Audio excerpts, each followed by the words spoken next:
Desert God by Wilbur Smith. Read by Mike Grady. Arton blinked his little eyes that were set deep in their rolls of fat, and then raised them from the bale-board laid out between us. He turned his gaze on the two young princesses of the royal house of Tammuz, who were disporting themselves naked in the limpid water of the lagoon. "They are no longer children," he remarked casually, without a trace of lascivious interest in the subject. We sat facing each other under an open baratza thatched with palm fronds beside one of the lagoons in the backwaters of the great Nile River.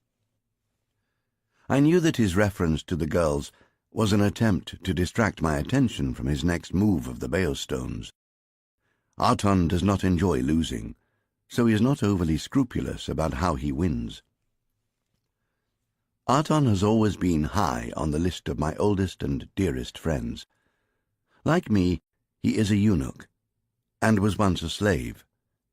During the period of his slavery, and long before he reached puberty, his master had singled him out for his exceptional intellect and his acute mental powers.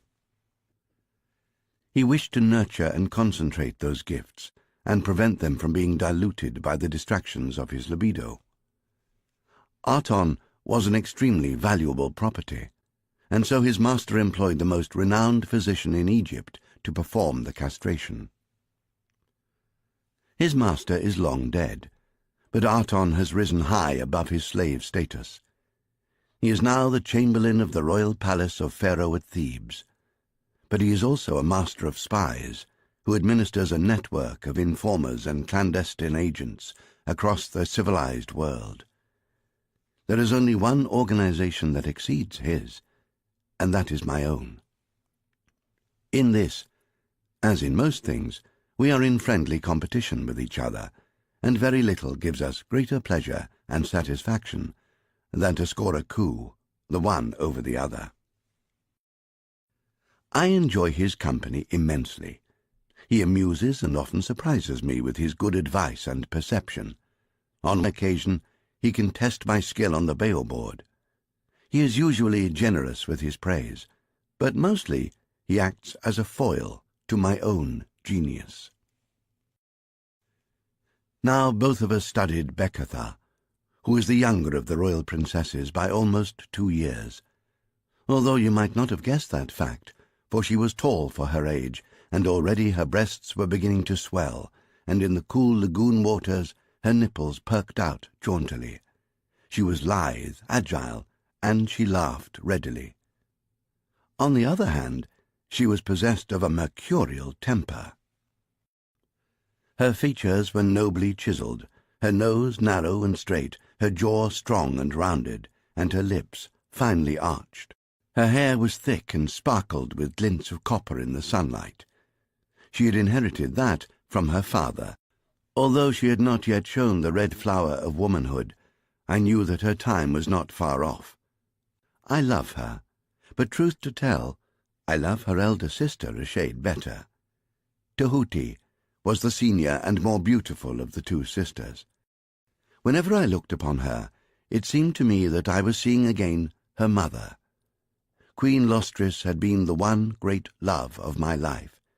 Yes, I had loved her as a man loves a woman, for unlike my friend Arton, I was gelded only after I had grown to full manhood and known the joy of a woman's body.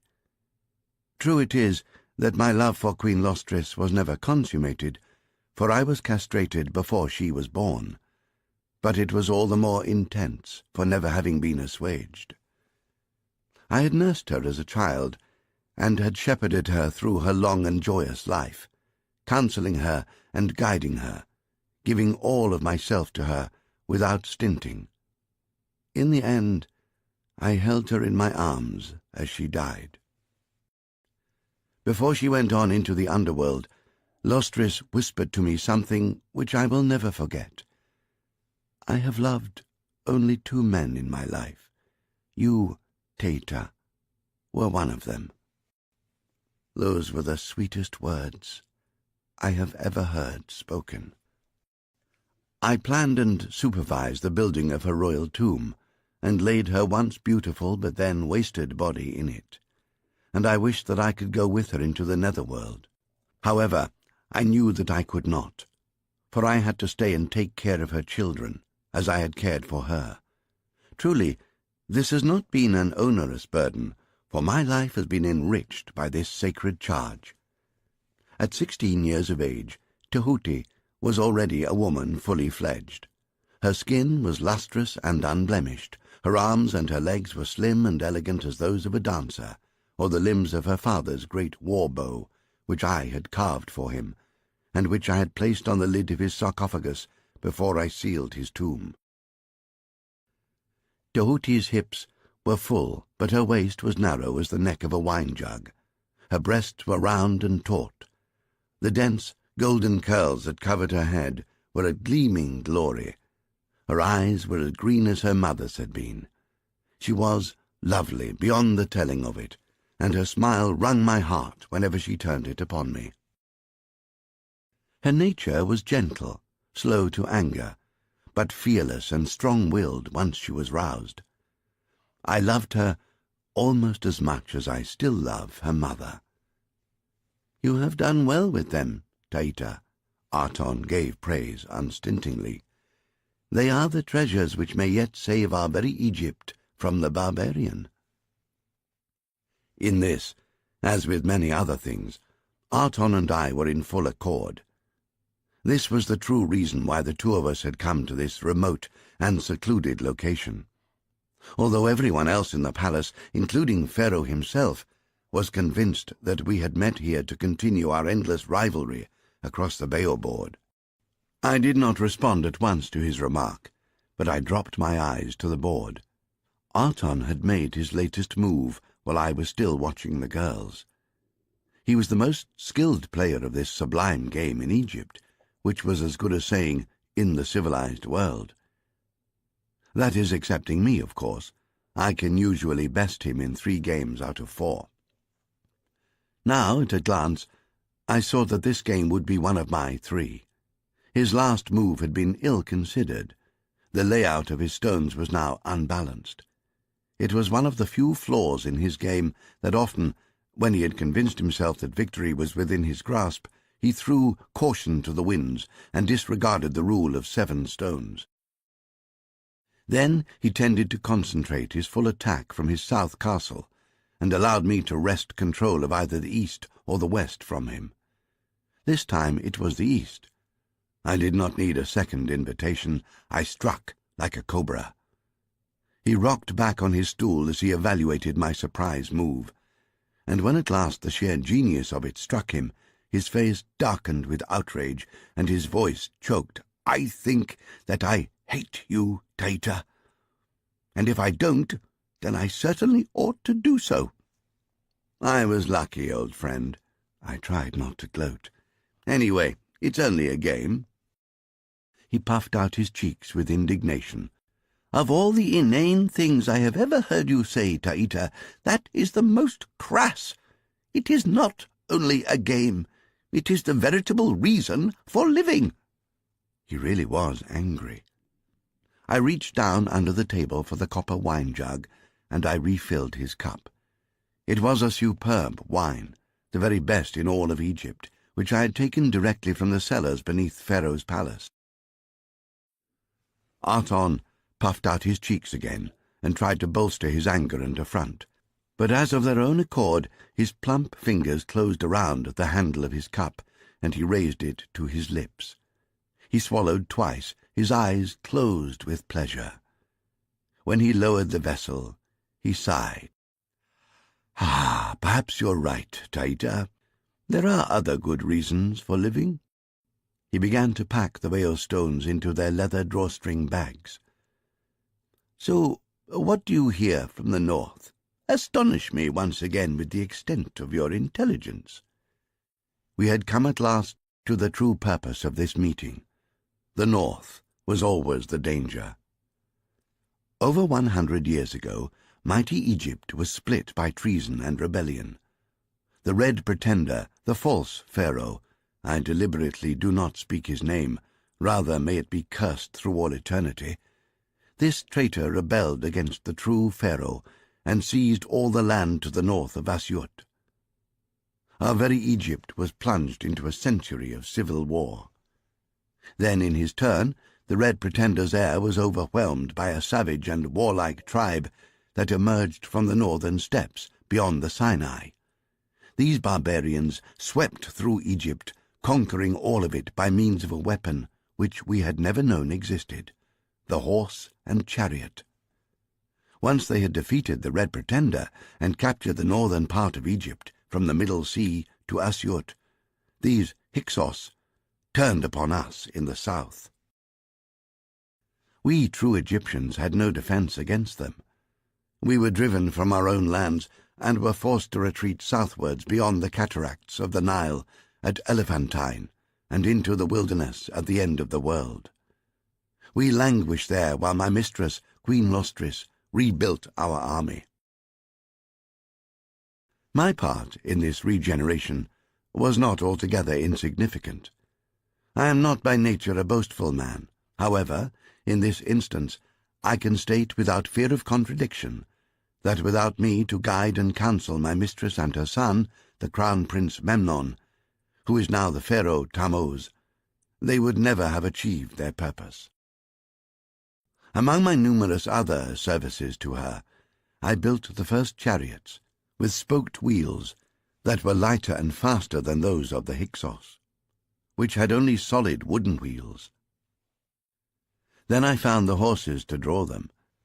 When we were ready, Pharaoh Tammuz, who had now grown to manhood, led our new army down again through the cataracts, northwards into Egypt. The leader of the Hyksos invaders called himself King Seleucus, but he was no king. He was at the best only a robber baron and an outlaw.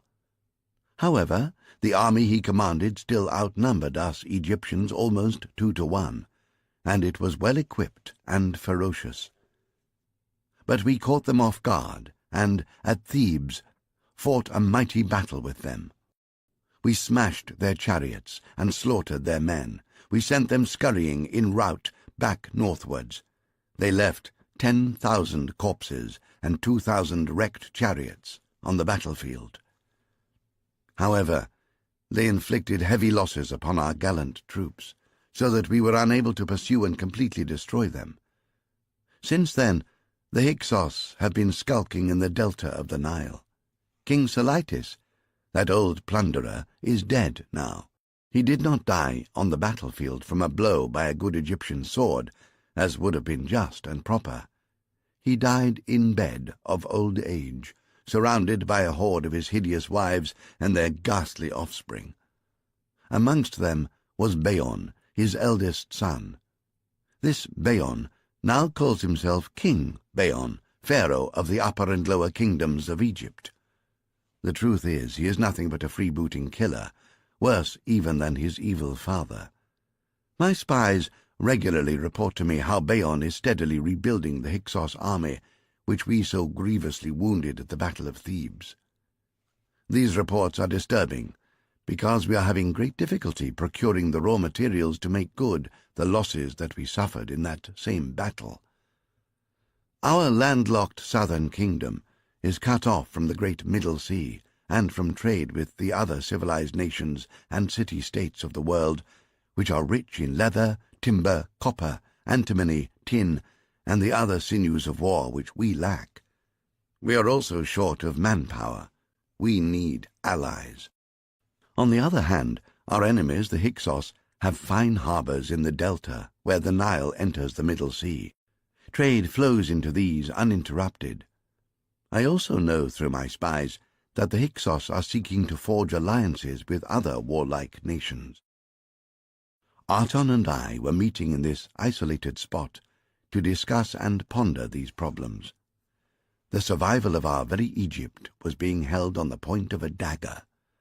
Arton and I had on many occasions discussed all this at length, but now we were ready to make the final decisions to lay before Pharaoh. The royal princesses had other plans. They had seen Arton pick up the Bayeux stones, and they took this as a signal that they were now able to command my full attention. I am devoted to them both, but they are very demanding. They charged out of the lagoon, splashing water in all directions, and raced each other to get to me first. Bekatha is the baby, but she is very quick and determined. She will do almost anything to obtain what she wants. She beat Tehuti by a length and dived into my lap, cold and wet, from the lagoon. "I love you, Taita," she cried as she threw her arms around my neck and pressed her sodden mop of red hair to my cheek. "Tell us a story, Taita." Bested in the race to reach me, Tehuti had to accept the less desirable position at my feet. Gracefully, she lowered her naked and dripping body to the ground and hugged my legs to her breast while she rested her chin on my knees and looked up into my face. "Yes, please, Taita. Tell us about our mamma and how beautiful and clever she was." "I must speak to Uncle Arton first," I protested. "Oh, all right then, but don't be too long." Bekatha chipped in. "It's so boring." "Not too long, I promise." I looked back at Arton and switched smoothly into Hyksosian. Both of us are fluent in the language of our deadly enemy. I make it my business to know my enemy. I have a way with words and languages. I have had many years since the return to Thebes to learn. Arton had not joined the exodus to Nubia. He was not an adventurous soul, so he had remained in Egypt and had suffered under the Hyksos. However, he had learned everything they had to teach, including their language. Neither of the princesses understood a word of it. "Oh, I hate it when you speak that dreadful jargon," Bekatha pouted, and Tehuti agreed with her. "If you love us, you will speak Egyptian, Taita." I hugged Bekatha and stroked Tehuti's lovely head. Nevertheless, I continued to speak to Arton in the language that the girls so bitterly deplored. "Ignore the babbling of infants. Proceed, old friend." Arton smothered his grin and went on. "So we are agreed then, Taita. We need allies, and we need trade with them. At the same time, we have to deny both of these to the Hyksos." I was tempted to make a sarcastic reply, but I had already annoyed him enough across the bail-board, so I nodded seriously. "As usual, you have come to the point unerringly, and you have stated the problem succinctly. Allies and trade. Very well. What do we have to trade, Arton?" "We have the gold from our mines in Nubia, which we discovered while we were in exile beyond the cataracts." Arton had never left Egypt, but to hear him tell it, he might have been the one who led the exodus. I smiled inwardly, but maintained a serious expression as he went on. "Although the yellow metal is not as valuable as silver, yet men also lust for it. With the quantities that Pharaoh has piled in his treasury, we can readily buy friends and allies." I nodded in agreement, although I knew that the amount of Pharaoh's treasure was greatly overestimated by Arton, and many like him, who were not as close to the throne as I am. I went on to enlarge on the subject. "However, do not forget the produce of the rich black loam that Mother Nile casts up upon her banks with every annual inundation. Men must eat, Arton. The Cretans, the Sumerians, and the Hellenic city-states have little arable land. They are always hard-pressed to find corn to feed their people. We have corn in abundance," I reminded him. "Aye, Taita, we have corn, and we also have horses to trade. We breed the finest war horses in the world, and we have other things even more rare and precious." Arton paused delicately, and he glanced at the lovely child I was cuddling, and the other who sat at my knee. Nothing else needed to be said on this subject. The Cretans and the Sumerians of the land between the Tigris and the Euphrates rivers were our nearest and most powerful neighbors. Both of these people tended to be swarthy and sable-haired. Their rulers fined the fair-haired and light-skinned women of the Aegean tribes and of the royal house of Egypt desirable. However, the pale and insipid Hellenic women cannot stand comparison with our glowing Nilotic jewels. The parents of my two princesses were Tanis, he of the fiery red curls, and the bright blonde Queen Lostris. They had bred true, and the beauty of their two girls was becoming renowned across the entire world.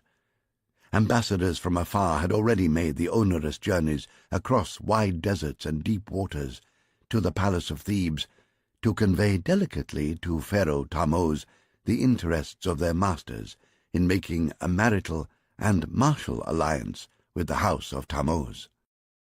The Sumerian King Nimrod and the supreme Minos of Crete were two of those who had sent envoys. At my behest, Pharaoh had received both these ambassadors kindly. He had accepted the handsome gifts of silver and cedar wood that they presented. Then he had listened sympathetically to their offers of marriage to one or both of Tammuz's sisters. But then Pharaoh had explained that the two girls were still too young to contract a marriage, and that they should speak again on this subject after both girls had reached maturity. That had been some time ago, and now circumstances had changed. At the time, Pharaoh had discussed with me the possible alliance between Egypt and Sumeria or Crete. I had tactfully pointed out to him that Crete would make a more desirable ally than would the Sumerians. Firstly, the Sumerians were not a seafaring race, and although they could field a powerful army well equipped with cavalry and chariots, they did not possess a navy of any distinction. I reminded Pharaoh that our southern Egypt had no access to the Middle Sea. Our Hyksos enemies controlled the northern reaches of the Nile, and we were essentially a landlocked country. The Sumerians had also limited access to the sea, and their fleet was puny compared to those of other nations, such as the Cretans or even the Mauritanian people in the west. The Sumerians were always reluctant to risk the sea passage with heavily laden ships. They feared both the pirates and the turbulent weather. The overland route between our countries was also fraught with difficulties. The Hyksos controlled the isthmus that runs between the Middle and Red Seas and connects Egypt to the Sinai Desert in the north.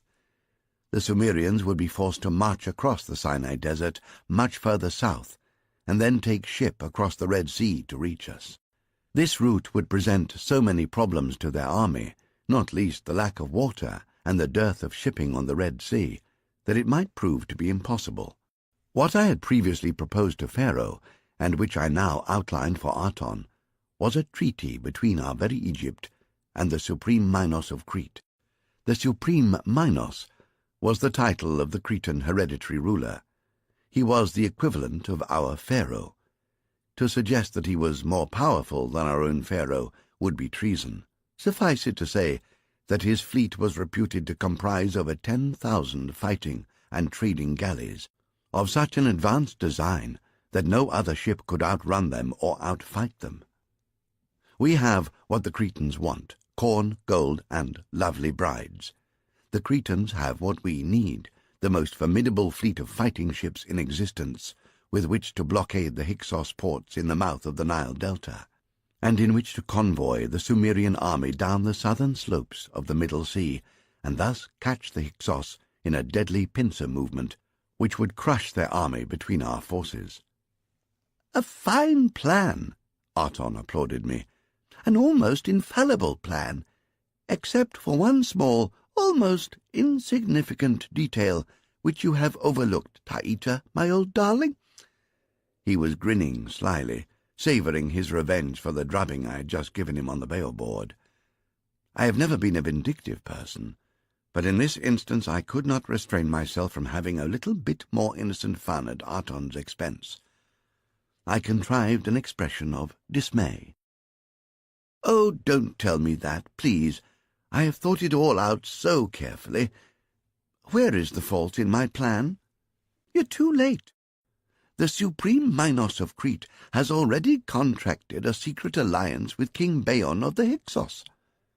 Aton smacked his lips and slapped one of his own elephantine thighs gleefully. He had confuted my proposition decisively, or so he believed. "Oh, yes," I replied. "I presume that you are referring to the trading fort to deal with Bayonne that the Cretans opened 5 moons ago at Tamiat, the most easterly mouth of Mother Nile in the delta." Now it was Aton's turn to look crestfallen. "When did you learn about that? How did you know?" "Please, Aton." I spread my hands in a gesture of appeal. "You do not expect me to reveal all my sources, do you?" Aton recovered his poise swiftly. "The Supreme Minos and Bayonne already have an understanding, if not a war alliance. Clever as we all know you are, Taita, there is very little you can do about it." "What if Bayonne is planning treachery?" I asked mysteriously, and he gawked at me. "Treachery? I do not understand, Taita. What form would this treachery take?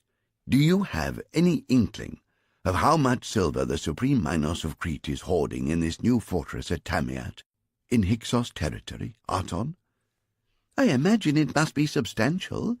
If the Supreme Minos proposes to buy the greater part of next season's corn crop from Bayonne, then he would need to have a heavy weight of silver on hand."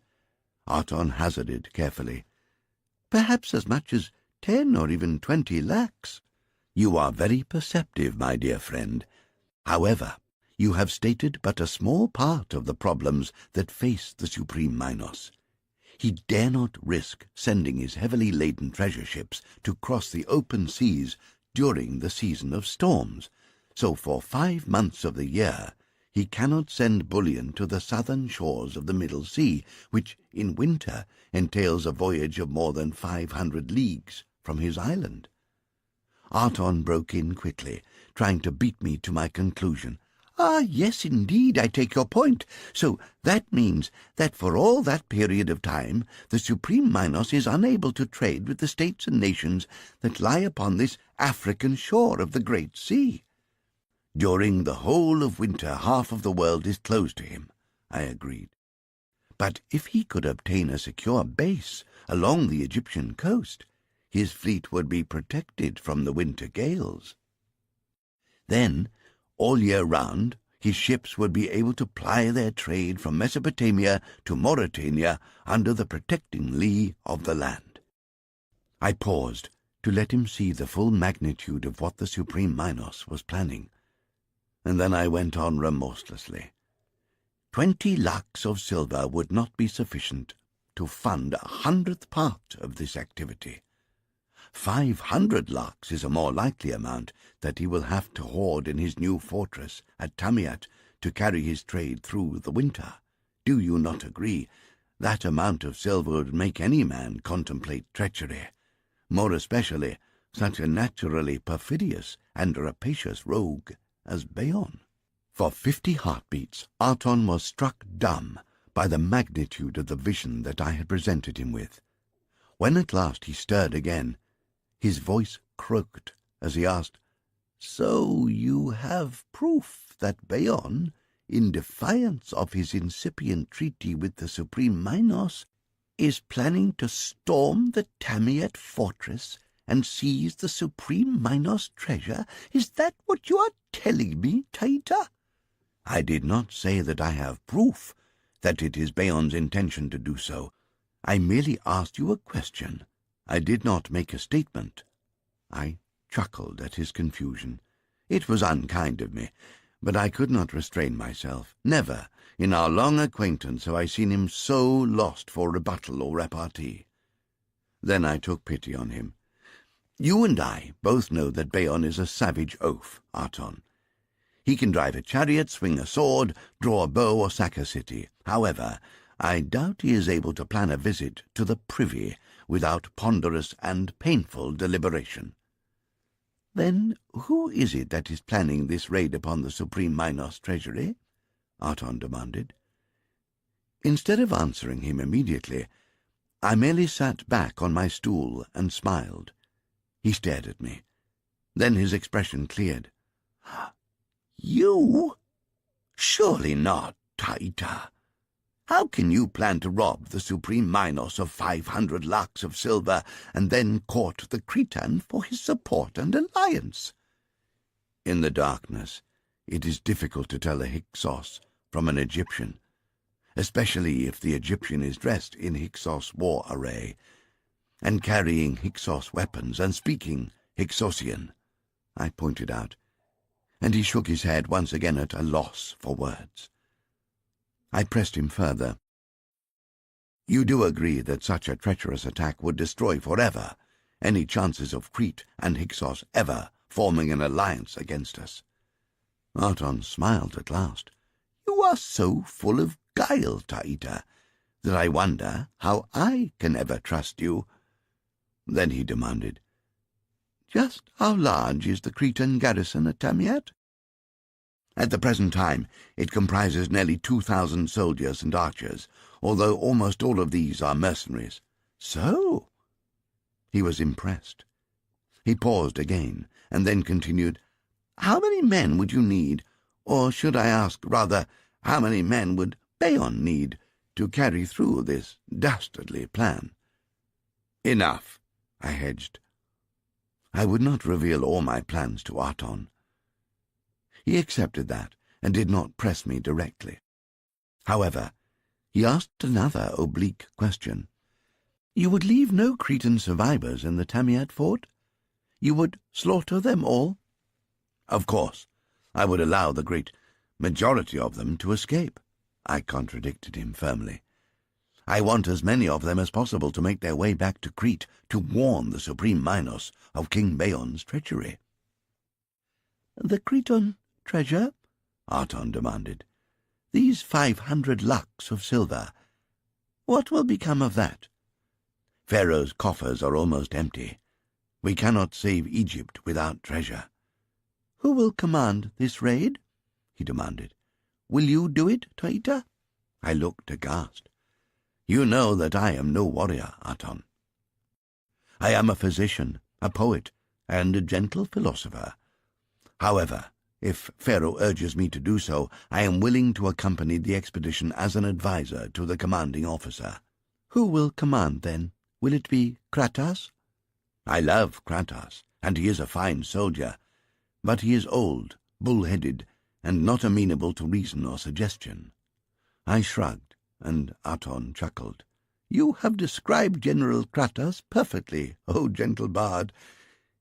If not him, then, whom will Pharaoh appoint?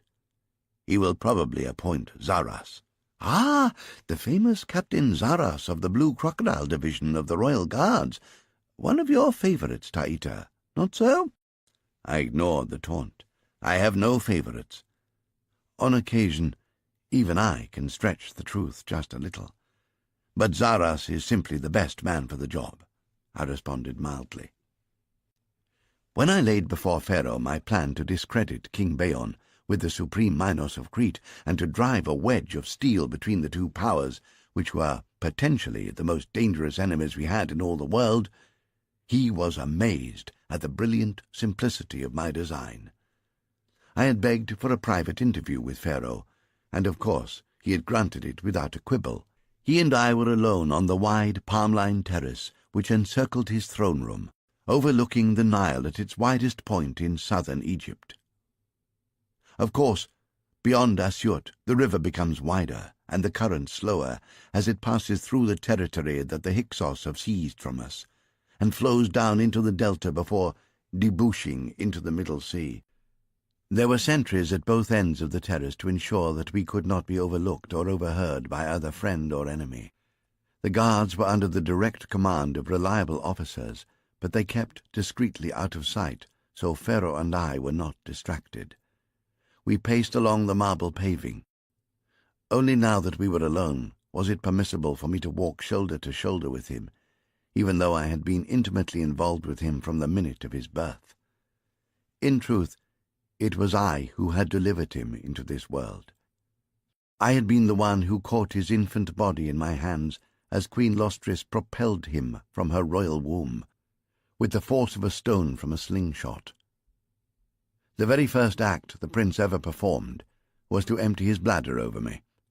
I smiled now at the memory.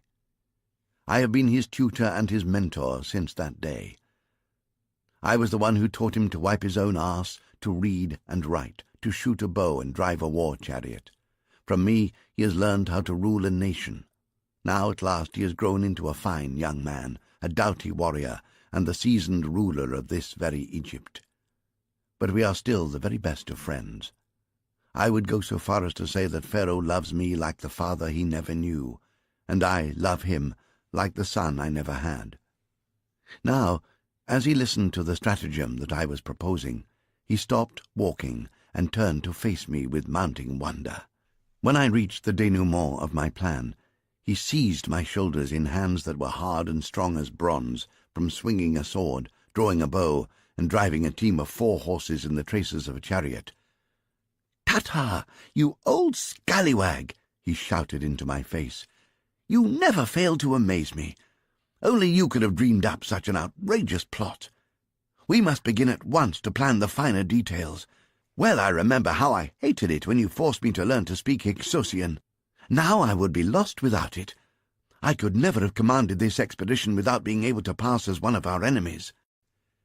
It took me several hours of tactful manipulation before I could convince him that the danger of leaving Egypt without a leader at such a crucial point in our history far outweighed the glory or other benefit that he could hope to win from a successful capture of the Minoan fortress at Tamiat and the treasure it contained.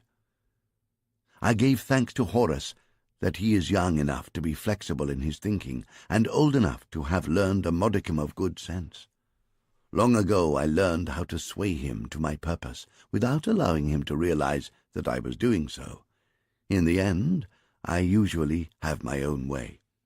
At my suggestion, Pharaoh appointed Zaras to command the expedition. Even though Zaras was young, only 25 years of age, almost the same age as Pharaoh himself, he had already made a considerable name for himself, as his military rank attested. I had worked with him many times before, and I knew that his reputation was well-founded. Most important was the fact that he revered me. However, before he dismissed me, Pharaoh Tammuz placed in my hands the royal hawk seal. This was Pharaoh's means of delegating all of his powers to the bearer. The bearer of the seal answered only to Pharaoh. On pain of death, no man could question or hinder him in the course or commission of the royal duties. It was customary for Pharaoh to bestow the hawk seal upon his chosen emissary with solemn ceremony in the presence of senior members of his court. But I realized that in such a sensitive matter as this, he had decided to do so in total secrecy. Nevertheless, I was humbled by the trust he had shown in me. I fell to my knees and touched my forehead to the ground before him. But Pharaoh stooped and lifted me to my feet. "You've never failed me, Taita." He embraced me. "I know you will not do so now." I went directly to find Zaras. I impressed upon him the importance of our mission and the opportunity it presented to him to establish himself in Pharaoh's esteem. Success in this mission would set his feet firmly on the high road to advancement and royal favor. He tried unconvincingly to hide his awe from me. The 2 of us drew up a list of 220 men to make up the raiding party. At first, Zaras was adamant that this number was insufficient to take on the Cretan garrison of almost 2,000. When I explained the particular circumstances, which I had not shared with Aton or even with Pharaoh, he accepted my plan in its entirety. I allowed him to choose his own men. I insisted only that the single attribute all the men he selected must possess was the ability to speak Hyksosian fluently. Zaras was too young to have been part of the exodus to Nubia when the Hyksos overwhelmed southern Egypt. In fact, he had been pressed into the Hyksos legions at the age of 16. The result was that he could speak the language as though born to it, and he could pass for one of them in any circumstances. However, he was a loyal Egyptian and had been amongst the very first to revert to his true race when Pharaoh Tammuz led us down through the cataracts to thrash the Hyksos at the Battle of Thebes and drive their survivors in panic and confusion back into the north. The men Zara selected to make up the raiding party were highly trained and drilled, mostly under Zaras himself. They were all sailors as well as soldiers, and had spent most of their time as fighting crews on board the river galleys when they were not handling the war chariots. There was nothing more that Zaras needed to teach them. I told him to divide this force into small detachments, each of 15 or 20 men, so that they would not draw too much attention to themselves when they left the city of Thebes. When I showed the royal hawk seal to the captain of the guard at the city gates, he did not question me. Over 3 successive nights, these small bands of Zaras men slipped out of the city during the hours of darkness and headed out into the eastern wilderness. They reassembled in the ruins of the ancient city of Akita, where I was waiting for them. I had with me wagons laden with authentic Hyksos helmets, armor, uniforms, and weapons. This was just a small part of the booty we had captured from the enemy at the Battle of Thebes. From Akita, we marched on eastwards to the shores of the Gulf of Suez at the northern end of the Red Sea. The men wore Bedouin robes over their uniforms and weapons. Zaras and I had ridden ahead of the main party. We were waiting at the little fishing village of Al-Nadas on the shore of the Gulf when they caught up with us. Zaras had hired a guide, whom he had employed before, and whom he recommended highly. His name was Al-Namju. He was a tall, silent man with one eye. He was waiting for us at Al-Nadas. Al-Namju had chartered all the available fishing vessels from the villagers to ferry us across to the eastern shore. The gulf was less than 20 leagues wide at this point, and we could see the low hills of the Sinai on the far side. We crossed in the night, with only the stars to light our way. We disembarked on the eastern shore of the gulf near another tiny fishing village. This was Zuba, where one of Al-Namju's sons was waiting for us. He had a string of over 100 donkeys, which he had hired to carry our heavy gear. We still faced a march of almost 200 leagues northwards to reach the Middle Sea. But the men were trained to peak condition, and we moved fast. Al-Namju kept well to the east of the Sinai Isthmus, which links Africa to Asia to minimize the risk of us encountering any Hyksos troops. Finally, we came out on the rocky southern coast of the Middle Sea, near the Phoenician port of Ushu. This was approximately midway between the Sumerian border and that part of northern Egypt still in the hands of the Hyksos invaders. I left Zaras and his men encamped outside the port and went ahead with 2 donkeys loaded with gold ingots concealed in leather sacks of corn, and 4 picked men to help me. After 3 days of bargaining with the merchants of the port, I had 3 medium-sized galleys drawn up on the beach below the Phoenician temple of Melkart. Each of these ships was capable of carrying 100 men. They had cost me dearly, and there was very little gold remaining in the corn sacks we had brought with us from Thebes. I let it be known in the port that we were a band of mercenaries travelling eastwards to sell our services to the Assyrian king Al-Hatur, who was laying siege to the city of Beryut. As soon as the men were embarked, we shoved off from the beach. When we reached deep water, and while we were still visible to the watchers in Ushu, we turned and rowed eastwards towards Lebanon. However, once we were out of sight of land, I reversed our course and headed back towards Egypt and the delta of the Nile. There was a light offshore breeze blowing that favoured us. We hoisted the mainsails and relieved the rowers of the long oars at regular intervals. We passed Ushu once again, but heading in the opposite direction. I kept our ships below the horizon and out of sight of the port. Although each galley was crowded with 70 men or more, we made good speed, and there was curling white water under the bows of every vessel. By late afternoon of the second day, I calculated that the Cretan fortress of Tamiat lay less than 100 leagues ahead of us. Of course, I was in the leading galley with Zaras, and I suggested to him that as we left Ushu far behind us, we could now close in and keep within sight of the shore. It was much easier for me to navigate and judge our position when I had sight of solid land to guide me. At last, as the sun touched the surface of the sea ahead of us and the darkness gathered behind us, I pointed out to the helmsman a sheltered but deserted bay with sandy beaches. We ran in until our keels grounded, and then the men jumped overboard and dragged the boats up the sand. The journey from Thebes to where we now lay had been long and grueling, but we were within a few leagues of our goal. There was a contagious sense of excitement and anticipation in our camp that evening, tempered by the foreboding which even the bravest men feel on the eve of battle. Zaras had selected 2 of his best men to command our other galleys. The first of these was named Dilbar.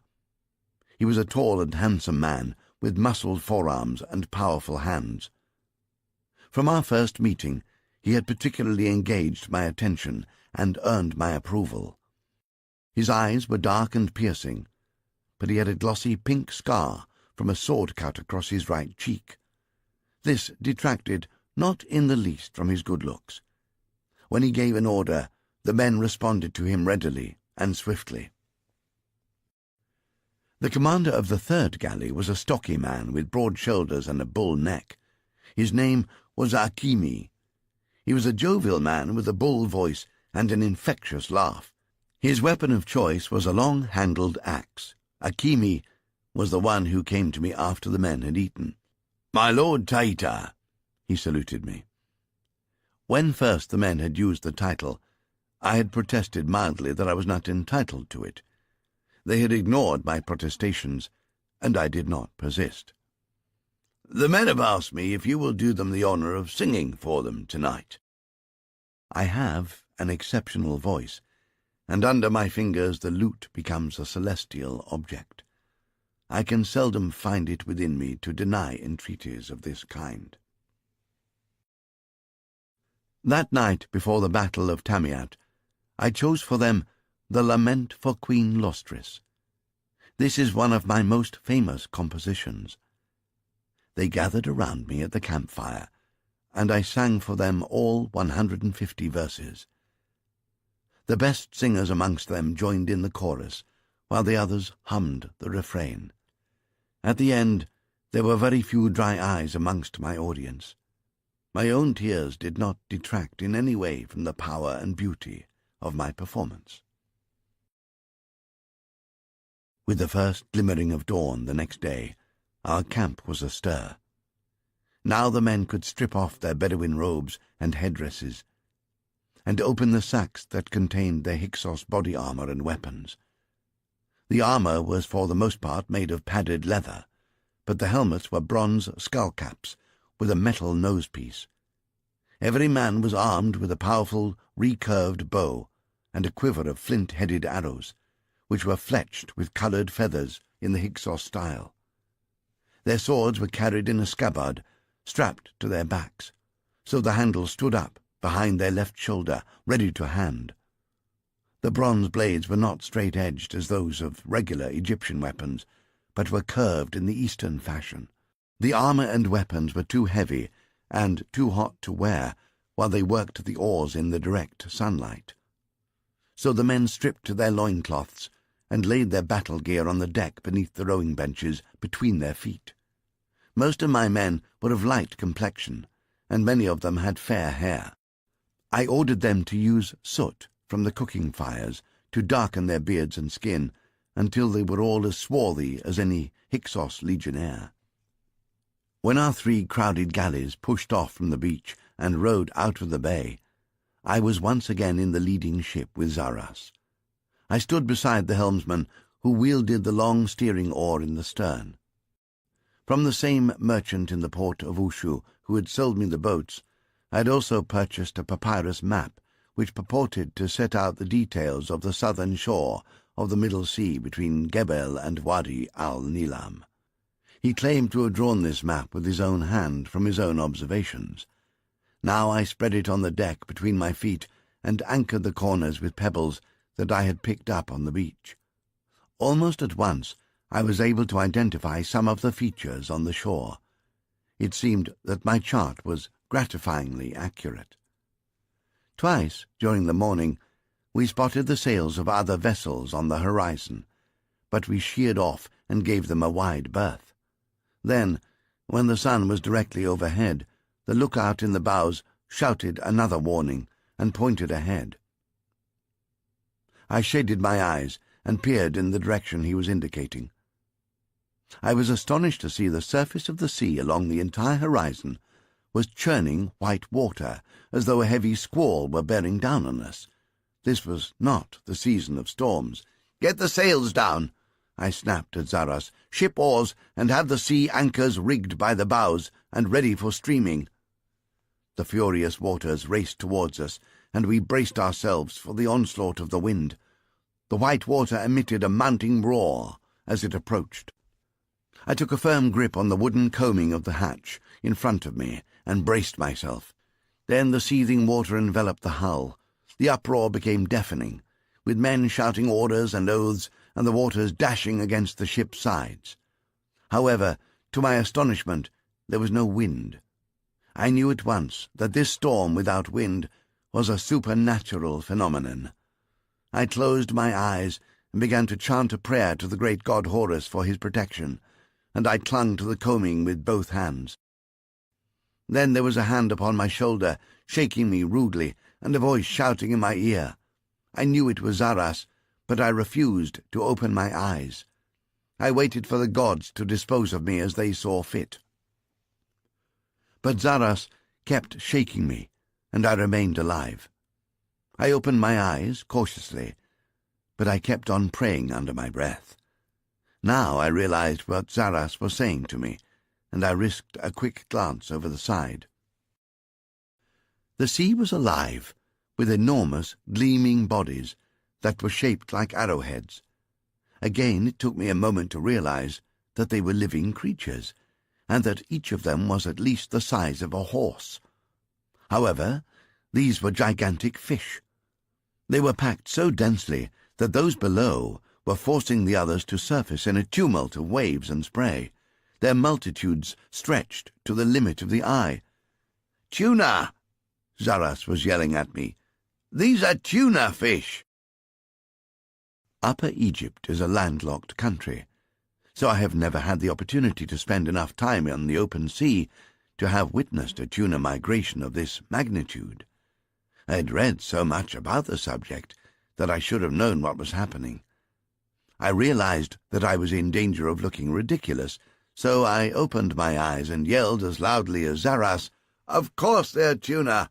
Get the harpoons ready!" I had noticed the harpoons when I came aboard for the first time. They were stowed under the rowing benches. I had supposed that they were used to repel pirates and corsairs if they tried to board the ship. The shafts were about twice as long as a tall man. The heads were of razor-sharp flint. There was an eye behind the barb to which the coil line was spliced. At the other end of the line was tied a carved and wooded float. Although I had given the order for harpoons, it was typical of Zaras that he was the first of any of them to act upon it. He always led by his own example.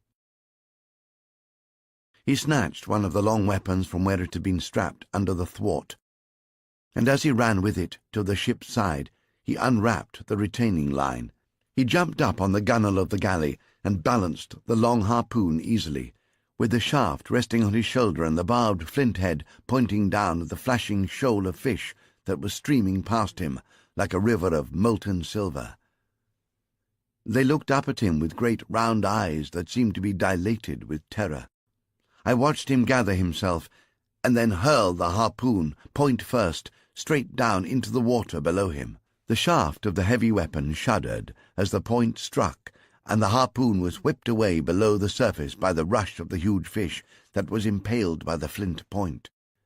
Zaras jumped back onto the deck and seized the running line as it streamed away, blurring with speed and beginning to smoke with the friction of the coarse rope against the wood of the gunwale.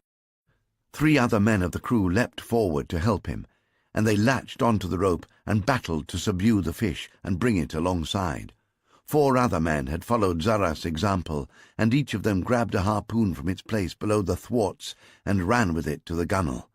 Soon there were knots of struggling men on each side of the boat, shouting with excitement, swearing and bellowing incoherent orders at each other as they struggled with the massive creatures. One after another, the fish were heaved on board and clubbed to death. Before the last of the harpooned fish had been killed and butchered, the rest of the mighty shoal had disappeared back into the depths as suddenly and miraculously as they had appeared. We went ashore again that night, and by the light of the cooking fires on the beach, we feasted on the succulent flesh of the tuna. It is the most highly prized delicacy in all the seas. The men seasoned the flesh with just a little salt. Some of them could not wait for it to be thrown on the coals, and they wolfed it down raw and bleeding. Then they followed it with a swallow from the wineskins. I knew that the next morning they would be strong and eager for the first sight of the enemy. Unlike corn or other insipid foods, meat rouses the demon in the heart of a warrior. So that night I sang for them the ballad of Tanus and the Blue Sword. It is the battle hymn of the blues, and it set them afire. Every man joined in the chorus, no matter how rough his voice, and afterwards I could see the light of war shining in their eyes. They were ready to meet any enemy. We launched the galleys again the next morning, as soon as it was light enough to make out the reefs below the surface, and to find a safe passage through them. The closer we came to the many mouths of the Nile Delta, the more certain I became of our position, until in the late afternoon we sailed past an estuarine mouth which was bounded on the east side by a low forested headland and on the west by an exposed mud bank. On the headland facing the sea stood a rudimentary tower of mud bricks that were painted with lime wash. The roof of the tower had collapsed, as had most of the wall on the seaward side of the construction. However, enough of it was still standing for me to be certain that this was the navigational marker for the Tamiat Channel, probably erected there by some long-dead Egyptian mariner. I ran to the foot of the single mast and clambered up it until I reached the sloping yard of the lateen sail. I wrapped my legs around it and hugged the mainmast. From this vantage I had a clear view inland, and I immediately picked up the square outline of a man-made structure which just showed above the treetops far inland. Like the channel marker, it also was painted with limewash. I was in no doubt at all that this was the watchtower of the Minoan trade fort and treasury which we were seeking. I slid back down the yard, and as my feet hit the deck I shouted to the helmsman, "Put up your helm! Turn 3 points to starboard!" Zarah strode across to where I stood. "Yes?" he asked. Usually he is genial and gregarious, but at a time such as this he becomes a man of quick decisions and even quicker reactions. "Yes," I agreed, and he gave a brief, cold smile and a curt nod to the helm to confirm my order. We turned out towards the open sea. The other 2 galleys followed us around. Now we headed obliquely away from the shore. However, as soon as we passed the next headland and were screened from the surveillance of any sentry on the tower of the Tamiat fortress, I ordered another change of course. We headed back directly towards the labyrinthine swamps of the delta. I knew from my map where to find what looked to be a secure anchorage. We lowered the masts and laid them flat on the decks while we poled our way through the dense banks of papyrus and bulrushes into the sheltered lagoon that I had chosen. Here we were completely screened by dense vegetation. We anchored a boat's length apart in the shallow, murky water, with our keels only just clear of the mud at the bottom. We were able to wade between the boats, with the water at the deepest parts of the lagoon reaching only as high as our chins. While we watched the sun set and the moon rise, the men feasted on what remained of the smoked tuna steaks. Zaras waded quietly from galley to galley, selecting 8 of his best men and warning them to be ready before sunrise the next morning to accompany us on a reconnaissance. An hour before dawn, we crowded into 2 of the skiffs that we had towed behind the galleys. We paddled across the wide lagoon to the shore nearest the headland, on which I had spotted the watchtower of the fort. I could hear the cries of swamp birds and the susurration of their wings passing over us in the darkness. As the light strengthened, I could make out the long, flighting lines of waterfowl and their arrowhead formations against the brightening sky.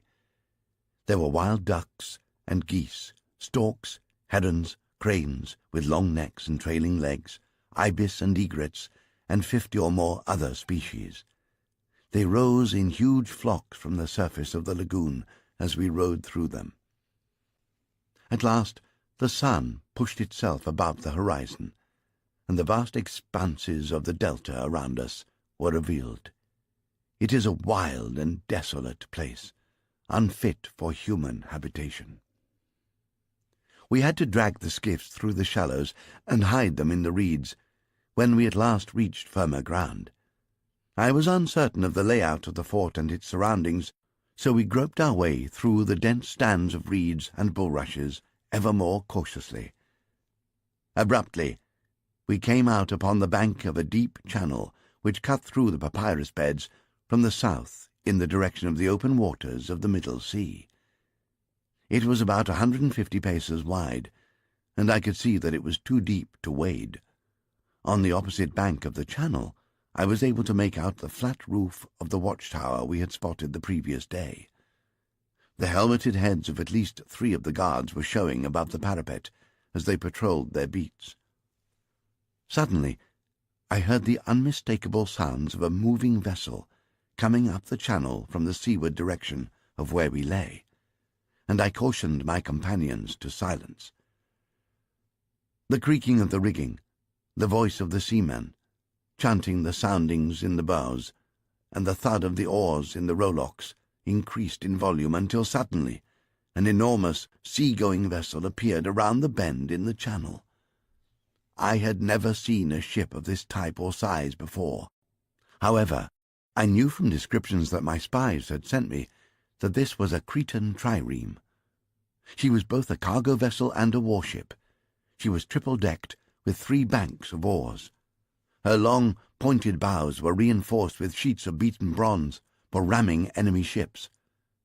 She had 2 masts, which would enable her to spread a goodly area of sail, although these were now furled as she threaded the narrow channel under oars. She was a lovely vessel, with long, clean lines and a high transom. Looking at her, it was not difficult to understand why Crete was the preeminent naval power of the world. This was the fastest and most powerful ship on all the seas. Even though she was heavily burdened and low in the water, no other vessel could challenge her. Nevertheless, I wondered what cargo she carried in her holds. As she drew level with where we lay hidden in the reed beds, I was able to study her officers. There were 3 of them in the stern, standing aside from the 4 crewmen who were manipulating the long steering oar. Although the cheek pieces of their armor masked most of their features, they seemed to be taller and more robust than our average Egyptian. I could see that their kilts were of the finest linen, and that their weapons were lovingly polished and engraved. These were more warriors than they were merchants. As she passed us, the breeze wafted the stench of the ship to where we lay. I knew that her upper bank of long oars was rowed by her crew, who were fighting men more than they were beasts of burden. At an order from their captain, they could jump up from the rowing bench and seize their weapons, which lay at their feet. They would fight like men and share in the prize money. However, The lower banks of oars were pulled by slaves who were shackled to the deck timbers. The stench I smelled was that of these unfortunates who would live their whole lives on the benches. They would row, sleep, eat, defecate, and ultimately die where they sat. The Cretan galley swept on past us, and then we heard the shouted orders of her officers. The upper bank of oars rose from the water like the wings of a silver seagull, and they were shipped, and only the lower banks continued dipping and pulling delicately as the ship turned into the final bend of the channel, heading towards the glistening white walls of the fortress, which showed in the distance above the nodding heads of the papyrus banks. Then a most extraordinary event occurred, something for which I was completely unprepared. A second ship, almost identical in every respect to the first, rounded the bend of the channel and rowed past where we lay. She also was low in the water, carrying a weighty cargo. Then, to my utter astonishment and delight, a third, heavily burdened trireme came down the channel and sailed past us. She followed her two sister ships towards the fort. I realized what had happened. 3 months previously, I had been informed by my agents that the 3 treasure ships were prepared to sail from the principal Cretan port of Agathar. However, it had taken many months for this information to reach me. In the meantime, the departure of the convoy must have been delayed by unforeseen circumstances, the most probable reason being unfavorable weather conditions. My agents had been unable to warn me timeously of this delay. I had expected to reach the Tamiat fort only long after the convoy had arrived, discharged its cargo, and departed again on its return voyage to Agathar. The chances of me arriving at Tamiat at exactly the same time as the treasure convoy was so remote that it must have been arranged by divine intervention. From an early age, I have known that I am a favorite of the gods, particularly of the great god Horus, to whom I pray. How else could I have been gifted from birth with so many talents and virtues? How else have I been able to survive so many terrible perils and mortal dangers that would certainly have destroyed any lesser being? How else have I been able to stay so young and handsome, and my mind so sharp, when all those about me wrinkle, turn grey, and fade away with age? There is something about me that has set me aside from most other mortal men. This was yet another example of Horus' favour and indulgence. I whispered my thanks to him, and swore that I would make a lavish sacrifice to him at the very first opportunity. Then I crawled closer to where Zaras lay and tugged his sleeve. "I must cross this channel and get closer to the Cretan fort," I told him. There are 2 enigmas in our very Egypt that I have never been able to come to terms with. The first is that, although we use the horse as a beast of burden, and the chariot as our primary weapon of war, almost no Egyptian will ride astride. The second enigma is that although we live on the banks of a mighty river, almost no Egyptian is able to swim. If you ask one of them why this is so, they will usually shrug and answer, "The gods frown upon such uncouth behaviour." I have already asserted that I am different from most others. I hesitate to suggest that I am in any way superior. I think it is sufficient to point out that I am both an expert horseman and a strong and tireless swimmer. I knew that Zaras had neither of these skills, although, to give him full credit, I have never seen him bested when he had the reins of a chariot in his hands. Thus, I had ordered him to bring with him a buoy made from the bark of the cork tree, to keep him afloat. The 2 of us stripped to our breech-clouts and entered the channel. Zaras had his sword strapped to the cork float. I carried mine on my back. Zaras blew and puffed like a bull hippo, while I swam like an otter and reached the far bank of the channel before he was halfway across.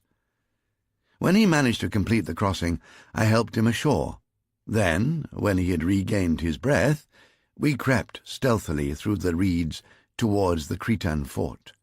When we reached a position from which we had a good view of the building, I realized why the Cretans had selected this site. It was on the highest point of a narrow ridge of limestone which poked up through the soft alluvial soils and provided a strong foundation on which they had anchored their fortress. This limestone intrusion divided the flow of the main channel to form a moat around the fort. There were a number of different types of vessels anchored in the basin formed by the sweep of the river around the fortress. Most of these craft were mere barges, which I presumed the Cretans had used to carry building materials. There was not a single sea-going ship amongst them. The exception to this was the squadron of 3 magnificent triremes, which had rowed past our hiding place earlier. These were not anchored in the basin, but were already moored to the stone wharf directly below the main gate of the Tamiat fortress. The gate stood wide open, and there was a gathering of uniformed soldiers on the wharf to welcome the new arrivals. I could see by the plumed helmets and gold decoration they sported that many of these were high-ranking officers. In the time that it had taken Zaras and me to swim across the channel and reach our present position, the crews had opened the hatches of the leading trireme, and a chain gang of half-naked slaves was beginning the task of unloading her cargo. The slaves were working under the charge of a number of overseers who wore half-armor and short swords on their belts. All of them wielded whips of plaited rawhide. The slaves were carrying a succession of identical wooden chests ashore over the gangplanks. Although the chests were not very large, they were obviously heavy, for the slaves staggered under the weight. The whole unloading process moved too slowly for the satisfaction of the overseers, who harangued and ranted at the working gang. As we watched, one of the slaves lost his footing while stepping from the gangplank to the wharf. He fell heavily and dropped the chest he was balancing on his head. It crashed to the stone slabs and burst open. I felt my heart jump against my ribs as I saw the brilliant flash of sunlight reflected from the metallic surfaces of the silver ingots as they spilled out in a heap onto the wharf. The bars were small and rectangular, no longer than a man's hand. However, there were 20 or more of them packed into the chest. A single chest of these bars would most likely have been sufficient to pay for the building of the great trireme which had carried it across the Middle Sea. All my hopes and expectations had been fulfilled. Here was the vast treasure that I had anticipated. 3 of the overseers gathered around the prostrate slave and wielded their whips with gusto, swinging the lashes from high above their heads to crack against his sweat-shiny skin. The man screamed and writhed and tried to cover his head with his arms. One of the lashes caught him in the face and popped his right eyeball out of its socket. It dangled on its optic cord against his cheek, and he rolled his head from side to side. At last the slave lay unconscious, no longer able to protect himself. One of his tormentors stooped and grabbed his heels, dragged him on his back to the edge of the wharf, and then heaved him over the side. The body splashed into the river and sank swiftly, disappearing below the muddy surface. On the wharf the other slaves responded at once to the shouts of the overseers and the cracking of their whip-lashes. The file of half-naked men began to move again, tottering under their burdens as though the work had never been interrupted. I tapped Zaras' shoulder to get his attention, and then we both crawled back deeper into the reed beds. Once we were safely hidden, I led him around to the far side of the fort and the bank of the other branch of the river. It took me an hour or so of cautious and careful maneuvering before I could find a vantage point from which I was able to overlook the strategic layout of the fort and its surroundings. Now I was able to verify in person the reports I had received from my spies. Although the walls of the fort were formidable, and probably even impregnable, the area they enclosed was not very large. There was a severely limited amount of space on the ridge, insufficient for anything more than the treasury alone, and barracks to house a detachment of guards to beat off any attempt to land by a small raiding party coming up one of the channels from the sea. However, The Cretans must also have realized that they required a much larger force of several thousand men on hand to oppose any larger enemy force that might land on the coast and march inland to mount a more determined attack on the fort. They had solved this problem by stringing a pontoon bridge across both channels of the river, so that the fort, sitting on the island in the center of the river, could be reached swiftly by defending Cretan troops from either bank. From where I lay, I had a good view across the most easterly channel to the flat dry ground beyond. This was where the Cretans had built their fortified camp, which provided barracks for the main body of their army. They had surrounded the camp with a protective palisade of sharpened logs, which stood twice the height of a man. I calculated that this camp would be capable of housing 2,000 or 3,000 soldiers. There was a watchtower at each corner of the square enclosure, and I could see that the roofs of the buildings within the palisade were plastered thickly with black mud from the river bank which had dried hard. These would afford protection from the fire arrows that an enemy might shoot over the walls. From the gate in the wall closest to the river, the Cretans had built a passageway of dried black mud bricks to the head of the pontoon bridge. This would protect their troops from enemy arrows when they sallied forth from the camp. They had used a series of longboats anchored side by side across both channels of the river to serve as the pontoons for their bridge. Over these they had laid a causeway of hewn planks. This bridge ensured that large numbers of troops could be rushed from the camp to wherever they were needed most. "They have planned it all thoroughly," Zaras gave his opinion as he surveyed the fortifications. "This is what the Cretans are most famous for, thoroughness," I agreed, but I was still studying the ground, seeking out any weakness in the Cretan defences. Search as I might, I could find only one. That was the pontoon bridge itself, but I was confident that I could deal with that. I switched my attention back to the wharf, where the 3 great triremes still lay moored. I considered the manner in which the Cretans were unloading the cargo of the first ship. I could see that it was not very efficient. If I were presented with this task, I would rig tripods and pulleys over the open hatches and hoist the chests of silver up to the deck level on pallets. There I would have carts ready to trundle the chests across the wharf and into the gates of the fort. The Cretan slaves were manhandling each chest individually up the ladder from the bottom of the hold to the main deck. At this rate, it would take several days to unload each ship. I was worried.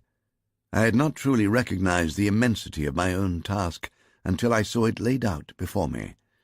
It was one thing to speak lightly of handling hundreds of lakhs of bullion, but it became entirely another matter when I was presented with the physical weight and bulk of such a treasure, and the problem of seizing it and transporting it hundreds of leagues over sea and mountain and desert while being pursued by a vengeful army. I began to worry that I had taken on an impossible task, and thought dismally that perhaps the only solution, if I was ever able to get my hands on such a vast cargo, was to take it out into the deep waters of the Middle Sea and to dump it overboard, where it would be forever beyond the reach of both King Beon and the supreme Minos. Then I would flee with all my men who had survived the wrath of the Cretans back to the safety of Thebes. Perhaps the supreme Minos could then be persuaded that King Beon was the culprit, but I doubted it. The solution did not come to me at once, and even I had to wrestle with the problem for almost an hour while Zaras and I lay there in the papyrus beds. Then, suddenly, the solution struck me like a thunderbolt. It was so ingenious that even I was stunned by the beauty of it. I thought I would explain it all to Zaras, but then I decided not to overpower him with something so simple and yet so devilishly complex. I looked up at the sun. It had reached its zenith some time ago, and was already halfway down the sky again. I looked back at the trio of treasure ships, and I think I grinned. I sensed that Zaras was watching me intently. I think he knew that I was onto something at last, and he was waiting eagerly for my orders, which I was not yet ready to reveal to him. "Enough," I told him. "We must go." "Where to, Taita?" "Back to the boats. We have a great deal of work to do before nightfall." The sun was setting when at last Zaras and I managed to swim and wade back to where we had left our 3 small boats in the lagoon. The men were overjoyed to see us again. I think they had convinced themselves that we had been discovered and killed by the enemy, leaving them leaderless and thrown back on their own limited resources. They scrambled to obey my orders. The first of the many challenges facing me was to get every single one of my heavily armed and armoured men, almost none of whom were able to swim, across the deep channels of the river to reach the fort. To this end, I selected the smallest and lightest of our 3 boats. Then I made the men strip the ropes and other useful loose items from the remaining 2 hulls. I thought of burning these, but the Cretans would surely have seen the smoke and sent men to investigate it. Instead, I ordered my men to knock the bottoms out of them and scuttle them in the deepest part of the lagoon. Then we dragged the single boat that I had selected through the shallow waters to the eastern bank of the lagoon nearest the fort. From there, I needed every single one of my men to manhandle it across the dry ground to the river channel. I ordered them to attach the anchor ropes that we had salvaged from the 2 scuttled boats to the bows of this one that we had retrieved. With 100 men hauling on each rope, the keel of the boat acted as a skid, and the hull slid readily enough over the papyrus stalks, which were flattened beneath its weight. Nevertheless, we had almost half a league of dry ground to cover before we reached the main channel of the river. By that time it was close to midnight, and the waxing gibbous moon was high in the sky. I allowed the men a short time to rest on the river bank and to don their armour and to wolf down a cold meal. Then, with muffled oars and carrying 50 men at each crossing, we began to ferry them over the channel. When every one of them was across, I divided our little force into 2 groups. The larger group of 150 men I sent with Zaras to creep through the reed beds until they were as close to the main gate of the fort as possible without being in danger of discovery by the sentries. They were to conceal themselves there until they received my signal. Before we parted, I explained to Zaras what I planned. I would row up the channel with a crew of 50 men. My intention was to attack and destroy the pontoon bridge which connected the main enemy camp to the island on which the treasury stood. Before we parted company, I embraced Zaras briefly, and I repeated my orders to him so that there could be no misunderstanding. Then I sent him away, while I clambered on board the waiting galley and gave the order to my rowers to ply the oars. The current was swift and strong, but my men heaved away lustily, and, hugging the banks of the channel furthest from the fort, we made good speed upstream. Soon we could see the lime-washed tower of the fort gleaming in the moonlight. The sight encouraged my oarsmen to still greater effort. We came around the final bend in the channel, and the fort lay before us. The 3 triremes were, as I had last seen them, moored against the stone wharf. The moonlight was bright enough for me to make out that 2 of them were still riding low in the water, still fully laden with their cargoes of bullion. The 3rd trireme was standing a little higher. Much of her cargo must have been unloaded. Nevertheless, I estimated that she still had more than half her load of treasure chests in her holds. There were no Cretan sentries anywhere in sight. There were no lights showing aboard any of the great ships. However, there was a fire glowing at one end of the wharf, and there were torches burning in brackets on each side of the gates of the fort. I lifted the bronze helmet from my head and placed it on my lap. Then I adjusted the bright yellow cloth that was knotted around my throat to mask the lower half of my face. This is an extraordinary type of cloth known as silk. It is extremely rare and worth 100 times its own weight in silver.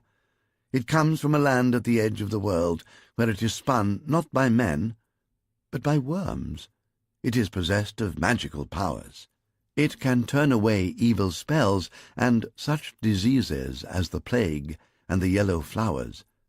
However, now I used it simply to hide my face. My features are so distinctive that there is always a strong possibility that they will be recognized by either friend or foe. Beauty comes at a price. After that of Pharaoh himself, my face is probably the best known in the civilized world, by which I mean Egypt. When I replaced my helmet, I was faceless in the ranks of faceless men. As we rode closer to the wharf, the torch flames threw just sufficient flickering light for me to make out the blanket-wrapped forms of the sentries crouching close to the warmth of their watch-fires. It was obvious to me that the Cretan officers had not wished to spend the night in the crowded fort with all their men. At nightfall, they must have gone back across the bridge with the majority of their men to the comforts of their elaborate camp on the further bank of the channel. This suited my purpose well enough. Still keeping as far from the wharf as the channel allowed, we rowed quietly past the moored galleys and the looming walls of the fort. As we left those behind, I could make out ahead of us the row of longboats that formed the pontoon bridge strung out across the channel. We rowed up on the main channel until I judged we were at least 200 yards upstream of the pontoon bridge. Then I turned our boat across the current, and I aimed our bows at the centre of the long, narrow pontoon bridge. I gave a quiet order to the rowers to stop heaving and to ship their oars, and we let the current run us down on the centre of the bridge. At the last moment I put the helm over, and we turned broadside to the bridge and came to rest with our starboard side pressed by the current hard against the causeway. My men were ready for this. 2 small groups of 3 men each jumped from the bows and stern of our ship and made her fast to the bridge. The rest of them, armed with axes and swords, swarmed over the ship's side onto the pontoons. Without waiting for further orders, they began to chop at the ropes that secured the line of longboats to each other. The sounds of the blows had certainly carried across the channel to the camp on the far bank, for almost at once we heard the Cretan drums start to beat and the call to arms. Pandemonium broke out in the camp. The shouted orders of the sergeants, the clatter and clash of arms on shields, the rattle of armour, and the clamour of the drums carried back to us. Then the flare of light as the torches were lit, and the reflection of their flames sparkled off the polished metal of shields and breastplates. A long column of trotting infantry burst out of the mouth of the passageway that led from the palisade wall of the camp to the head of the pontoon bridge. 4 abreast, the Cretans charged out onto the narrow bridge, and it heaved and rocked under the stamping of their metal-studded sandals. Swiftly, the enemy front rank bore down upon our wrecking team, which was revealed by the glare of the torches. Still the mooring ropes between the pontoons resisted the axe blows of my men. When only 50 paces separated them, I heard one of the officers who led the charge shout an order. I did not understand the language, but the meaning was immediately clear. Without checking their rush along the causeway, the leading Cretan infantrymen heaved back and then hurled a volley of spears. The heavy missiles fell amongst the team of my men, who were still hacking at the bindings that held together the line of longboats. I saw a javelin strike one of my fellows in the back and transfix him, so that the point emerged a good yard from his chest. He toppled over the side of the longboat on which he was balancing, and was sucked down into the black waters. None of his comrades even glanced up from their task. Grimly, they continued swinging their axes at the hempen ropes that bound the pontoons together. I heard a sharp report as a rope parted, and then the grinding and crackling of timbers, of the hulls bearing against each other, as more of the lines holding the longboats together gave way. Then at last the bridge was cleaved asunder, but the 2 disjointed halves were still held together by our own ship, which was strung between them. I found myself screaming wildly at my axemen to come back on board. Of course, I was not troubled for my own safety. My only concern was for the safety of my brave lads. The torrent of armoured Cretans came on unchecked over the pontoons. They rushed at us in a solid phalanx, bellowing their challenges and hurling their javelins. My own men were scrambling back into our little boat and cowering down as the missiles slammed into the timbers of our hull. Now I was shouting for someone to sever the ropes that still locked our vessel into the center of the bridge. In the uproar, my orders were drowned out. I could not make myself heard. I grabbed an axe from one of my men who was crouching in the bilges and ran to the bows. A Cretan came at me down the causeway. Both of us reached the bows at the same time. He had thrown his javelin and was struggling to unsheath his sword, which seemed to be jammed in its scabbard. It came free as we met each other. I could see that he was grinning under his helmet. He thought that he had me at his mercy, and that he was about to kill me.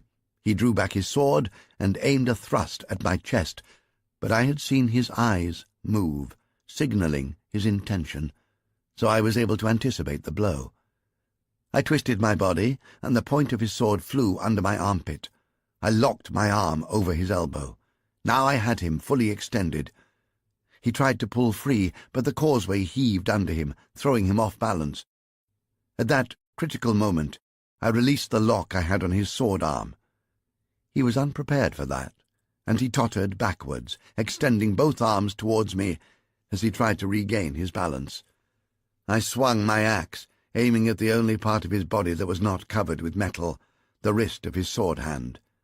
I was also unbalanced in the rocking and heaving boat, so it was not a perfect stroke.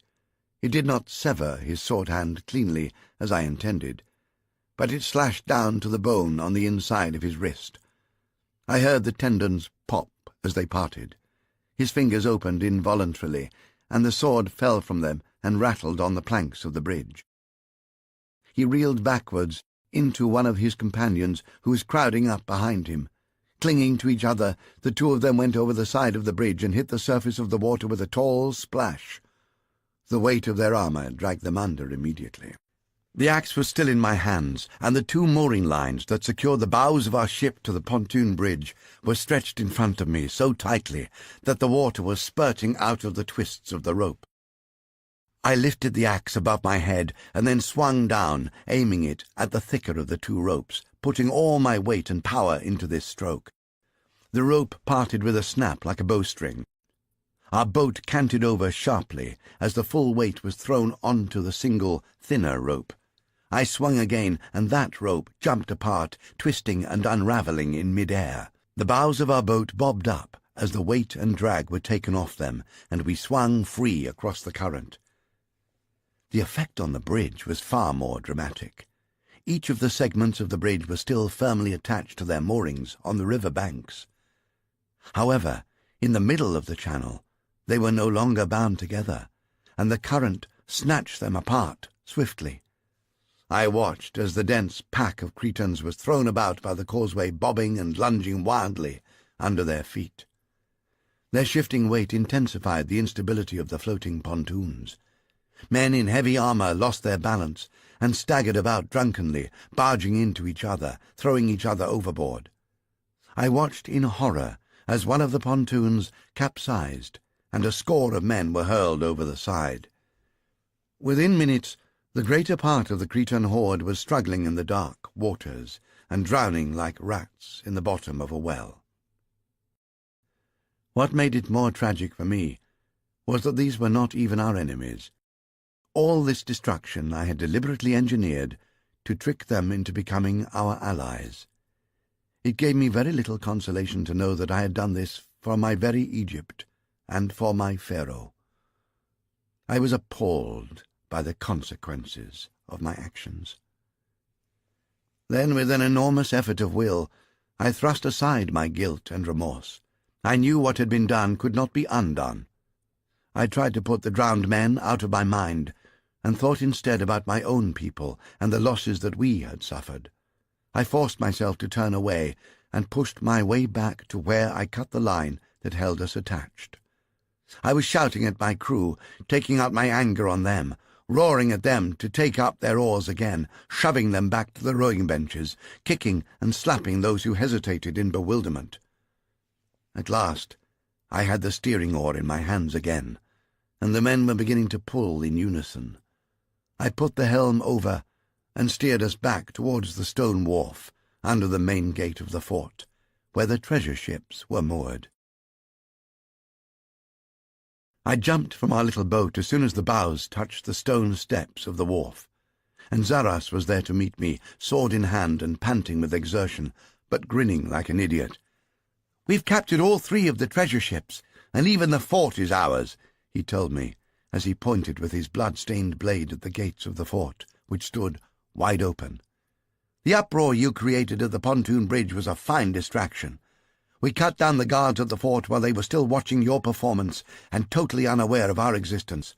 I don't think that any of them escaped, but even if they have, they won't get very far." He paused to catch his breath, and then demanded, "How did it go with you at the bridge, Taita?" I was pleased to hear that even in the heat of battle and victory, he was remembering to speak Hyksos. "The bridge is down, and half the enemy were thrown into the river and drowned," I told him curtly. And then I turned to Akimi, who had run up when he saw me come ashore. "Take command of this boat and keep a dozen men with you to row." I pointed to the cluster of small, unmanned craft anchored in the basin formed by the sweep of the river. "Take with you torches and fire-pots, and burn those boats before the Cretans can get their hands on them, and use them to ferry their men across to attack us again tonight." "At once, my lord," Akimi replied. "Keep only the largest of them," I went on.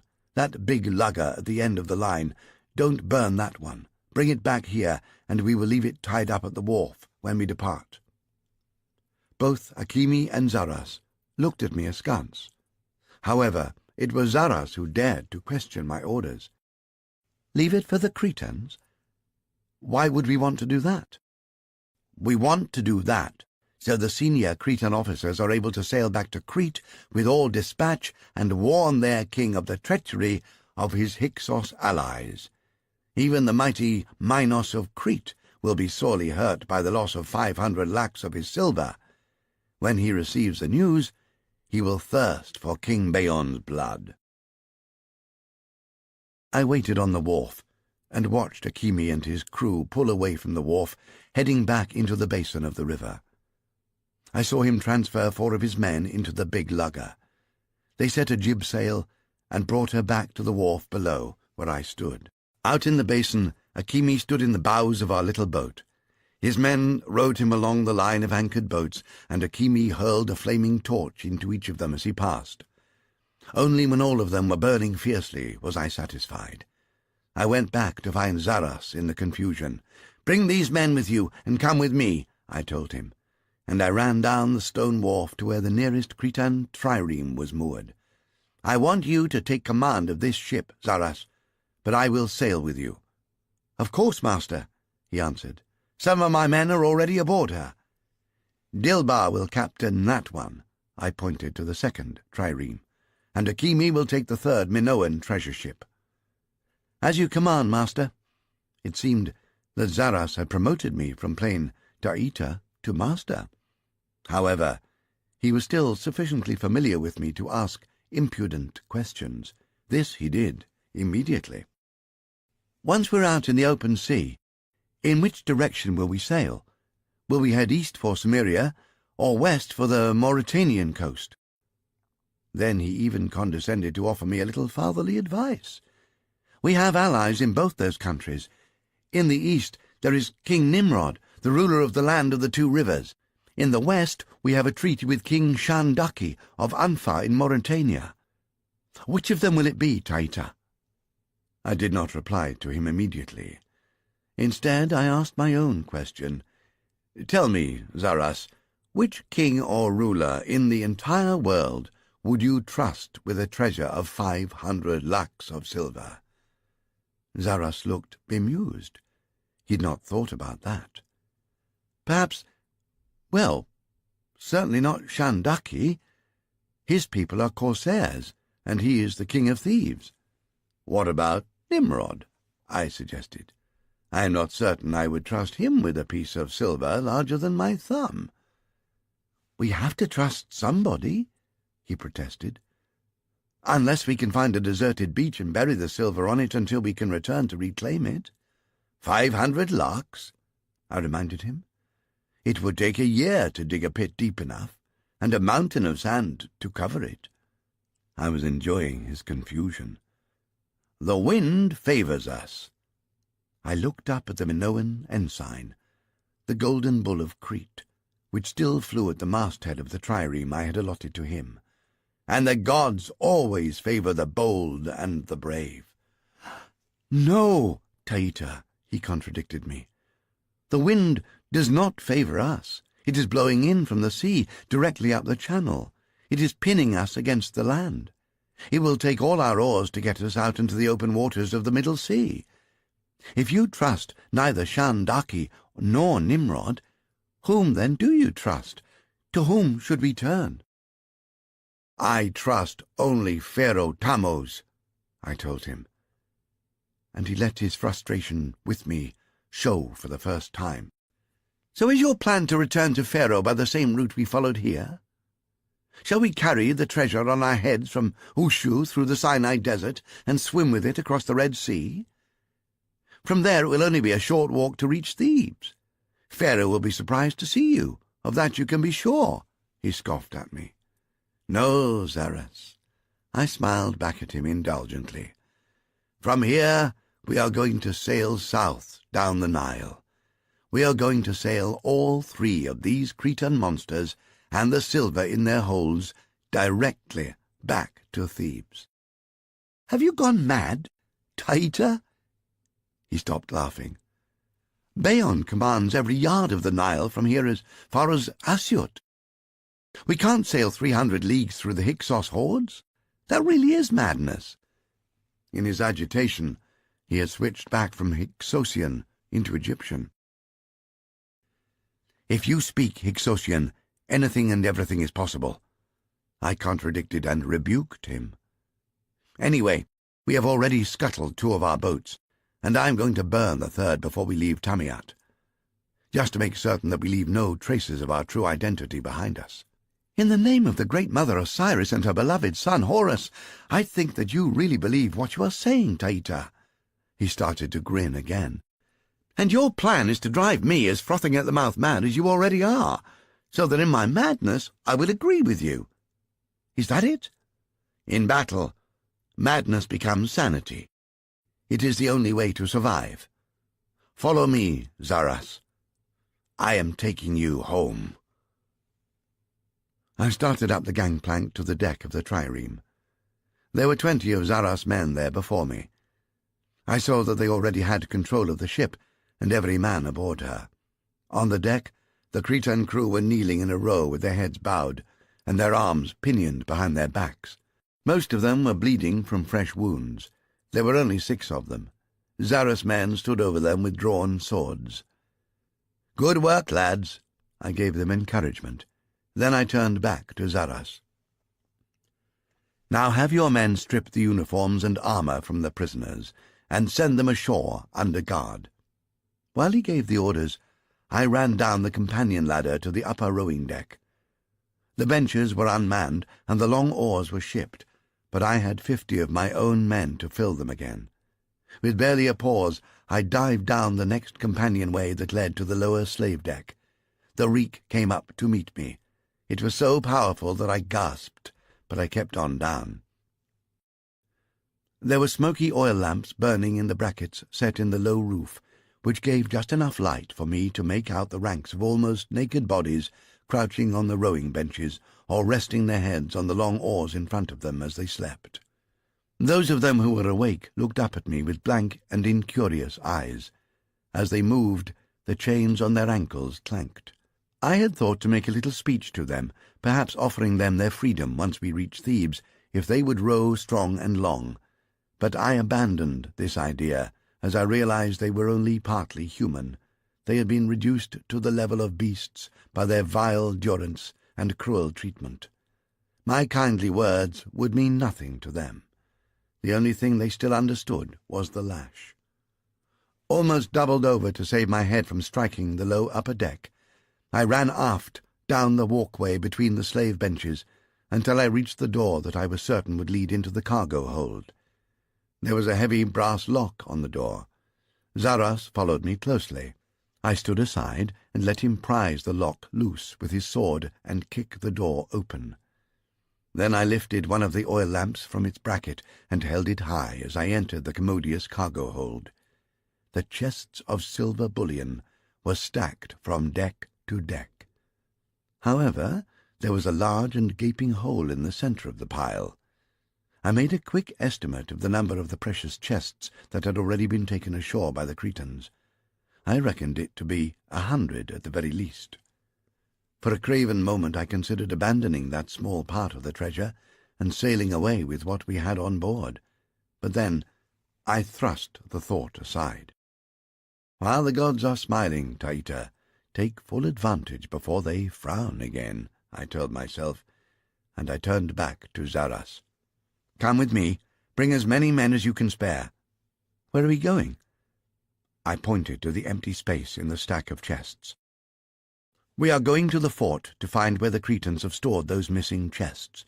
There is enough silver in those alone to equip an entire army and to place them in the battlefield. We must prevent any part of it falling into Beon's hands. We hurried back to the deck, and then Zaras followed me down the gangplank to the wharf. 10 of his men came behind us, bringing the captured Cretan sailors with them. They had stripped them naked. Inside the gates of the fort, we found Dilbar and 30 of his men guarding the men and slaves that they had captured ashore. I ordered Dilbar to strip these captives also. I needed as many of the Cretan uniforms and as much of their armour as we could find. The Minoan officers all wore necklaces, rings, armlets, and wristlets of silver and gold and precious stones. Take those from the prisoners also, I instructed Dilbar.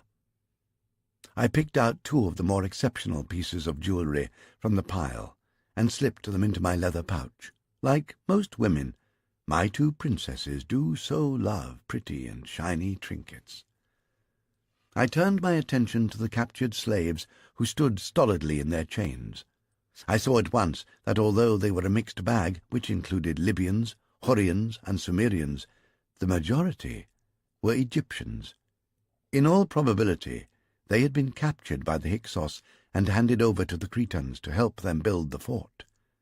I picked out one of them, who had an intelligent face and who seemed not yet to have succumbed to despair. "Take that one into the next chamber," I ordered Dilbar, and he grabbed the Egyptian and dragged him into the antechamber of the fort. There I told him to leave us. When he had gone, I stared at the slave in silence for a while. His attitude was one of resignation, but I saw defiance in his eyes that he was trying to conceal. Good, I thought. He is still a man. At last I spoke to him softly in our own sweet language. "You are an Egyptian?" He started, but I saw he had understood me. "What regiment?" I asked him, but he shrugged, feigning incomprehension. He looked down at his own feet. "Look at me," I ordered him, and I removed my bronze helmet and unwound the silken cloth that covered the lower half of my face. "Look at me," I repeated. He lifted his head and started with surprise. "Who am I?" I asked. "You are Taita. I saw you at Luxor in the temple of Hathor when I was a child.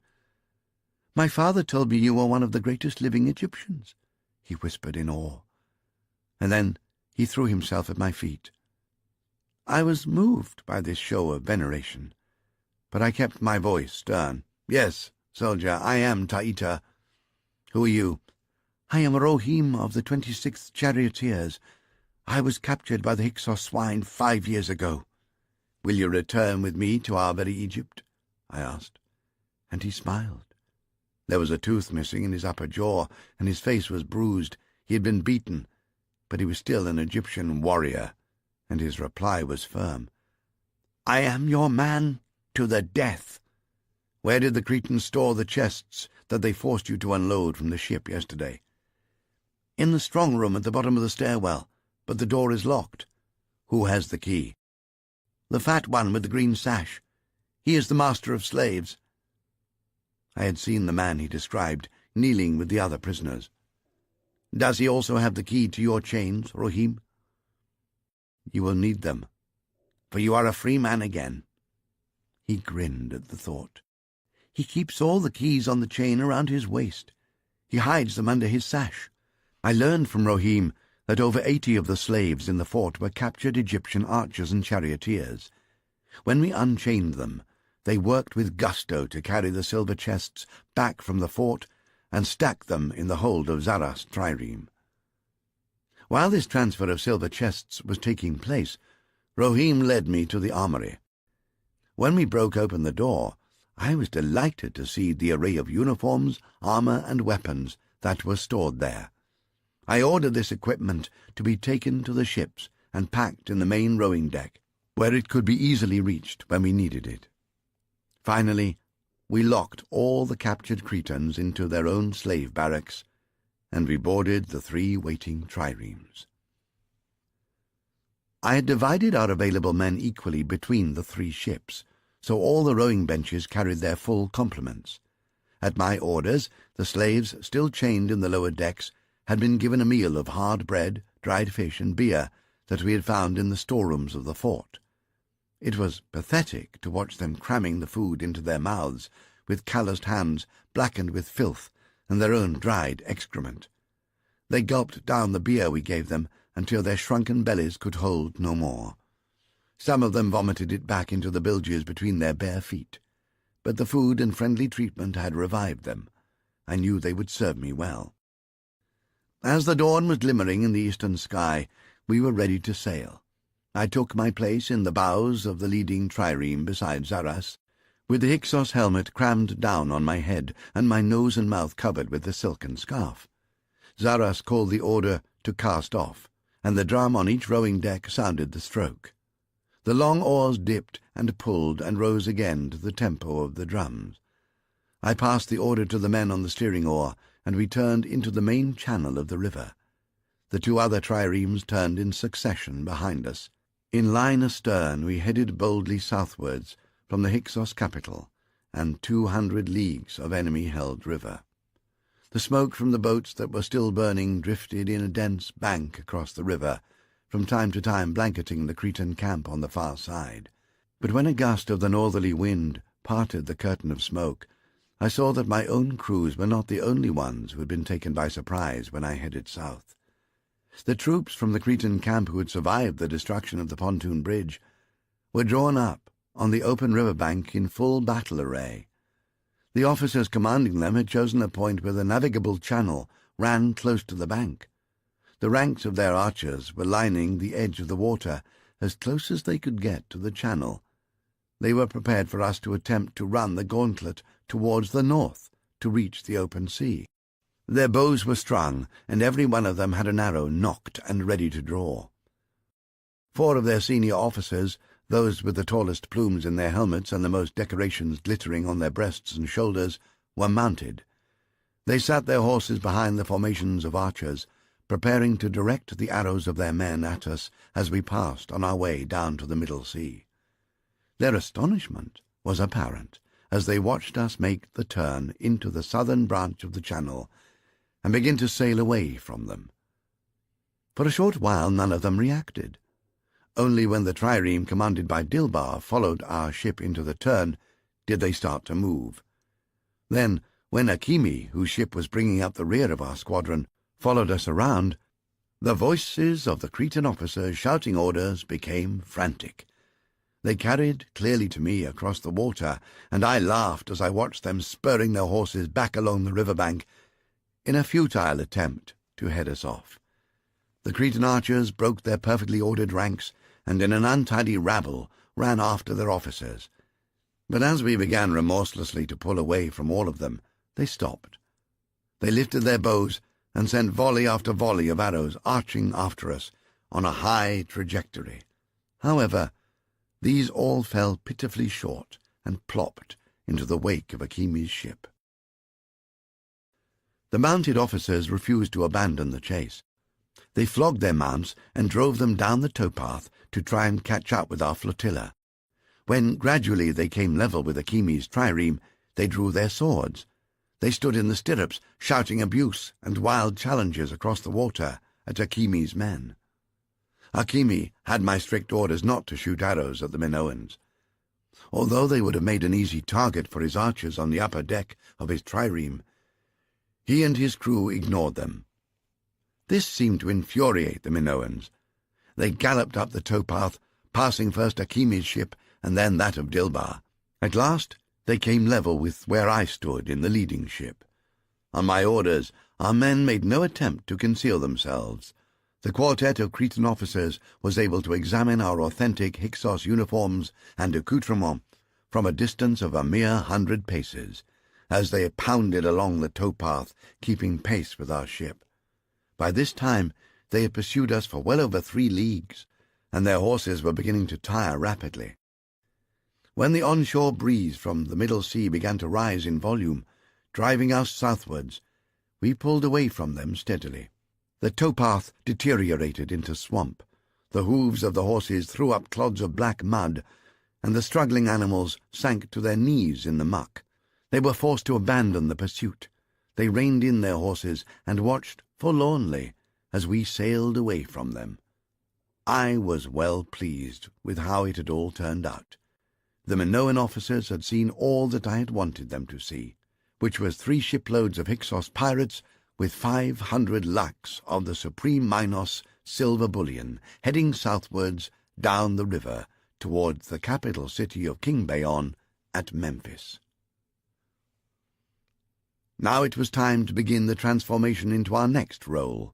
I gave the orders for the Cretan uniforms and weapons that we had captured at the Tamiat fort to be brought up on deck. Then our men, laughing and joking, stripped off their Hyksos uniforms and gear and replaced them with the full panoply of Minoan military splendor, from gilded helmets and engraved swords to knee boots of fine soft leather.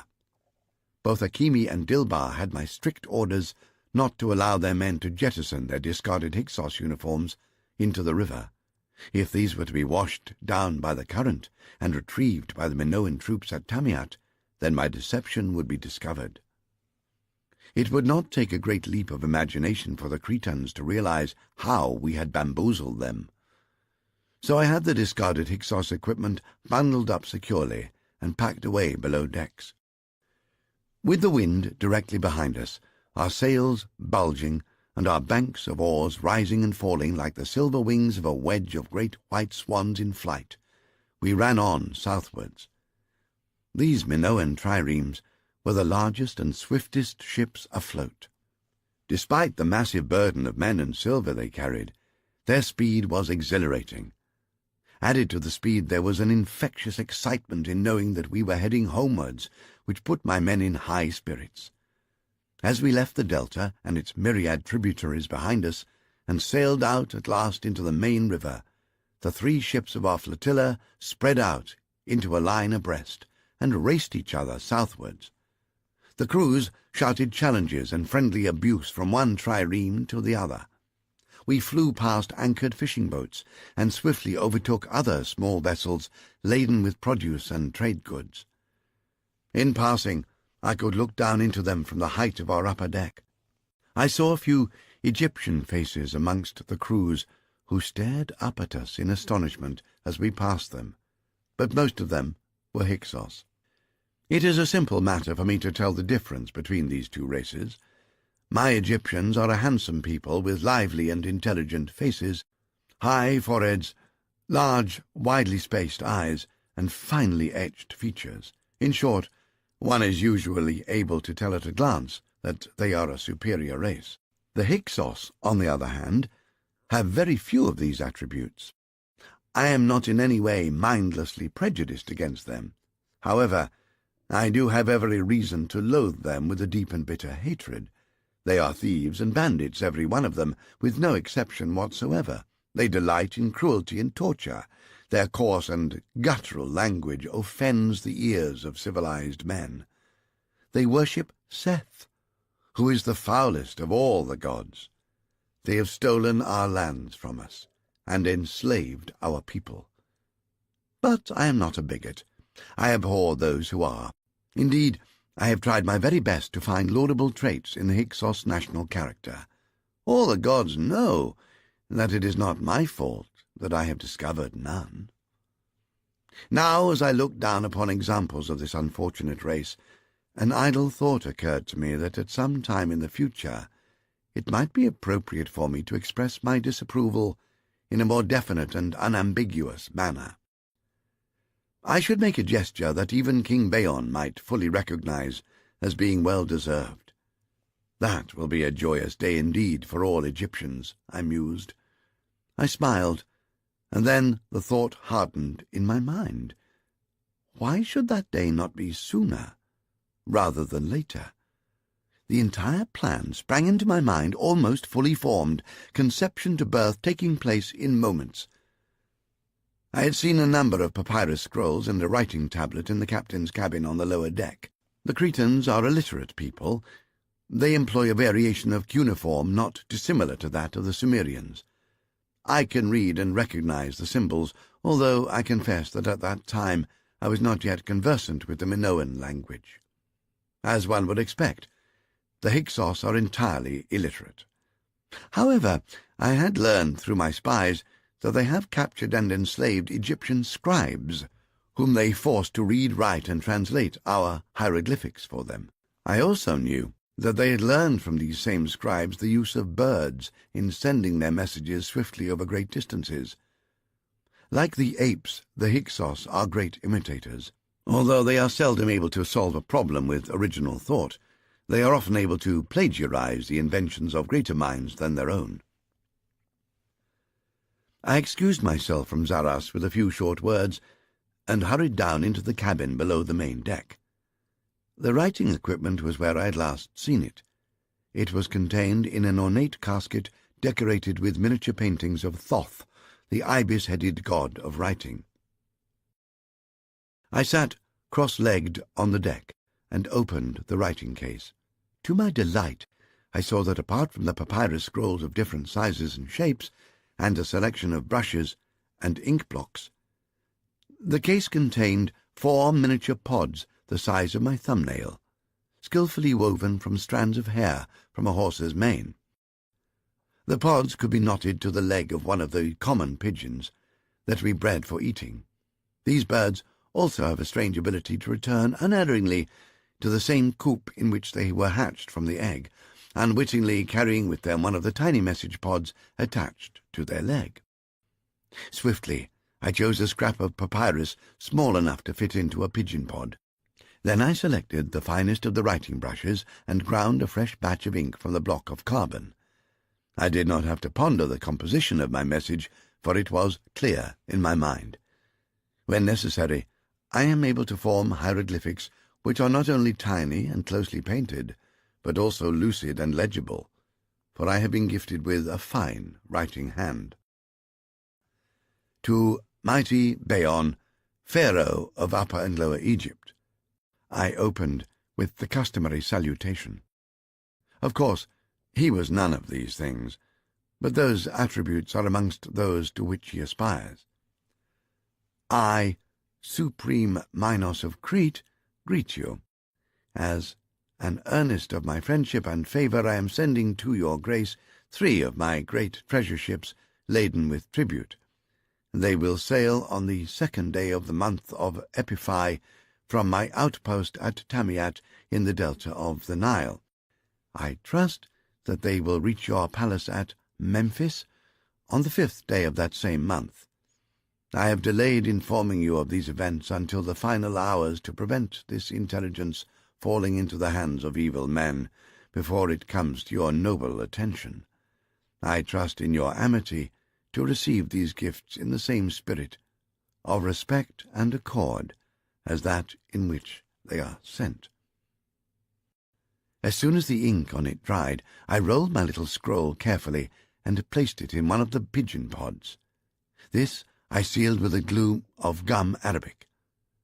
Then I left the cabin and descended to the lower deck and went to the door of the cargo hold. The lock had not been repaired since Zaras' rough treatment. It opened readily to my hand. I closed it again behind me. The chest, which I had opened to inspect its contents, stood apart. The lid was not firmly secured. I prized it open again with the dagger which was part of my Cretan costume. Then I knelt beside it and took out one of the silver ingots. It was heavy, but I placed it in the pouch of my belt. Then I returned to the upper deck and took my place at Zara's side. I spoke to him quietly, so that none of the crew could hear my words. Within the next hour, we should reach the river port of Kuntos, where Bayon maintains a customs post to collect taxes from all passing ships. Zaras interrupted me with a chuckle. "That is of no consequence, Master Taita. We will not be long delayed. I will brush them aside like mosquitoes." "No, Zaras. You will back your oars and sails to let the customs boat come alongside. When it does, you will show them all respect. I must bespeak the tax collector, because I need his cooperation." I turned away to the ship's side before he could pester me with more questions. The truth was that I was uncertain of what to expect when we reached Kuntos. We sped on up the river, taking all other shipping by complete surprise. We were the swiftest ships on the Nile. Even a man on horseback could not outrun us to give prior warning of our approach. As soon as they saw us coming up against the stream, every boat tried to avoid us, either by running into the bank or by dropping their sails and turning to the north to allow the current to carry them out of our way. They did not know who we were, but in these uneasy times, fraught with the smoke clouds of war looming over all the world, no sensible man took chances. When we swept around another wide bend in the river, I saw the port of Kuntos lying on the east bank ahead of us. I recognized it by the tall stone-built watchtower on the hill above the town. There was a large black flag waving from a pole set on the top of the tower. This was the emblem of the tax collector. I knew that he would have men posted on top of the tower to watch for any vessel that tried to slip past without paying its dues. As we sailed closer to the port, a felucca flying another black tax flag shoved off from the stone jetty of the port and set a course to intercept us in mid-river.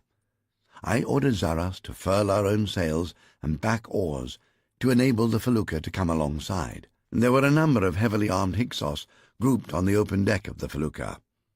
Zaras leaned over the side of our ship and commenced a shouted conversation with one of them, who told us that his name was Groll, and that he was the provincial tax administrator. I was greatly relieved by the fact that this conversation was in Hyksosian. If this creature Groll had addressed us in Minoan, it would have been extremely awkward to try to explain how nobody on board a Minoan trireme spoke a word of the language. In that instant, I determined that at the very first opportunity I would begin a study of the subject. With my ability to master foreign languages, I was confident that within a mere few months I would be able to pass as a native of Crete. From the deck of the felucca, Groll was demanding in the name of King Bayon to be allowed to board our ship. As I had coached him, Zaras did not demur, but immediately ordered our crew to lower a rope ladder to enable Groll to come aboard. He was a wiry little man, and he swarmed up the rope with the agility of an ape. "Are you the master of this ship?" he demanded of Zaras. "It is my duty to inspect your ship's manifest." "Certainly, sir," Zaras agreed. "But first, let me invite you to my cabin to partake of a glass of our excellent Minoan wine, and then you shall have whatever else you require." He took the little man by the arm in a friendly grip and ushered him down the companionway to the master's cabin. Up until this time, I had kept myself well in the background. Now I waited until I heard Zaras slam the door of the cabin beneath my feet. Then I followed them quietly below deck. Zaras and I had planned this meeting carefully, and I had taken the precaution of drilling a peephole in the bulkhead, through which I could watch and hear everything that took place within the cabin. Now I saw that Zaras had seated the visitor facing my peephole. Groll bore more than a passing resemblance to a poisonous giant toad. He had the same wide mouth and beady eyes. In addition, his face was decorated with large warts. When he swallowed a mouthful of the wine which Zaras had poured for him, his entire throat contracted as though he were gulping down a water-rat, which is the favourite fare of the giant toad. I found myself fascinated by this exhibition, which was so true to nature. Of course, you are aware that King Bayon has accorded our shipping diplomatic exemption from taxation. Zaras was speaking respectfully and reasonably. It's for me to determine whether or not you qualify for that exemption, Captain. Grawl lowered his wine mug. However, even if you do qualify, I may have to charge you for my expenses. His smile was sly and knowing. But it will be a paltry sum, I do assure you. Of course, Zaras nodded. All of us must live. However, I am grateful for this opportunity to speak to you in private. I need to send a message to Memphis informing King Bayon of our imminent arrival. I am conveying to him a large amount of silver bars as tribute from our supreme Minos.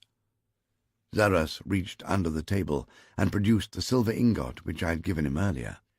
He placed this on the tabletop between them. Here is a sample. Grawl set aside his mug slowly and fastened his gaze on the ingot. His eyes seemed to bulge from their sockets. His toad's mouth hung open slackly, so the wine dribbled over his lips and ran down his scraggly beard. He seemed bereft of the power of speech. Probably he had never laid eyes on such a treasure in his entire lifetime.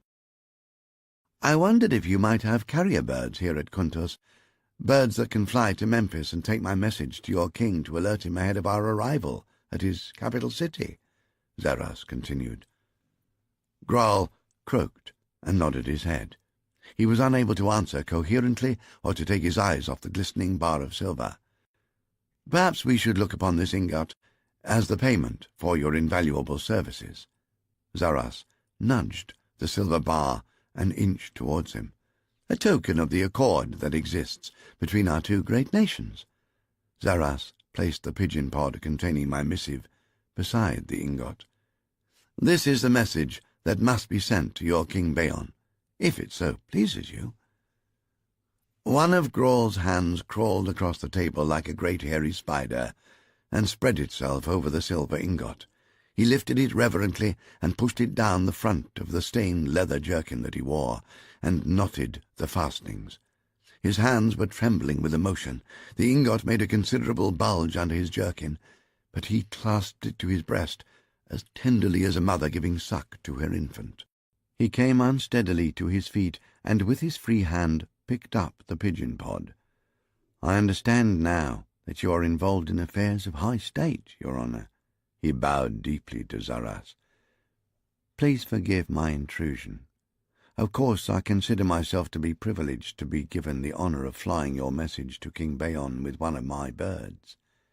The king will have your message in his hands before sunset this very evening. Even in this magnificent ship of yours, you will not be able to reach Memphis before noon the day after tomorrow. You are extremely kind. Now I will escort you safely back on board your felucca, Zaras offered. But Grawl was already halfway up the companion ladder to the upper deck. Zaras and I watched the felucca racing back to Kuntos. We delayed long enough to see Grawl scramble from the felucca to the jetty and then hurry into the village. Only then did I nod at Zaras. We spread our sails and ran out our banks of oars to resume our southerly course. I looked back over our stern and saw a horseman leave the scattered buildings of Kuntos and gallop up the track to the watchtower on the headland. I shaded my eyes against the sun and watched him pull up at the base of the tower and toss his reins to a waiting groom, then drop to the ground and hurry into the tall building. A short time later, the same man reappeared at the top platform of the tower. He was silhouetted against the sky as he lifted both his arms above his head. A purple pigeon fluttered from his cupped hands and whirled aloft on swift wing-beats. The bird circled the tower 3 times and then settled on to a determined southerly heading. It came down the middle of the river, climbing swiftly, but as it passed directly over our ship, it was still low enough for me to imagine that I could see the shape of the tiny pod fastened to one of the legs that was tucked in under its tail fan. We sailed on into the south for the rest of the afternoon. Then, as soon as the sun sank below the hills on the west bank, I ordered Zaras to find a safe anchorage for the night. He chose a stretch of shallow water in a bend of the Nile out of the main current. I knew that Grawl had been correct in his estimate, and that we were still a day and a half sailing north of Memphis. Zaras set an anchor watch on board each of our vessels. Then he posted additional sentries ashore to ensure that no bandits could creep up on us under cover of darkness. As we ate our dinner around one of the campfires, I discussed with my 3 captains the tactics of ramming an enemy ship. I had studied the theory of this maneuver during the writing of my celebrated treatise on naval warfare. I detailed for them how to inflict the greatest amount of damage on an enemy ship and its crew without destroying your own vessel and murdering your own men in the process.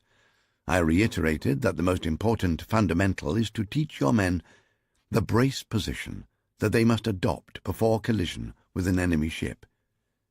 In all other respects, it was a quiet and uneventful night. We were astir again before daybreak, and as soon as it was light enough to discern the channel, we hoisted the anchors and set sail again. The wind had strengthened during the night, blowing strongly out of the northeast.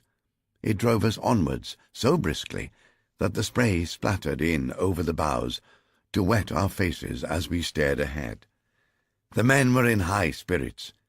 Even the slaves, who were still chained to the lower decks, had responded well to the increase in their rations and to my promise of manumission once we reached Thebes. I could hear them singing, even, where I stood at the helm. I think that I was probably the only one on board who had misgivings about our enterprise. All had gone so well since we left Thebes that the men were beginning to believe that I was infallible and that they were invincible. I knew well enough that both these assumptions were false. Even I did not know what we would find when we reached Memphis. I began to regret bitterly that I had been so bold as to alert Bayon to our arrival. In retrospect, I thought that it would have been so much better and safer to creep by his capital with muffled oars during the night. It did nothing for my peace of mind when Zaras came to where I was brooding at the ship's side and slapped me on the back with such bonhomie that the blow staggered me. "Despite your reputation, I never realized that you are such a reckless daredevil, Taita. I know no other who would have dreamed up any of these escapades of yours. You should compose a ballad to celebrate your own heroics. If you don't, then I may be obliged to do so on your behalf." He guffawed and slapped me again. It hurt even more than the first blow. Although this was Egyptian territory that we were sailing through, it had been seized by our enemies many years ago. I had not revisited this part of the river since my boyhood. This was all unfamiliar territory to me, as it was to every other man aboard, with one exception. That was Rohim of the 26th Charioteers, the Egyptian slave that I had found and freed in the fort at Tamiat. He had been a captive of the Hyksos for 5 years, and half that time he had been chained to the rowing benches of a galley that patrolled this section of the Nile. He stood behind Zaras and me as we navigated the trireme southwards, with sails straining and every oar driving hard. He was able to point out the twists and turns in the navigable channel long before we reached them, and to warn us of hidden obstacles below the surface. When night fell, we anchored for the night. But at sunrise the next morning we were once again under sail and boring on up the Nile. This was the 5th day of the month of Epiphi, the day which I had warned Bayon to expect our arrival at Memphis. We sailed on for 4 hours, until eventually we entered a narrow dog-leg bend that ran between low bluffs. We emerged from this into a straight run of calm water that stretched out for a good 2 leagues ahead of us. "This is the last run before we reach Memphis," Rohim told us. "The channel turns to the left hand at the end of this strait, and the city of Memphis is spread out over both banks directly beyond the turn." "Avast heaving," I ordered Zaras. "Let the men at the oars rest until we reach the turn. Let them drink from the water skins. They must be ready to bring us up to ramming speed as soon as I call for it." The other two triremes followed our example as soon as we shipped our oars. The three of us continued down the strait under sails alone. The river was alive with shipping of every type and size, from galleys to luggers and longboats. These behaved in a completely different manner from any boats we had encountered up until this time. Although they gave way to us respectfully, they did not try to run from us. The crews waved and shouted friendly greetings as we passed. "They are expecting us," I told Zaras complacently, trying to hide my relief. "It seems that our pigeon found its way back to its loft." Zaras looked at me with unconcealed astonishment. "Isn't that what you planned? Were you expecting anything less, Master?" he demanded, and I shook my head and turned away. I find it daunting that men expect me to perform miracles as a matter of routine. I know that I am more astute and wily than most other men, but to my mind, luck is preferable to brains, and luck is a fickle mistress. I am never sure when she will desert me. I walked down across the rows of benches where I met the same childlike trust and limitless expectations. The men greeted me with smiles and silly little jests, which I returned as guilelessly. However, my true purpose was to check that the bows that lay under the benches were strung and the quivers beside them were filled with arrows. With the wind blustering in from dead astern, we were tearing through the water, and the final bend in the river seemed to race to meet us. Without any semblance of urgency, still smiling and exchanging repartee with the men, I made my way back to my station at the helm. I glanced over each side of our hull to make certain that the triremes of Dilbar and Akimi were in their arrowhead attack formation, flanking us. Both Dilbar and Akimi raised their right arms to salute me, and to signal their readiness for battle. I nodded at Zaras as we swept into the bend, and called out one word, "Oars!" We spread our wings, the feathered blades of the oars skimming the surface. "Pull!" I gave the command, and the blades dipped and caught the water, and shot us forward, almost doubling our speed. The drummers set the stroke rate, increasing it as our speed built up. Suddenly, we were through the bend. The banks of the river opened on each side of us, and the city of Memphis lay ahead of us. The dazzling sunlight reflected from the marble walls and towers, from the domes and towers clad in gold leaf. The splendor of the palaces and temples spread before us almost rivaled those of my beloved Thebes. Each bank of the river was lined 3 or 4 deep with small craft, and every craft was packed with humanity. Their multitudes were beyond counting. Most of the boats were draped with bunting of white and red. These, I knew, were the Hyksos colors of rejoicing and happiness. The crowds were waving palm fronds in greeting. Their voices rose in a tumult of song and wild ululation. The wide lane down the center of the Nile had been left completely devoid of shipping to welcome us. At the far end of this watery highway was anchored a cluster of magnificently painted barges with river galleys.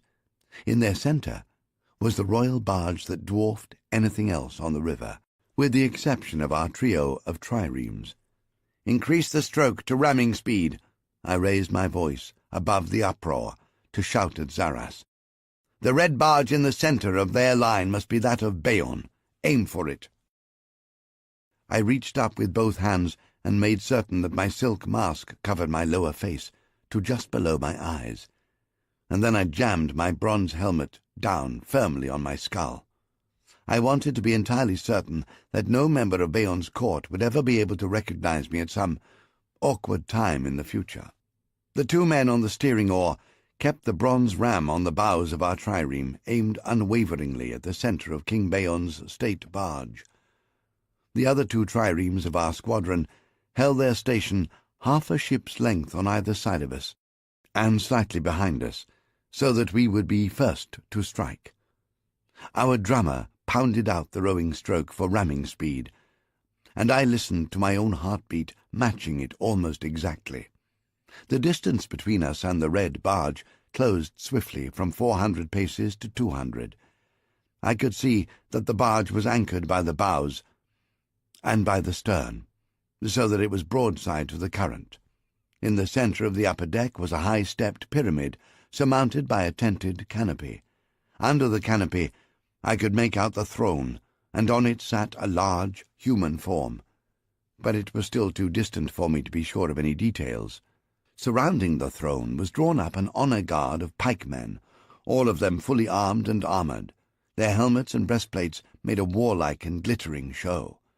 On each side of the royal barge was anchored a line of smaller vessels. These were crowded with the courtiers who made up Beon's entourage. It seemed to me that there were several hundreds of them, but it was impossible to judge their numbers with any accuracy, because they were packed so closely, and most of the women were hidden behind the taller men. All of them were laughing, cheering, and waving. Some of the men were in ceremonial armour and ornate metal helmets. The others, male and females both, were dressed in lustrous and exotic materials of every conceivable colour. They were as fantastic and multi-hued as a cloud of freshly hatched butterflies, fluttering, whirling, and dancing in the wind.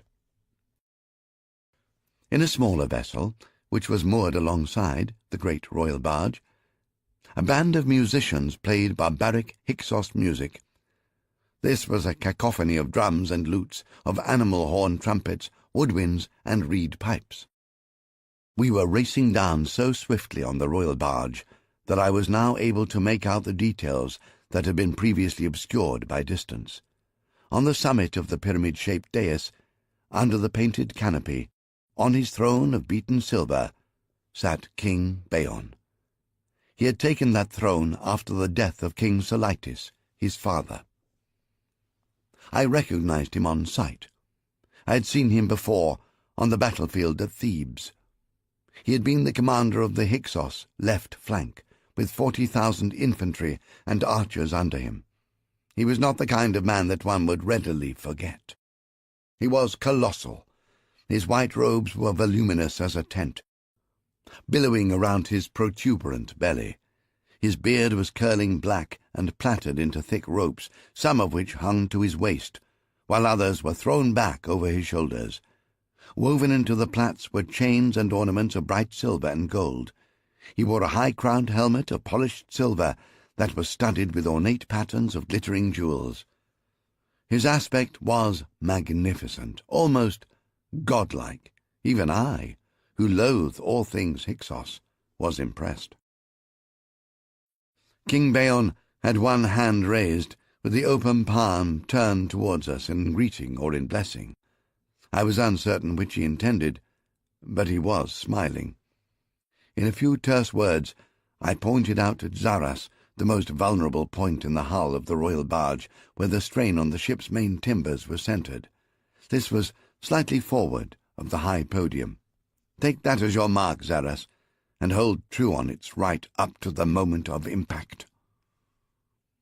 By now we were so close that I could see that King Beon was no longer smiling.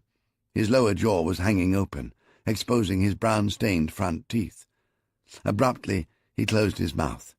At this late juncture he had realized that our intentions were hostile.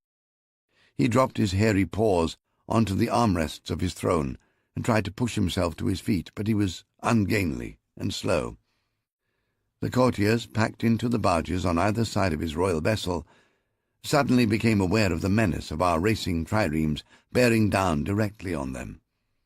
The wild screams of the women carried clearly to where I stood. The men were struggling to reach the sides of the anchored barges, unsheathing their weapons and challenging us with futile war cries and bellows of rage. I saw many of their women knocked down and trampled.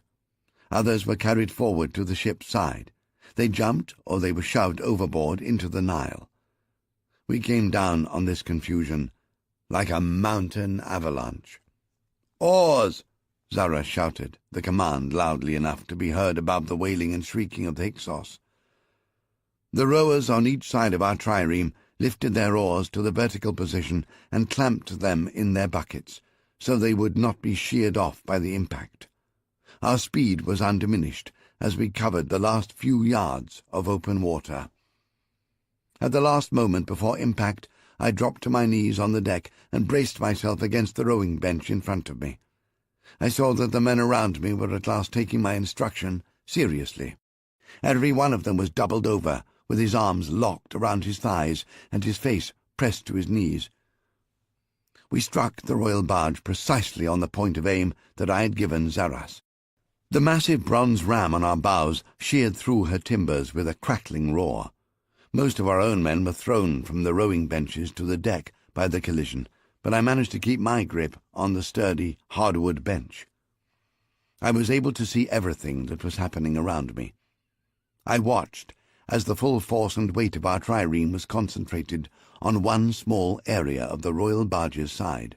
Like the blade of a heavy axe striking a log of kindling, we cut through her cleanly. The severed halves of her hull rolled under our bows as we trod her under.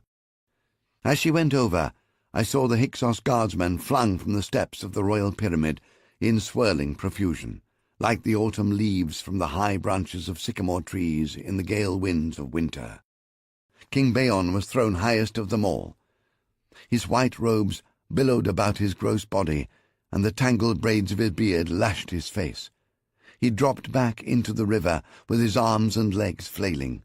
The air, trapped in his robes, floated him on the surface, not 30 paces from where I was dragging myself upright, using the rowing bench as a support. On either side of me, the other triremes of our squadron smashed into the smaller barges of the Hyksos formation. They rolled them over effortlessly, ripping through their hulls, catapulting the panic-stricken passengers from the decks into the river. The wreckage of the royal barge scraped down the sides of our trireme. To an uproar of tearing sails, snapping ropes, splintering timbers, and the agonized shrieks of men being crushed between the grinding hulls. Our own deck was canted over at a severe angle, men and loose equipment sliding towards the port side. Then our lovely ship shook herself free of the wreckage, and with almost feminine grace she regained her equilibrium and came upright in the water. Zaras was yelling again for oars, and the men responded quickly enough. They heaved the oars from the buckets and settled them in their rowlocks. "Reverse the stroke!" Zaras shouted again. Only the rowers in the rear benches were able to reach the water with their oars. The men in the forward benches were blocked by the wreckage of the floundering royal barge. Those who were able to do so dug in their blades, and with a few powerful strokes pulled us free. Within seconds, the severed sections of the royal barge filled with water. They rolled over and went down. An eruption of trapped air roared up to the surface. I glanced over at the other two triremes.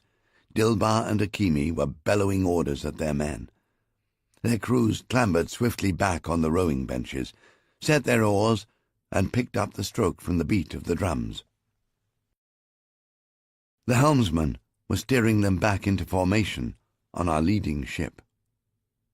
Between us, the surface of the river was covered with bobbing human heads, splashing and struggling bodies, and shattered wreckage. The cries of drowning men and women were as piteous as the bleating of sheep being driven through the gates of the abattoir when they smell the blood. For a long minute, I watched the carnage in horror. I was almost overwhelmed by guilt and remorse. I could no longer force myself to look upon these doomed creatures as merely Hyksos animals. They were human beings, struggling for life itself. My heart went out to them. Then I saw King Bayon again, and my feelings changed in an instant.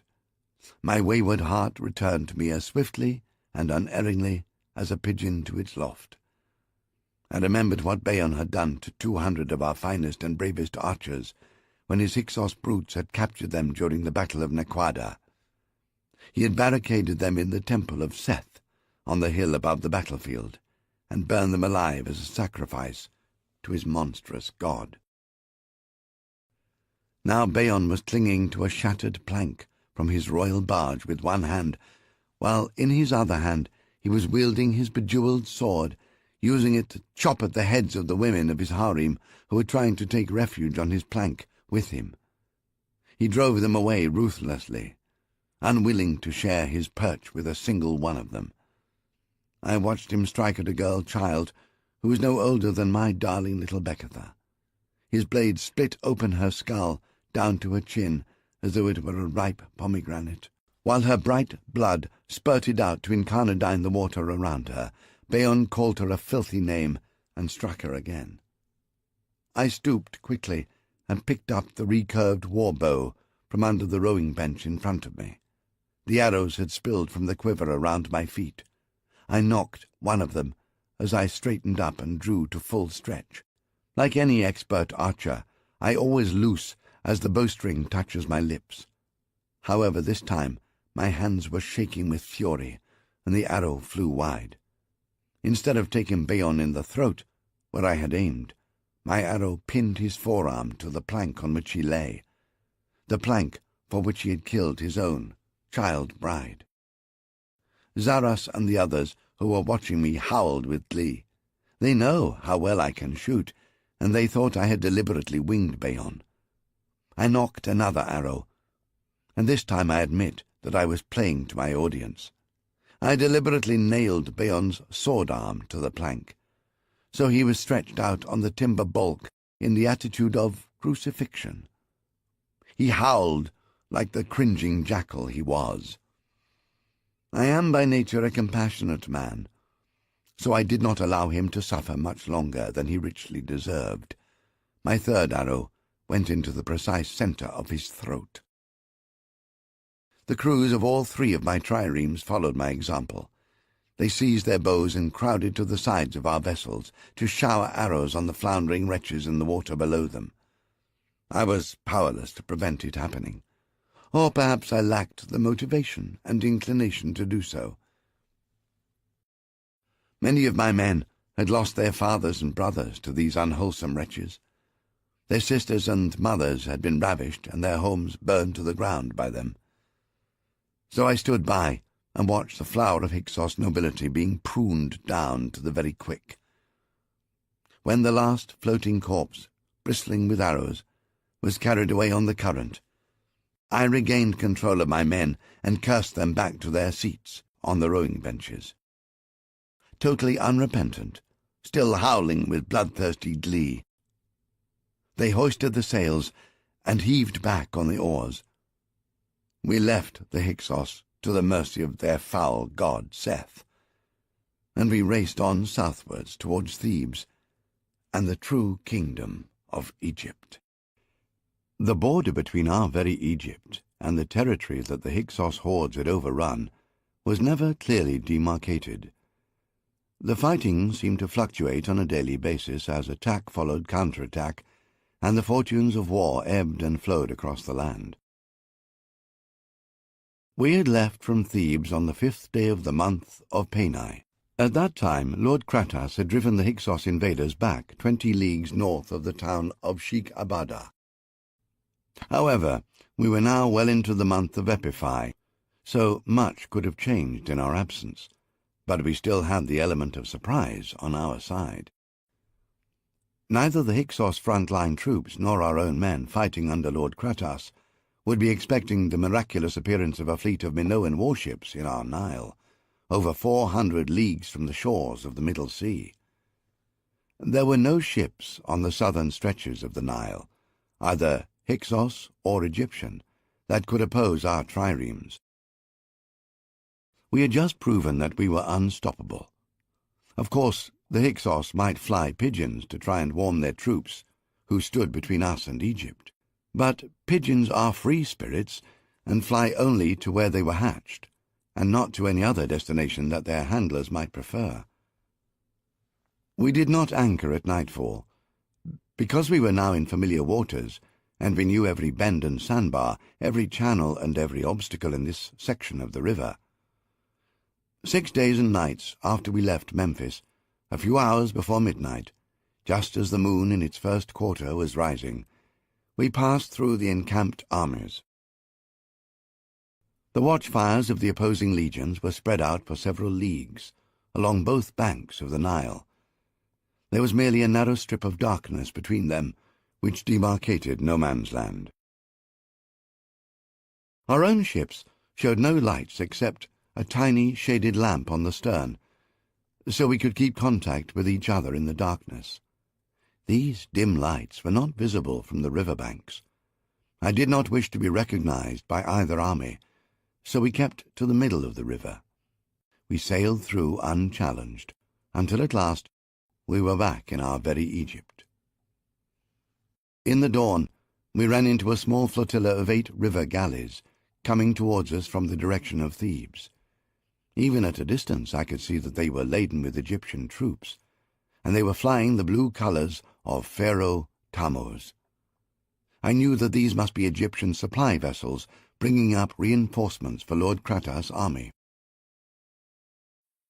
As soon as they saw our strange squadron bearing down on them, every one of them put over the helm and tried to fly from us in panic. During the previous few days, I had ordered my men to stitch together crude but effective blue pennants, in preparation for just such an encounter. Each of our triremes hoisted one of these at the masthead, and the galleys pulled into the bank and let us pass.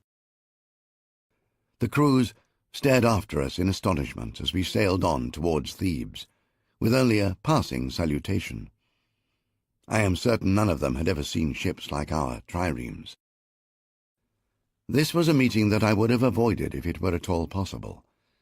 It was far better that the fate of the treasure triremes remained forever a mystery to the supreme Minos in Crete.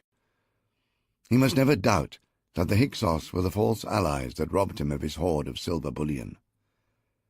To achieve this, I had to ensure that our captured prizes, colossal and conspicuous as they might be, disappeared without trace. This was a task that might have daunted a lesser man, but I had already devised the solution. In the time before our people were driven from their homeland by the Hyksos, before the Exodus, our ruler had been Pharaoh Mamos. At that time, I, Taita, was the slave of Lord Intef, who was the nomarch of Karnak and Grand Vizier of all the 22 nomes of Upper Egypt. However, among his numerous other titles and honorifics, my master was also the lord of the necropolis and the keeper of the royal tombs. He was responsible for the upkeep of the tombs of all the pharaohs past and present, living and dead. But much more importantly, he was also the official architect of the tomb of Pharaoh Mamos. My Lord Intef had never been gifted with any creative skills. His talents were vested more in havoc and destruction. I doubt that he could have designed a cattle pen, or even a pigeon coop, let alone an elaborate royal tomb fit for a pharaoh.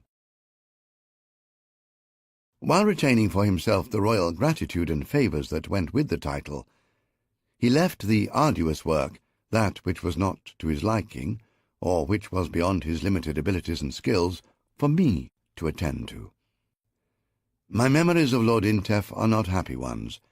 It was he who commanded one of his minions to take the gelding knife to me. He was a cruel man and utterly ruthless. But in the end, I had decisively settled the score between us. Long before that happy day, it was I who designed every chamber and tunnel and funerary hall of Pharaoh Mamos's magnificent tomb. Then I supervised and directed the builders, the masons, the artists, and all the artisans that were called upon to labor in this enterprise. Pharaoh Mamos's outer sarcophagus was carved from a gigantic single block of granite.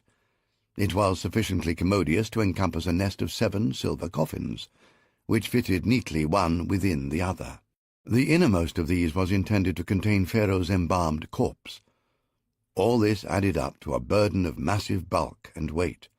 This had to be transported in great reverence 2,000 yards from the funerary temple on the banks of the Nile River to the tomb in the foothills of the Valley of the Kings. To accomplish this transit, I surveyed and built a canal that ran as straight as any arrow from the bank of the Nile across the riparian plain of black soil to the entrance of the royal tomb. This canal was wide enough and deep enough to accept Pharaoh's funeral barge. Pharaoh Mamos had been overtaken by destiny and had never lain a single day in his tomb before the Hyksos drove us out of our land. When we embarked on the long exodus, we were commanded by his wife, Queen Lostris, to carry his embalmed body with us. Many years later, Queen Lostris ordered me to design and build another tomb in the savage Nubian wilderness thousands of leagues further south. This was where Mamos now lay. The original tomb in the Valley of the Kings had stood empty all these years. More importantly for my plans, the canal that I had built from the funerary temple on the bank of the Nile to the royal tomb was still in an excellent state of repair. I knew this because only a short while previously I had ridden along the bank with my two little princesses to show them their father's empty tomb. I must admit that neither of them showed much interest in this lesson in the history of their own family. Even after all these years, I was able to recall the precise dimensions of Mamos's funeral barge. My memory is infallible. I never forget a fact, a figure, or a face. Now I measured the overall dimensions of our requisitioned Minoan treasure triremes. Then I ordered Zaras to anchor briefly in calm water, while I swam down to the trireme's keel and measured the amount of water she drew with her full cargo of bullion in the hold. These measurements varied somewhat from ship to ship. I returned to the surface, well pleased with the results of my investigations. Now I was able to compare the dimensions of Pharaoh Mamos's funeral barge with those of the captured triremes. The funerary canal would accommodate the transit of the largest of my triremes, with 10 cubits to spare on each side of the hull, and with clearance of 15 cubits of water under the keel. What was even more encouraging was that all those years ago I had lined the canal with granite blocks, and I had designed a system of locks and shadoofs to keep it always filled with Nile water. It has been my experience that if you defer to the gods with the full reverence and respect that they deserve and expect, they are often inclined to return the compliment. Although they can be capricious, this time they had remembered me. I planned the last leg of our journey to arrive at the entrance to the funerary canal shortly after the setting of the sun. In darkness, we tied up at the stone jetty below Pharaoh Mamos's funerary temple. Of course, Mamos is now a god, and has his own temple overlooking the Nile. It is but a short walk from the jetty on which Zaras and I landed. It is not a very imposing temple. I must accept the personal responsibility for that. When we returned to Thebes after the Exodus, and we defeated the Hyksos at the Battle of Thebes, my mistress, Queen Lostris, was determined to dedicate a temple to her husband, the long-dead pharaoh. She wanted to honor him, and at the same time render up thanks for our safe return from the wilderness. Of course, she summoned me to build the temple. When I saw the extent and sumptuousness of the edifice she had in mind, I was shocked and alarmed. It would have overshadowed and outshone the great palace of the pharaohs, which would face it from the opposite bank of the river. Pharaoh Mamos had almost reduced this very Egypt to penury with the erection of his two tombs, the one here at the entrance to the Valley of the Kings, and the other even more complex and expensive tomb in Nubia. Now my mistress, whom I adored and worshipped, planned to bring the nation low yet again with the erection of another astonishing building in his memory. Fortunately, I have considerable sway over her only son, the present Pharaoh Tammuz, who is a sensible lad.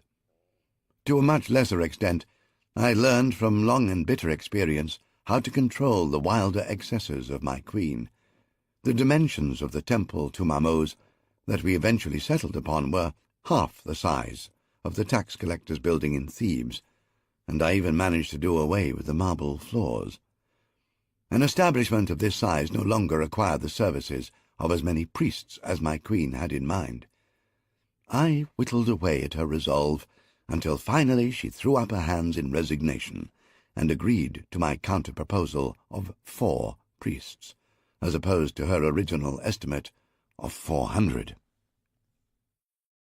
Now, when Zarus and I made our way up from the river to the rear entrance of the temple and walked into the nave without announcing our arrival, we discovered the 4 religious gentlemen rather more than moderately inebriated on cheap palm wine. They were in the company of 2 young ladies, who for some arcane and obscure reason were without clothing. They were engrossed in a prayer ritual with 2 of the priests of Mamos, which seemed to consist of rolling around on the floor of baked mud bricks, clinging together and uttering cries of wild abandon. The 2 unoccupied priests stood over them, clapping their hands and exhorting the worshippers to a more strenuous display of religious devotion. It was some little time before any of them became aware of our presence. At that point, the ladies hurriedly retrieved their apparel and disappeared through the secret door behind the statue of the god Mamos.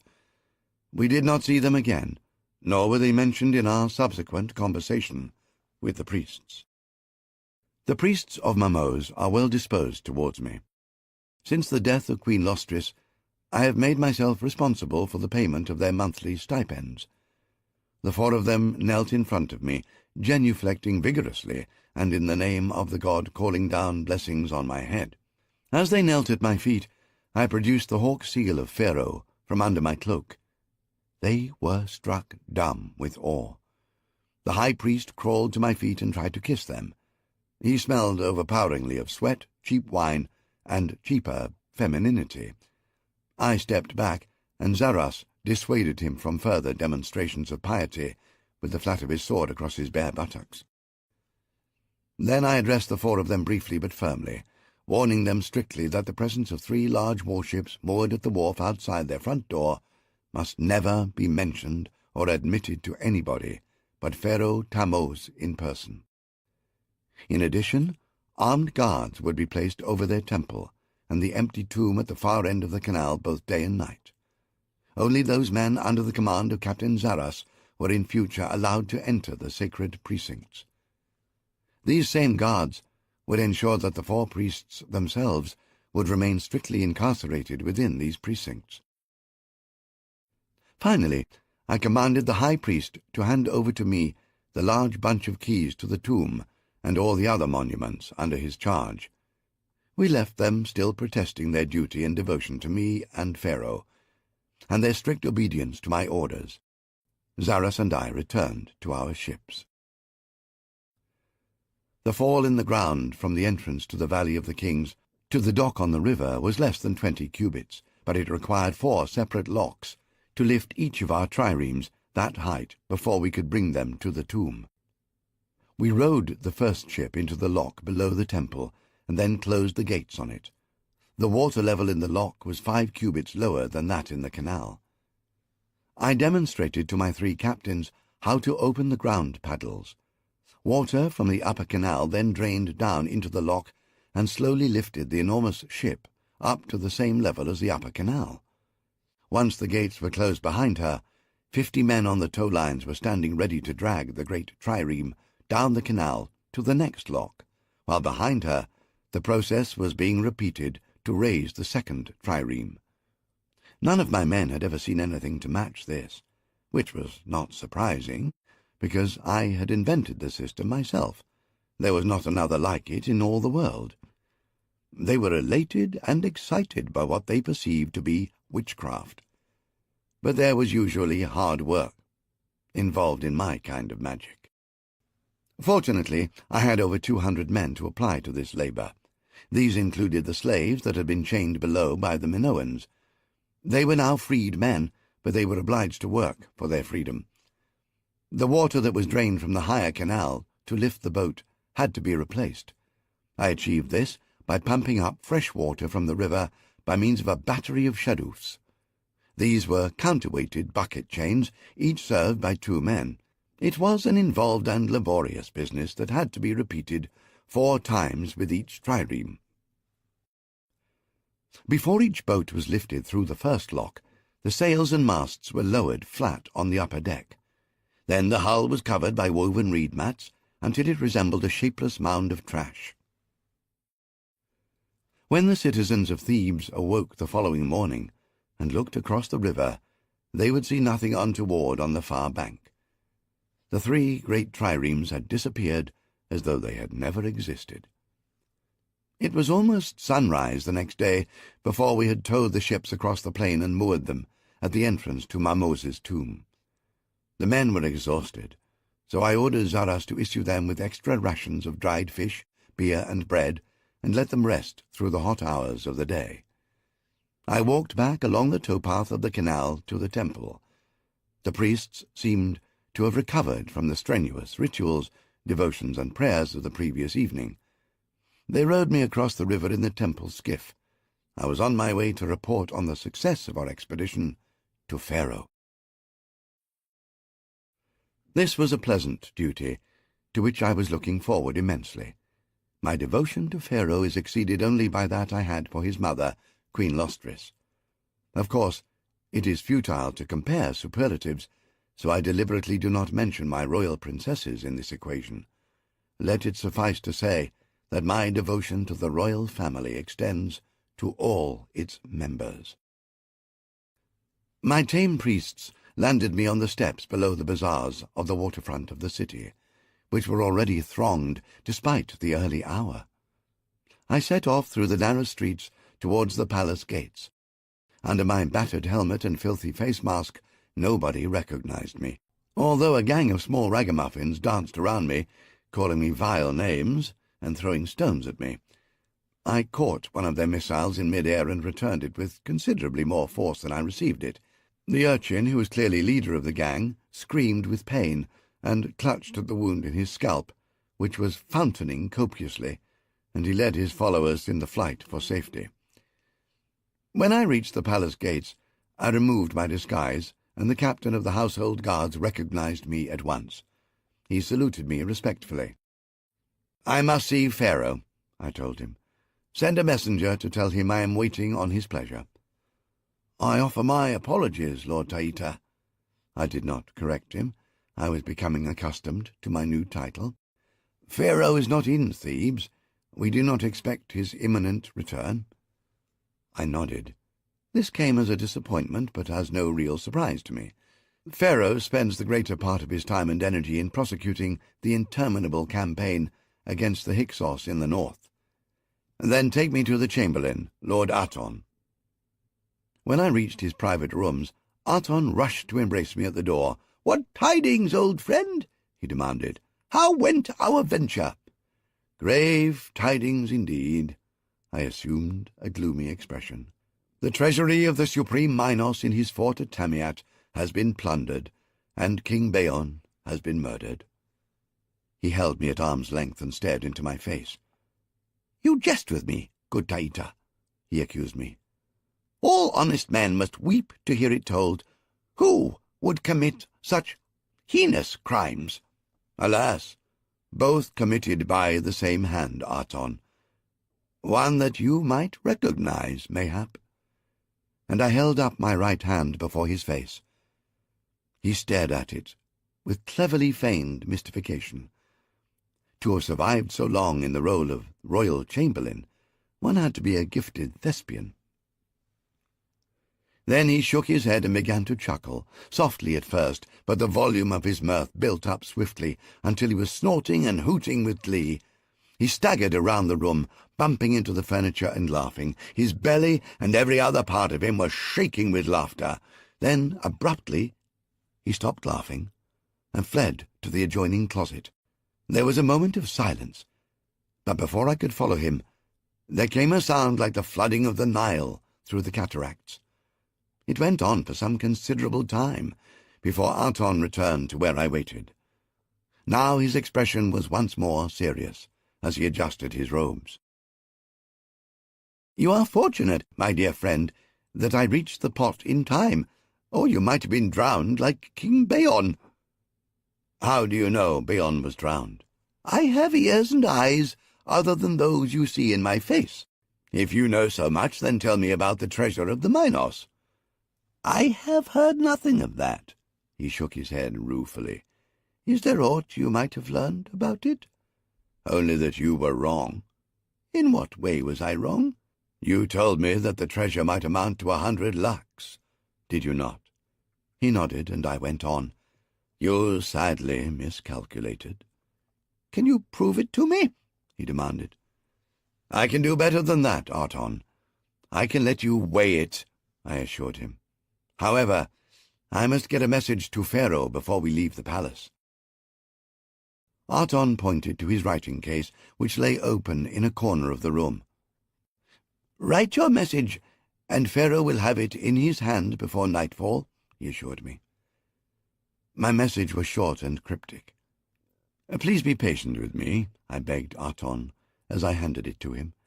"But I have not bathed or worn fresh apparel for almost 2 moons. I must visit my own quarters here in the palace before I return with you to the tomb of Mamos." I did not think it worth mentioning that neither had I seen my 2 little princesses since my return. As soon as I reached my quarters, I sent one of my slaves to the quarters of the royal women to convey a message to their highnesses. The 2 of them arrived with the force and fury of the Khamsin wind out of the desert just as I was stepping into my hot tub. They are the only ones in all the world that I allow to see me unclad, except for my slaves. However, my slaves are all eunuchs, as am I, so they are of no account. Now Tehuti and Beketha perched on the marble surround of my tub and pestered me with questions. They took no notice of my nudity.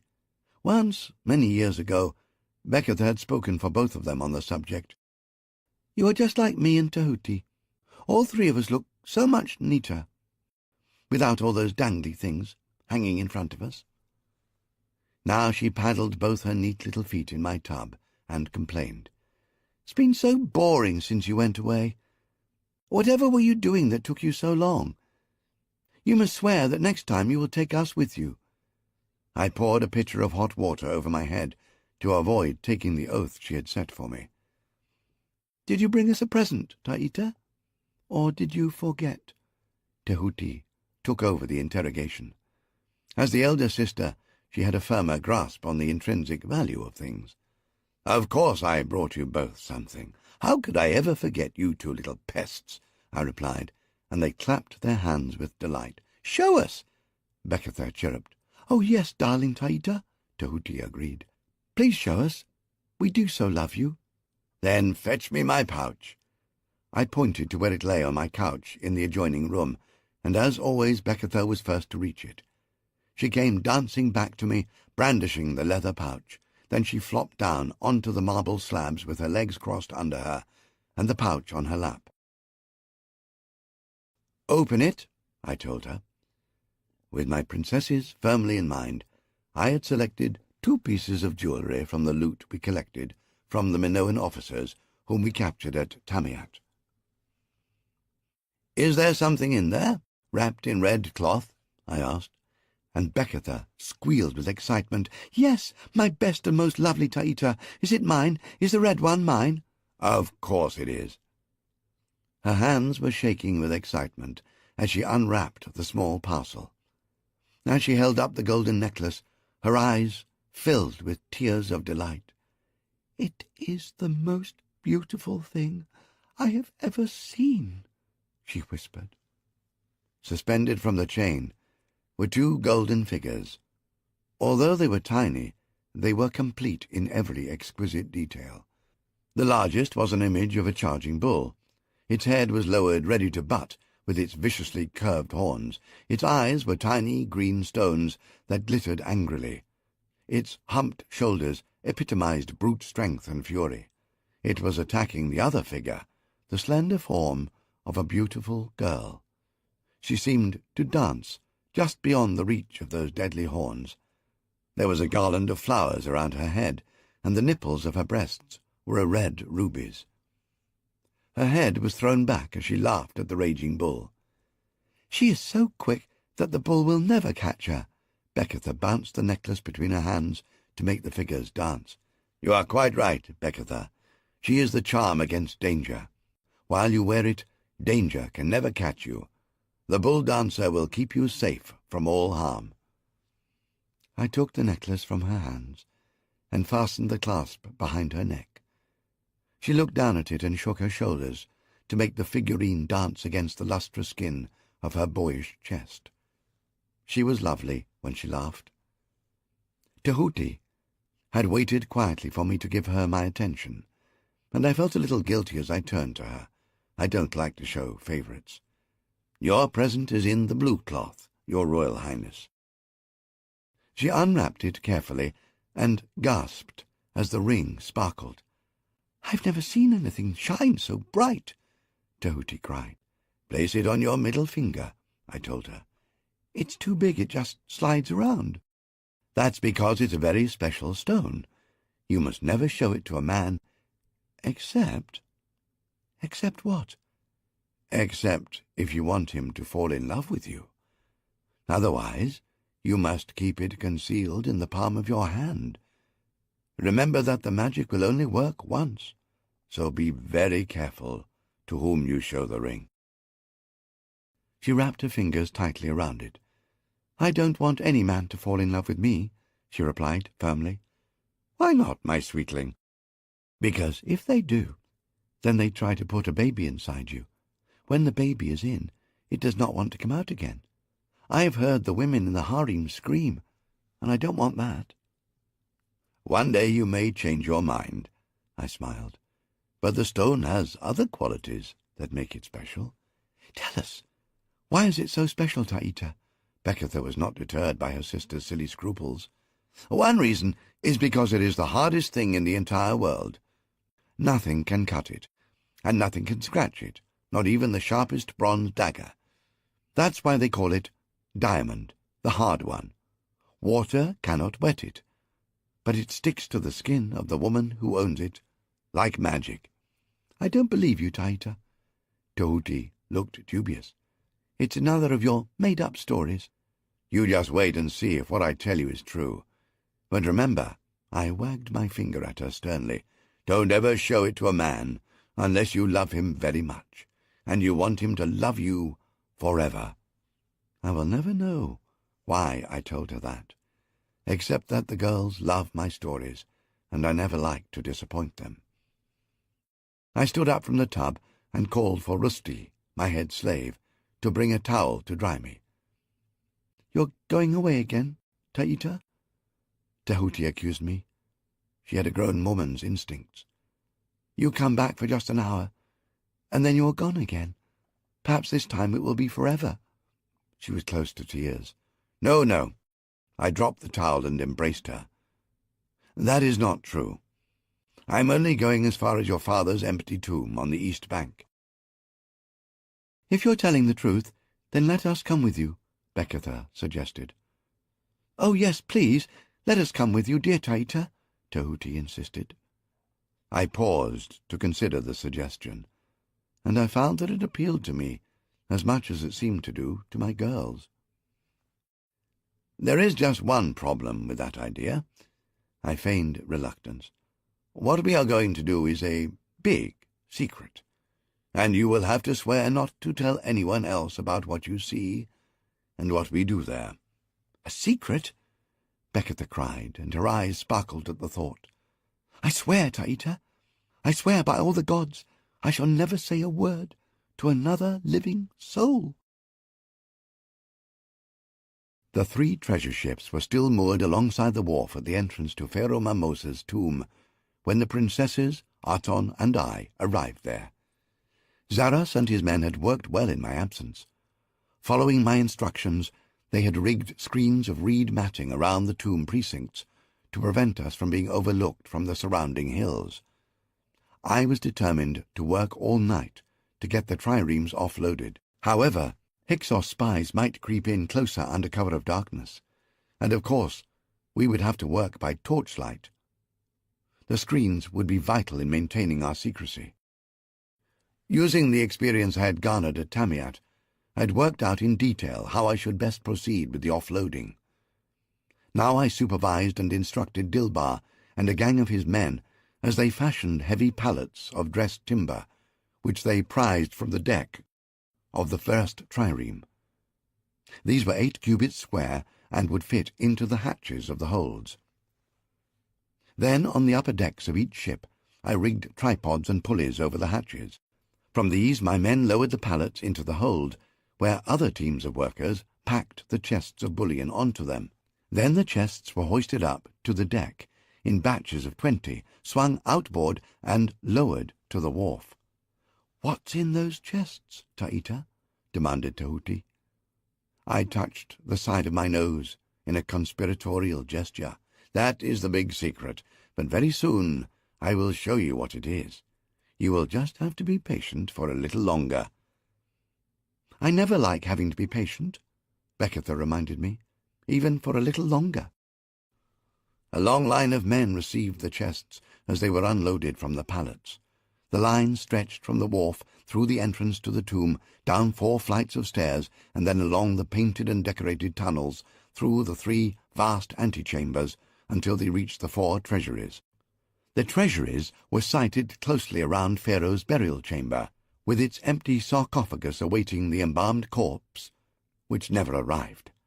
This vast complex had been hewn from the living rock, an endeavour which had taken me and 2,000 labourers 20 years to accomplish, and of which I am still rightfully proud.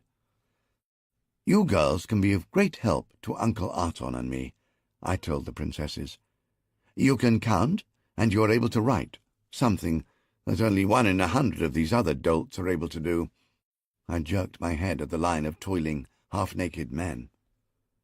The 2 girls entered into the roles of bookkeepers as though it were a game. They were delighted to show off their schooling. I had left instructions with Zaras, and in my absence he had set up 2 heavy balance bars in the first treasury. Now Arton and I each manned one of these. As the chests were suspended from the arm of the apparatus, we called the weight to the girls. Becketha worked with Arton, while I had Tahuti as my assistant. They wrote down each weight on a long roll of papyrus and kept a running total after every 10th chest. When the first treasury was filled, it contained 233 lakhs of pure silver. I sent the men up to the surface and gave them an hour to rest, eat, and drink. When we were alone in the treasury, I took the respite to make good my promise to the girls to show them what the chests contained. I prized open the lid of one and took out an ingot, which I allowed them to handle and admire. "It isn't as pretty as my necklace," Becketha remarked, as she stroked the charm at her throat. "Does it all belong to you, Taita?" Tahuti asked, thoughtfully, as she looked around at the stacks of chests. "It belongs to Pharaoh," I replied, and she nodded seriously. I watched her making the calculation. She is good with figures. At last she smiled as she reached a total. "We are very pleased with you, Taita." She used the royal plural, as if by right. When the men returned, I put them back to work. They moved the balance bars to the second treasury chamber, which was slightly smaller than the first. In this we found space to store a further 216 lakhs of silver. At this stage, Zaras came in from the wharf to report that the first 2 triremes had been completely unloaded, but that there was still a substantial weight of treasure in the third and last ship to be brought ashore. "The dawn is close, Lord Taita," he warned me, for I had lost all track of the passage of the night, "and the men are almost exhausted." There was a trace of censure in his tone, and his expression was lugubrious. I thought to give him the sharp end of my tongue, for I am not accustomed to being criticized by my underlings, and I was myself tired but not exhausted. Despite my willowy physique, my stamina is greater than that of most men, but I restrained myself. "Your men have worked well, Zaras, as have you, but I am going to call upon your indulgence a little longer. I will come to the wharf with you to assess how much remains to be done." At this point, I made a fateful mistake. I glanced around at Tahuti as she squatted on her stool behind me, with her head bowed over her papyrus scroll. Her hair had flooded down in a dense golden wave to screen her face, She had not found the time from her labours to comb it up again. "Tahuti, you have worked like a slave girl," I told her. "Come with me to the surface. A breath of cool night air will revive you." Tahuti stood up. She tossed her head and threw the hair back from her face, and she looked at Zaras. He looked back at her. I saw the pupils of Tahuti's green eyes dilate in the lamplight, and at the same time I heard the dark gods laugh. It was a far-off and mocking sound, but I knew instinctively that our little world had changed dramatically. The couple stood as still as a pair of marble statues, staring at each other. I tried to look at Zaras through her eyes. Although I am a better judge of feminine rather than masculine beauty, I saw for the first time that he was handsome, far past the normal. Even though I knew his lineage was unremarkable, there was an imposing aura that surrounded him. He had a noble poise and bearing. I knew that his father was a merchant in Thebes who had built up a large fortune by his own efforts. He had seen to it that his son had received the finest education that silver could buy. Zaras was clever and quick-witted, and as fine a soldier as his military rank attested. However, his antecedents were lowly, and he was certainly no match for a princess of the royal house of Tammuz. In any event, a pharaoh would decide who would make that match, with a little advice from me. Quickly I stepped between the couple, breaking their eye contact. Tahuti looked at me as though I were a stranger whom she had never seen before. I touched her hand, and she shuddered slightly, and her gaze refocused on me. "Come with me, Tahuti," I commanded. I watched her face. With a huge effort she regained control of herself. "Yes, of course. Forgive me. My thoughts were elsewhere, Taita. Of course I will go with you." I ushered her towards the door of the treasury. Zaras fell in behind her. There was elasticity in his step, and an expression of awe, mingled with elation, suffused his features. I knew him well, yet I had never seen him in this state. Once again I interposed myself between the young couple. "Not you, Captain Zaras. See to it that the balance bars are transferred to the next treasury, and then the men can take another short rest." These were trivial orders to give to an officer of his rank, but he had to be distracted from his present dangerous fascination. Only now I realized that Tahuti and Zaras could never have met before. She lived in the little world of the palace harem, from which she was only allowed to emerge with a strict system of chaperonage surrounding her. I was perhaps the most important link in that protective chain. As a beautiful princess, her virginity was of inestimable value to the crown and the state. It was possible, of course, that Zaras might have seen her from a distance during one of the royal processions, or in the pageantry of the religious festivals. However, he had never served in the household guards. All his military service had been at the battlefront, or in the training and exercise of his troops.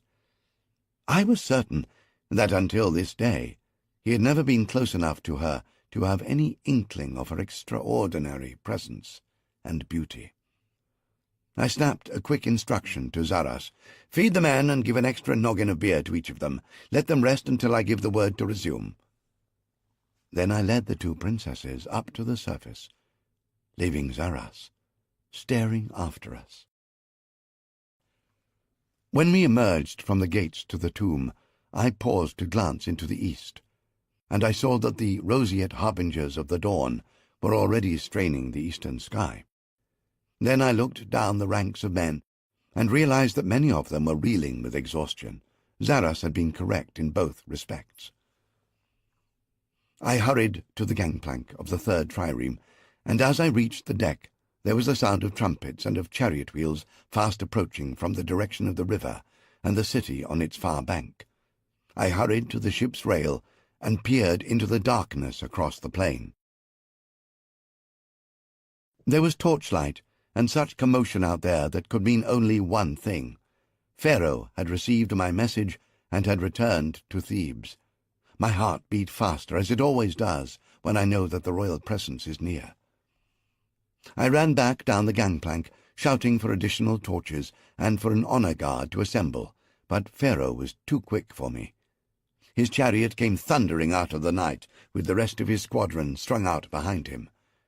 Pharaoh had the reins wrapped around his wrists, and when he saw me, he shouted a joyous greeting and leaned back on the reins. "Well met, Taita! We have missed you!" He threw the reins to his co-driver and jumped down to the ground, while the wheels were still turning. He kept his footing like the skilled charioteer he is, and he reached me in a dozen swift strides. He seized me in a crushing embrace and swung me off my feet in front of all my men, oblivious to my dignity. But I can forgive him anything, and I laughed with him.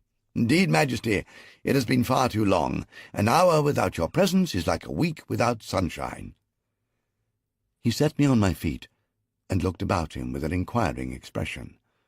I saw now that he was filthy with the dust and grime of a hard campaign, but that he was invested also with the grace and nobility of a true pharaoh. He saw his sisters waiting to greet him and pay their respects. He embraced them both in turn, and then came back to me. He pointed out the 3 great triremes lying at the wharf. "What ships are these? Even with their masts unstepped and their oars shipped, they are twice the size of any other I have ever seen before. Where did you find them, Taita?" The message I had sent him was cryptic and devoid of details. However, he did not wait to receive my answers to his questions, but he went on immediately. "And who are all these ruffians? I sent you off with a handful of men, and you return with your own little army, Taita." He swept his gaze along the ranks of men that reached from the wharf down into the depths of the royal tomb. Those closest to us dropped the chests of bullion they were passing and threw themselves to the ground in obeisance. "Please do not let appearances deceive you, mighty Majesty. No ruffians here, all brave men and true warriors of your Egypt." "But what of these ships?" He turned back to study the triremes with intense interest. "How do you account for them?" "Pharaoh, let me take you to a place where we can talk more freely," I implored him. "Oh, very well, Taita. You've always loved your little secrets, have you not?" He strode away towards the gates of the tomb without looking back at me. I followed Pharaoh Tammuz down into his putative father's tomb. He paused as he entered the first treasury chamber, and he studied the stacks of wooden chests that filled the capacious room. I thought he might inquire again about the contents of the chests, but I should have known better that he would not lower his dignity to do so. "It is strange that each of these chests should be branded with the emblem of the Supreme Minos," was all he said, before he walked on into the next chamber, then into the third, where Aton knelt before him. "And it is odder still that my dignified chamberlain should be party to this monkey business of yours, Taita." Pharaoh lowered himself onto an uncompleted stack of the chests, stretched his legs out in front of him, and regarded the 2 of us with an expression of intense curiosity. "Now tell me, Taita. Tell me everything." "Perhaps it is better that I show it to you, Pharaoh," I demurred, and went to the chest I had opened for his sisters. I set the lid aside, and I lifted out the same shining ingot that I had shown to the princesses. I went down on one knee to offer it to him. He took it from my hands and turned it slowly in his own. With his fingertip he traced the hallmark that was stamped into the metal. Again, this was the rampaging bull of Crete. At last he asked softly, "It has the weight and feel of veritable silver. Surely it cannot be so?" "Surely it can be, and it is, Pharaoh. Every chest you see here is full of the same ingots."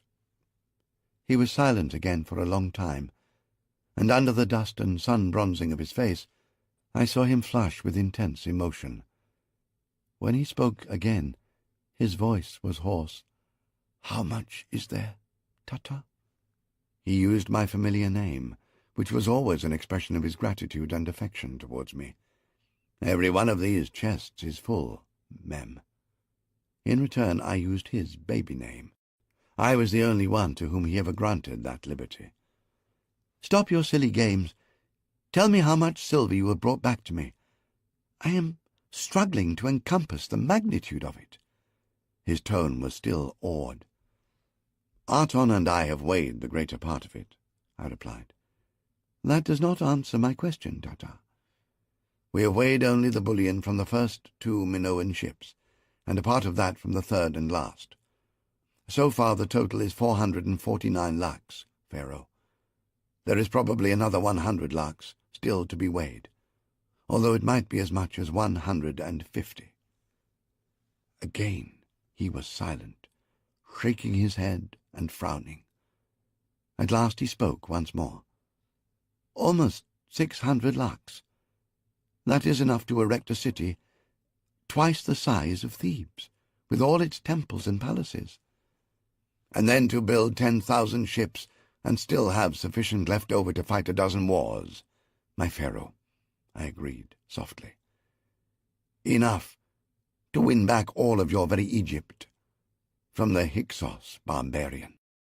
"You have given me the wherewithal to cut down and destroy Bayon and all his multitudes," Pharaoh agreed.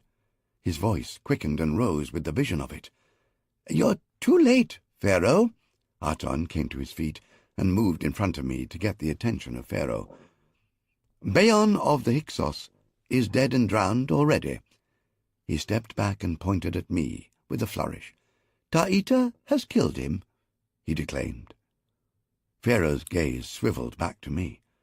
"Is this which Arton avows true? Have you killed Bayon, in addition to all your other services to my crown?" Pharaoh demanded.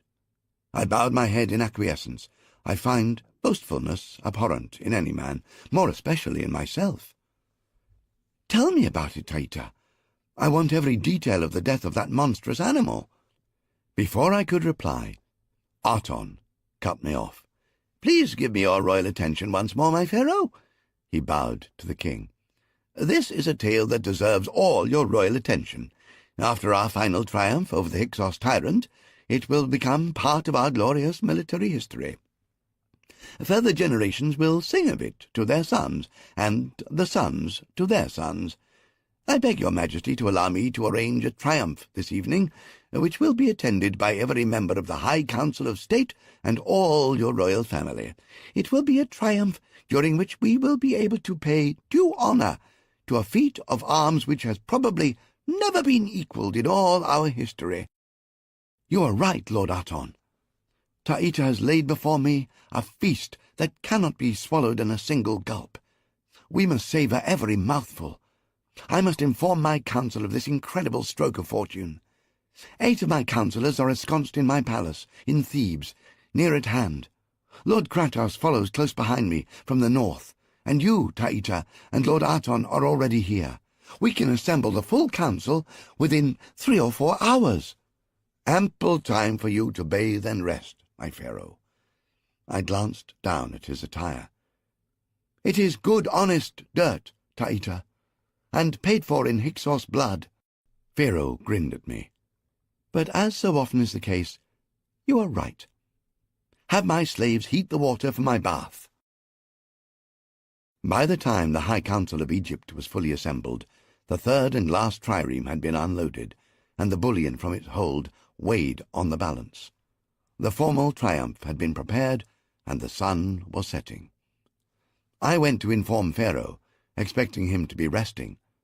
To relieve him of the necessity of travelling to his palace and returning again before nightfall, I had ordered that his father's burial chamber be set aside as his temporary lodging.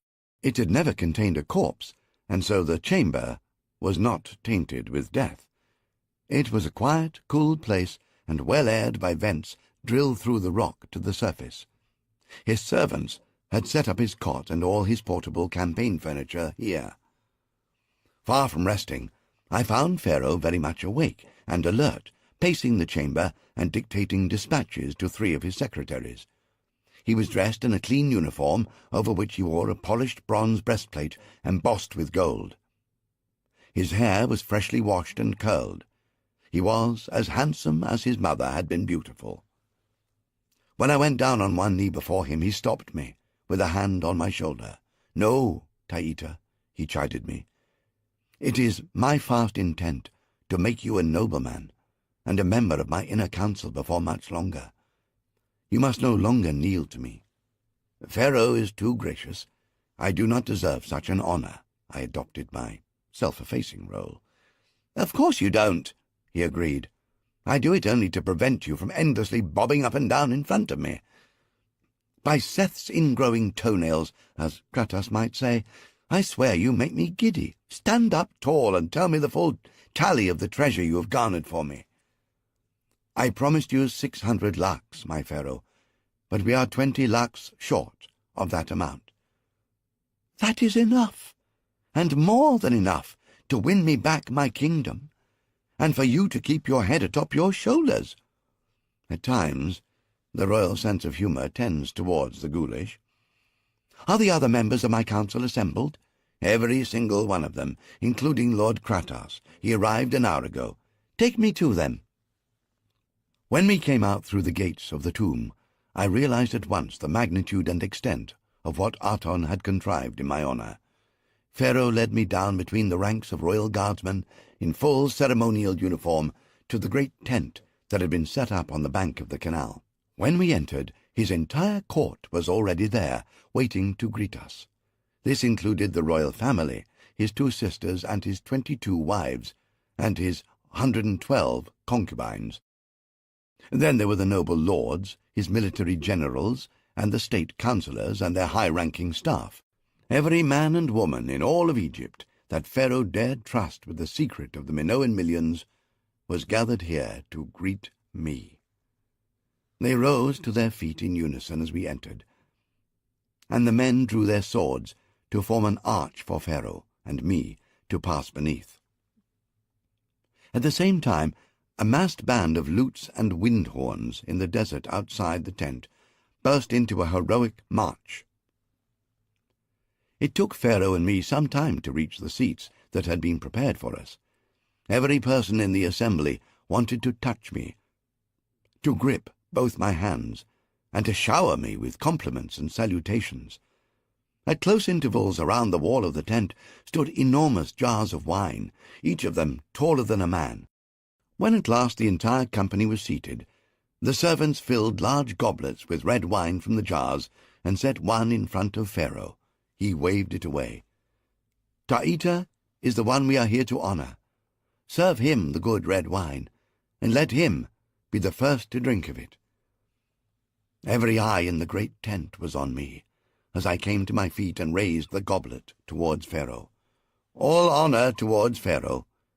He is our very Egypt. Without Pharaoh and Egypt we are but dust. All our petty strivings are nothing." I brought the goblet to my lips, and I drank a deep draught, while all those lords and ladies came to their feet and shouted my name. Even Pharaoh smiled. I sensed that the less I said, the more they would love me, so I bowed to Pharaoh and sat down again. Pharaoh stood over me and laid his right hand on my shoulder. Then he spoke out in a strong, clear voice that carried to every corner of the great tent. "Lord Taita has met with my favor," he began simply. "He has performed for me and for Egypt a service as great, or greater even, than any man before him. He deserves to be honored by me and by every Egyptian born and yet to be born. I have elevated him to the nobility. From henceforth he shall be known as Lord Taita of Mekir."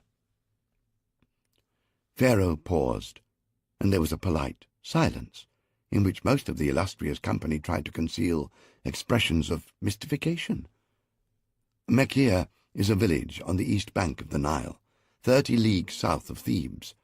It is a cluster of nondescript mud huts, and a population made up of an equally nondescript assortment of specimens of the human race. Pharaoh let us ponder this conundrum for a short while. "I have also granted to him to have and to hold for all time all the royal estate situated on the east bank of the river Nile, between the southern wall of the city of Thebes and the town of Mekir. A gasp of astonishment went up from the assembly. The river bank from Mekir down to Thebes is 30 leagues of the richest irrigable land in the entire royal estates. In a single breath, Pharaoh had made me one of the 10 richest men in Egypt. I looked suitably stunned and delighted by this magnanimity. However, as I kissed his right hand, the naughty thought did occur to me that, since I had made him one of the richest kings in the world, neither of us had suffered too bitterly by this exchange of favours. Now Pharaoh lifted his silver goblet of wine and smiled around the assembled company. "My queens, my princes and princesses, my lords and ladies, I give you the toast. Here are gratitude, honour, and long life to my lord Taita." They came to their feet, with cups held high, and they shouted out together, "Here are gratitude, honour, and long life to Lord Taita." It was probably the first time in our history that an Egyptian pharaoh had toasted one of his own subjects. But now he resumed his seat and gestured for the rest of the company to do the same. "Lord Aton," he called down the length of the table, "the wine is excellent. I know that the banquet will be no less." Aton has the reputation of being the greatest connoisseur in the land. Some say that this is the main reason he had reached the exalted status of master of the royal household. Reputations are not always deserved. Aton is good, but not the best. The fillets of Nile perch he served had been insufficiently salted, and the desert bustard was a trifle overdone. In addition, he'd allowed the palace chef too liberal a hand with the Baharat spice. If I had been given the task, I suspect that the fare would have been better prepared, but the wine was good enough to dilute these trivial shortcomings. The company was in fine and boisterous fettle by the time Aton rose to introduce the eulogy. I had given passing thought as to which poet I might have chosen if I had been in his sandals. Naturally, I was disqualified from selection by the fact that I was the subject of the composition, so I expected it would probably be either Reza or Thoyak that Aton had selected for this great honour. In the event, Aton stunned us all, although he gave credit and praise to the recognized bards of Egypt. He tried to justify his final decision by emphasizing the fact that the one he had chosen had been an eyewitness to the actual events. Of course, this was a preposterous idea, since when have the facts been of any great importance to a good story? "Great Pharaoh and royal ladies, please draw close and lend your ear to a valiant officer of the Blue Crocodile Guards who sailed with Lord Taita." He paused dramatically. "I give you Captain Zaras." The assembly was unmoving and unmoved as Zaras stepped in through the curtains of the tent and bent the knee to Pharaoh, who looked as surprised as any person present. I thought that I was probably the only one in the assembly who had ever heard of Captain Zaras of the Blue Crocodile Guards. Then something snicked into place in my mind, as neatly as a blade into its scabbard. I glanced quickly at Princess Tahuti, where she was placed between Lord Kratas and Lord Madalek, who was Pharaoh's treasurer. Now she was sitting forward on her stool, with her face aglow, and her expression rapt, staring at Zaras. She was not so blatant as to draw attention to herself by applauding, or in any other manner signifying her approval of Aton's choice, but I knew she had done it. Somehow she had forced Aton to make this ridiculous decision. I have never underestimated the diplomatic skills of my 2 princesses, but this seemed to smack of witchcraft. I switched my attention to Bekatha, and I saw instantly that she was part of the conspiracy. From the opposite end of the banquet table She was rolling her eyes and pulling inane faces, trying to catch her elder sister's attention. Tahuti was studiously ignoring her. I was as angry as I have ever been, but also I was filled with compassion for Zaras. He was a fine young man and a good officer, and I had come to love him as a father might love a son. Now he was standing up before all the world to make himself into a laughingstock. These two heartless royal vixens had contrived this terrible cruelty. I looked back at Zaras. He seemed to be oblivious to the disaster that was rushing down on him. He stood tall and handsome and composed in his uniform. I wished that there was something I could do to save him, but I was helpless. Perhaps he might be able to stumble his way through an awkward recitation like a schoolboy, but forever his efforts would be compared by these strict judges to those of Reza and Thoyak, or even, the gods and goddesses forbid it, to the acclaimed masterpieces penned by my very own hand. Then I was aware of a soft susurration of female voices, a sound like bees on a bed of spring flowers in my garden as they sucked up the nectar. I looked back at the company, and I saw that Tahuti was not the only woman who was appraising Zaras. Some of the older women were even more blatant in their interest. They were smiling and whispering behind their fans. Zaras has never been at court, and thus they had never laid their lascivious eyes upon him before. Then Zaras made a commanding gesture, and the tent went still and quiet, so I could hear a distant jackal wailing out in the desert. Zaras started to speak.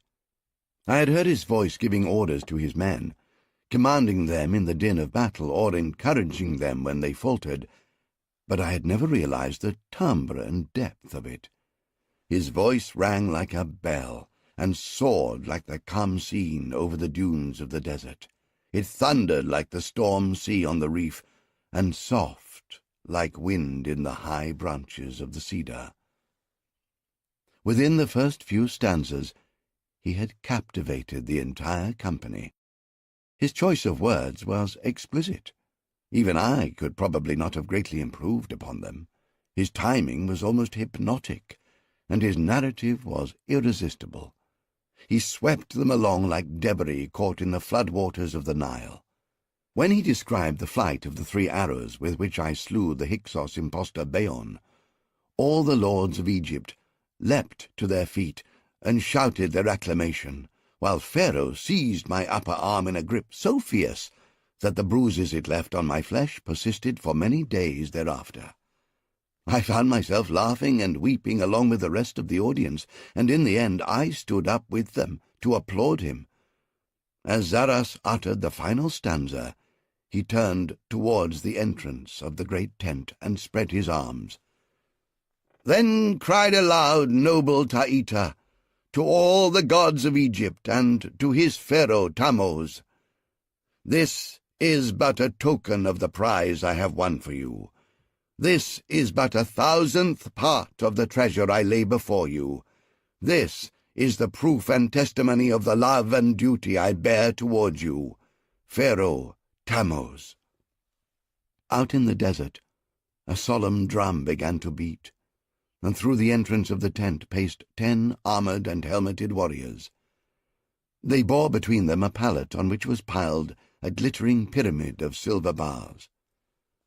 As one person, the entire audience came to its feet in a tumult of praise and exultation. "All hail to royal Pharaoh!" they cried, and then, "All honor to Lord Taita!" When he had finished speaking, they would not let Zaras go. Pharaoh spoke with him for several minutes. The men shook his hands or pounded his back, while a few of those women who had taken wine giggled and rubbed themselves against him as a cat will do.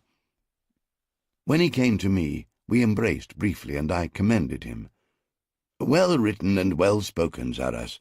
You are both a warrior and a poet." "From a bard of your renown, Lord Taita, I rejoice to hear it said," he replied, and I was touched to see that he meant it. He left me, and moved on through the company. He did not make his ultimate destination obvious, but finally he bowed in front of Princess Tahuti. The two of them were on the far side of the tent from where I sat. However, I am able to read the meaning of words on the lips of others without having heard the sound, as readily as I can read the hieroglyphics on a roll of papyrus. "Shame on you, Captain Zaras. Your poetry made me weep." Those were her first words to him, and they brought him down on one knee before her. His face was turned away from me, so I was unable to see his reply. However, it made Tahuti laugh. "You are gallant, Captain, but I will only forgive you on one condition. That is, if you will promise to sing for us again one day soon."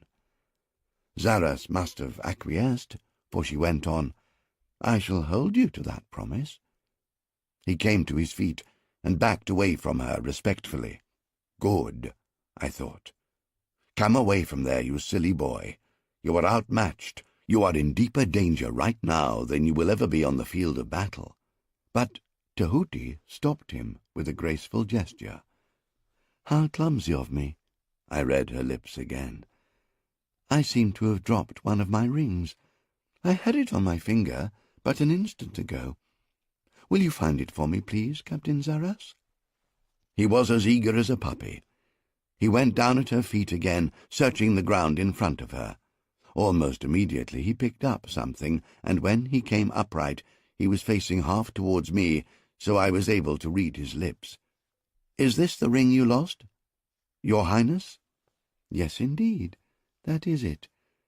It was given to me by a very special person, the man whom you eulogized so beautifully this very evening."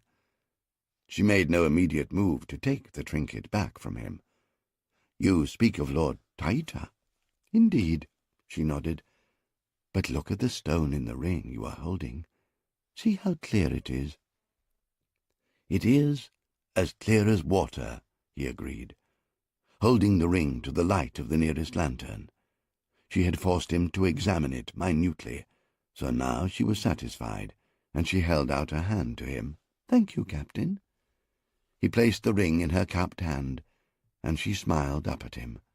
I thought to myself, even if there is no magic in the ring itself, there is sufficient magic in your smile, Princess Tahuti, to bring the walls of both Memphis and Thebes crashing down.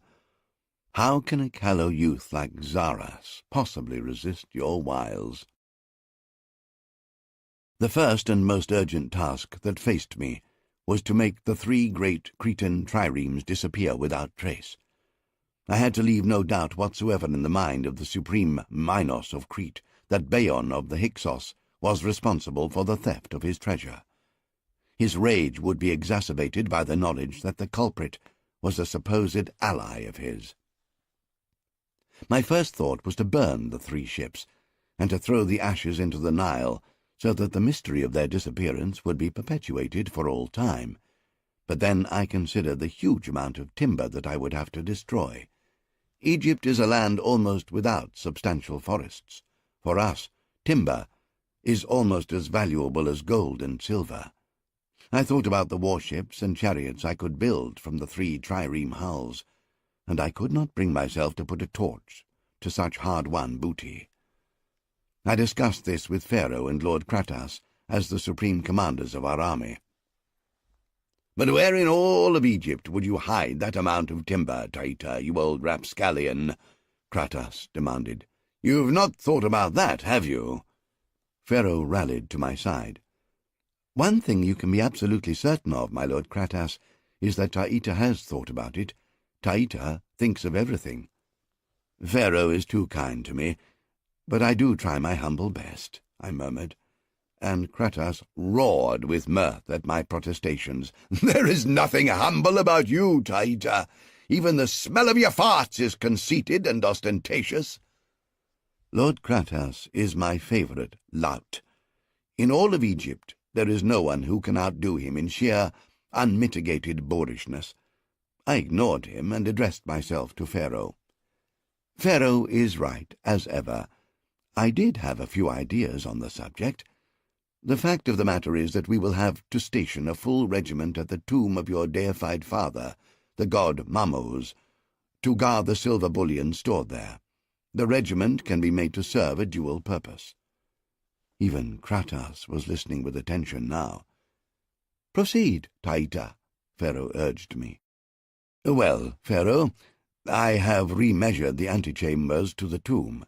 If we were to strip the hulls of the triremes down to individual planks, there is space to repack them in those underground chambers where they would be hidden until we had call to use them in some other warlike endeavour." I turned to challenge Kratos. "No doubt Lord Kratos has a better plan. Perhaps we could take the hulls out into the deep waters of the Red Sea, and my Lord Kratos could sink them for us under the sheer weight of the excrement that issues so profusely from between his noble lips." "By the nits in Seth's matted pubic hairs, Taita! That's one of your best quips yet. I must remember it," Kratos bellowed with laughter. He can take a joke against himself. That's one of the many things about him that I admire. It took many weeks and half a regiment of men to break the triremes down into their individual planks, and then to number each plank and stack them away in the subterranean antechambers. But at last I had completed my disappearing trick, and the great ships had vanished completely. For myself, there was an extra benefit in the subterfuge. I was able to maneuver Pharaoh into placing Zaras in charge of the task of dismantling and storing the ships, with strict orders to remain within the precincts of the tomb until the task was completed. So when both the princesses, Tahuti and Bekatha, separately and in concert, inquired after his whereabouts, I was able in all honesty to inform them that Pharaoh had sent him on a very secret military mission, from which he was unlikely to return for some considerable time. The palace of Thebes was for Zaras a far more dangerous place than any Hyksos battlefield. I lay at night sweating in terror for my protégé. Quite apart from the fact that I looked upon him as a loyal friend who had risked his life for me, he was an intrepid soldier, a scholar, and now he had revealed himself to be a poet. We had much in common. However, like all men of his age, he had an overriding weakness which was in no way mitigated by the fact that most of the time he kept it out of sight, tucked up under his kilt. I also know just how ruthless and reckless young women can be when their ovaries overheat. My darling little Tehuti's gonads had caught fire at the first sight of him. I could think of no feasible way to quench the flames. In the days that followed my return to Thebes, I found myself overwhelmed by circumstances that assailed me from every direction I turned. Pharaoh demanded my attendance at all hours to discuss the political storm that was boiling up between the Hyksos and the Supreme Minos.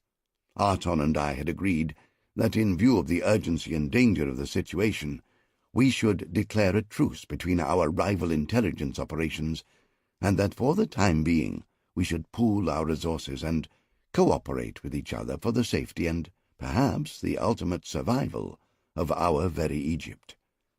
Strange and nameless men and women appeared and disappeared at our separate doors at all hours of the night, bearing messages and information from the north. Their numbers were only exceeded by those of the carrier pigeons making the same journey. I sometimes fancied that there were so many of our birds aloft at the same time that the sky might actually turn as purple as the colour of their plumage. Arton and I had to examine and discuss every word we received, evaluating it carefully before we relayed it on to Pharaoh and his general staff. One critical piece of intelligence was a report of the cremation of King Bayon, whom I had arrowed to death in the Nile before Memphis. The Hyksos have the barbaric custom of burning the bodies of their slain heroes to ashes, rather than embalming them as we more advanced and civilized peoples do. At the same time, they also make human sacrifices to placate their monstrous gods, of which Seth is the chief. Arton and I learned that 100 of our own Egyptian warriors, who had been captured by the Hyksos, were thrown into the flames of Beon's funeral pyre while they still lived, and that these had been followed by 100 virgins to serve Beon's pleasure in the other world. Some of these virgins were as young as 5 years of age, just old enough to know what was happening to them as they entered the flames. After hearing this account, how can any sensible person try to argue that the Hyksos are not the basest form of animal life?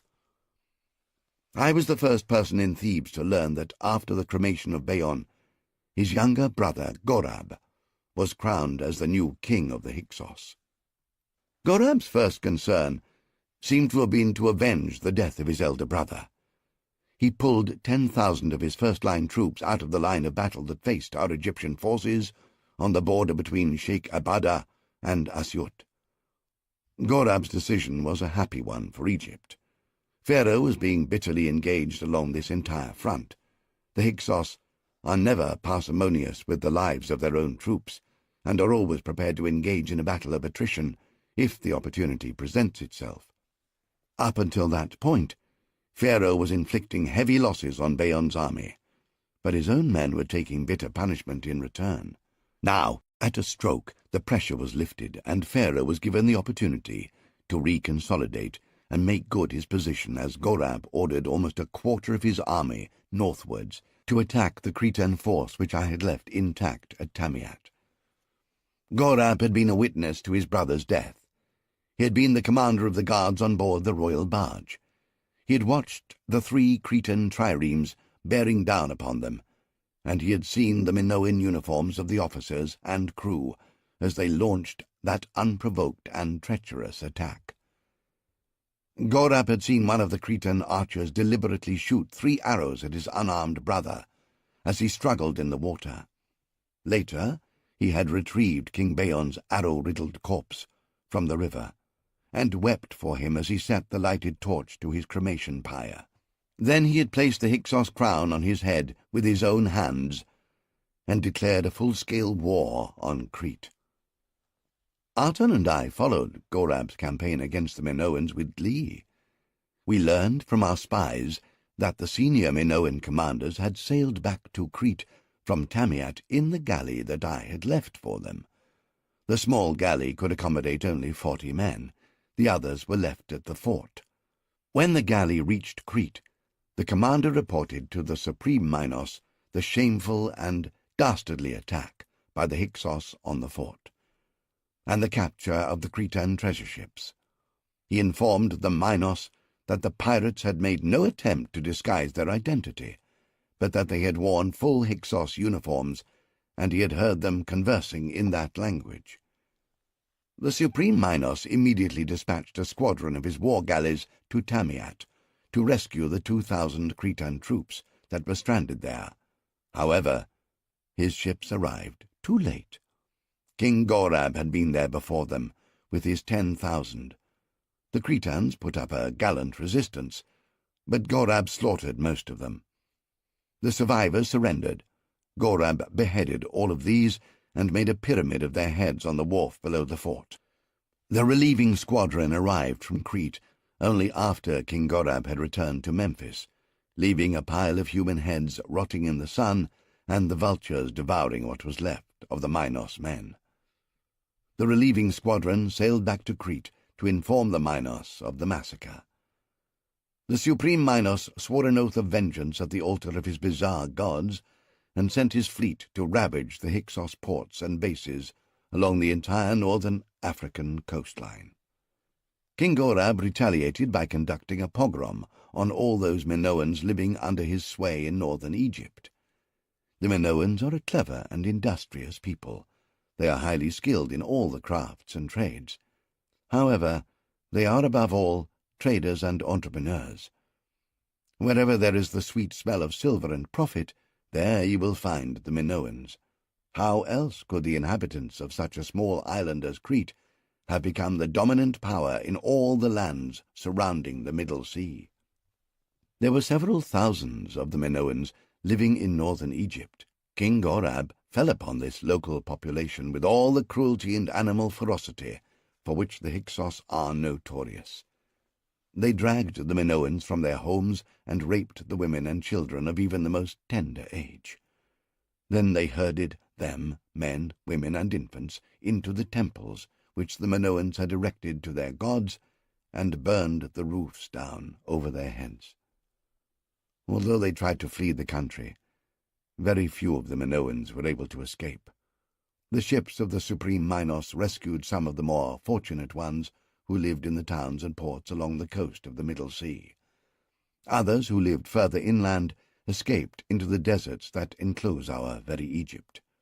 There they died from thirst, and from the attentions of the Bedouin, who are also a cruel and rapacious people. However, a few hundred Minoans fled with their families southwards from Memphis and Assuit, and some of these were able to evade the pursuing Hyksos chariots and reach our battle lines. Lord Kratos ordered our men to give the refugees shelter and protection, and to treat them kindly. As soon as I heard of this, I mounted up and rode as swiftly as I was able to the front lines of our legions facing the Hyksos. There were some of our senior commanders in these legions, whom I had known as striplings. I had tutored them in the science of art and war, and my influence had helped to lift them to their present exalted military ranks. Lord Remren had been ennobled by Pharaoh on the battlefield at Thebes, and now he commanded a regiment under General Kratos, the supreme commander. Hui, who had been an outlaw when I captured him, was now a senior officer commanding 500 chariots. All these old friends and acquaintances were delighted to welcome me into their camp, including even that reprehensible old reprobate Kratos, who was commander-in-chief under Pharaoh. On the evening of my arrival, Lord Kratos attempted to drink me insensible. Later, I was one of those who carried him to his cot, and I held his head while he puked it all up.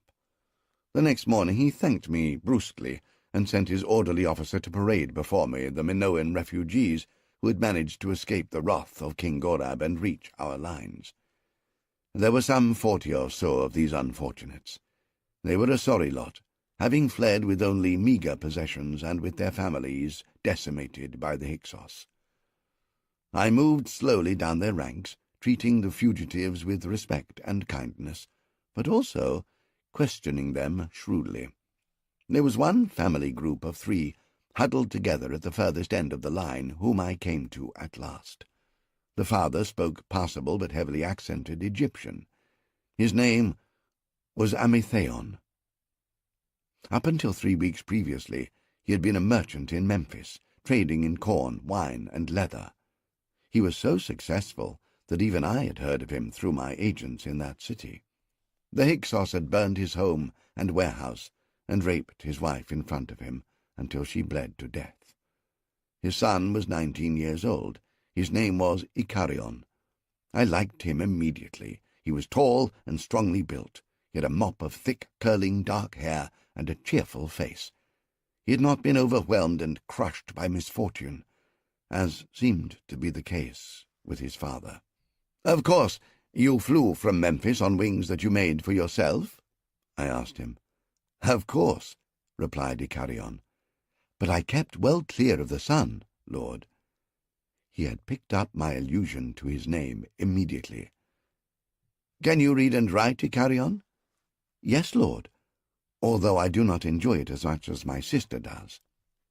I looked at his sister, who stood behind the 2 men of her family, and I studied her face.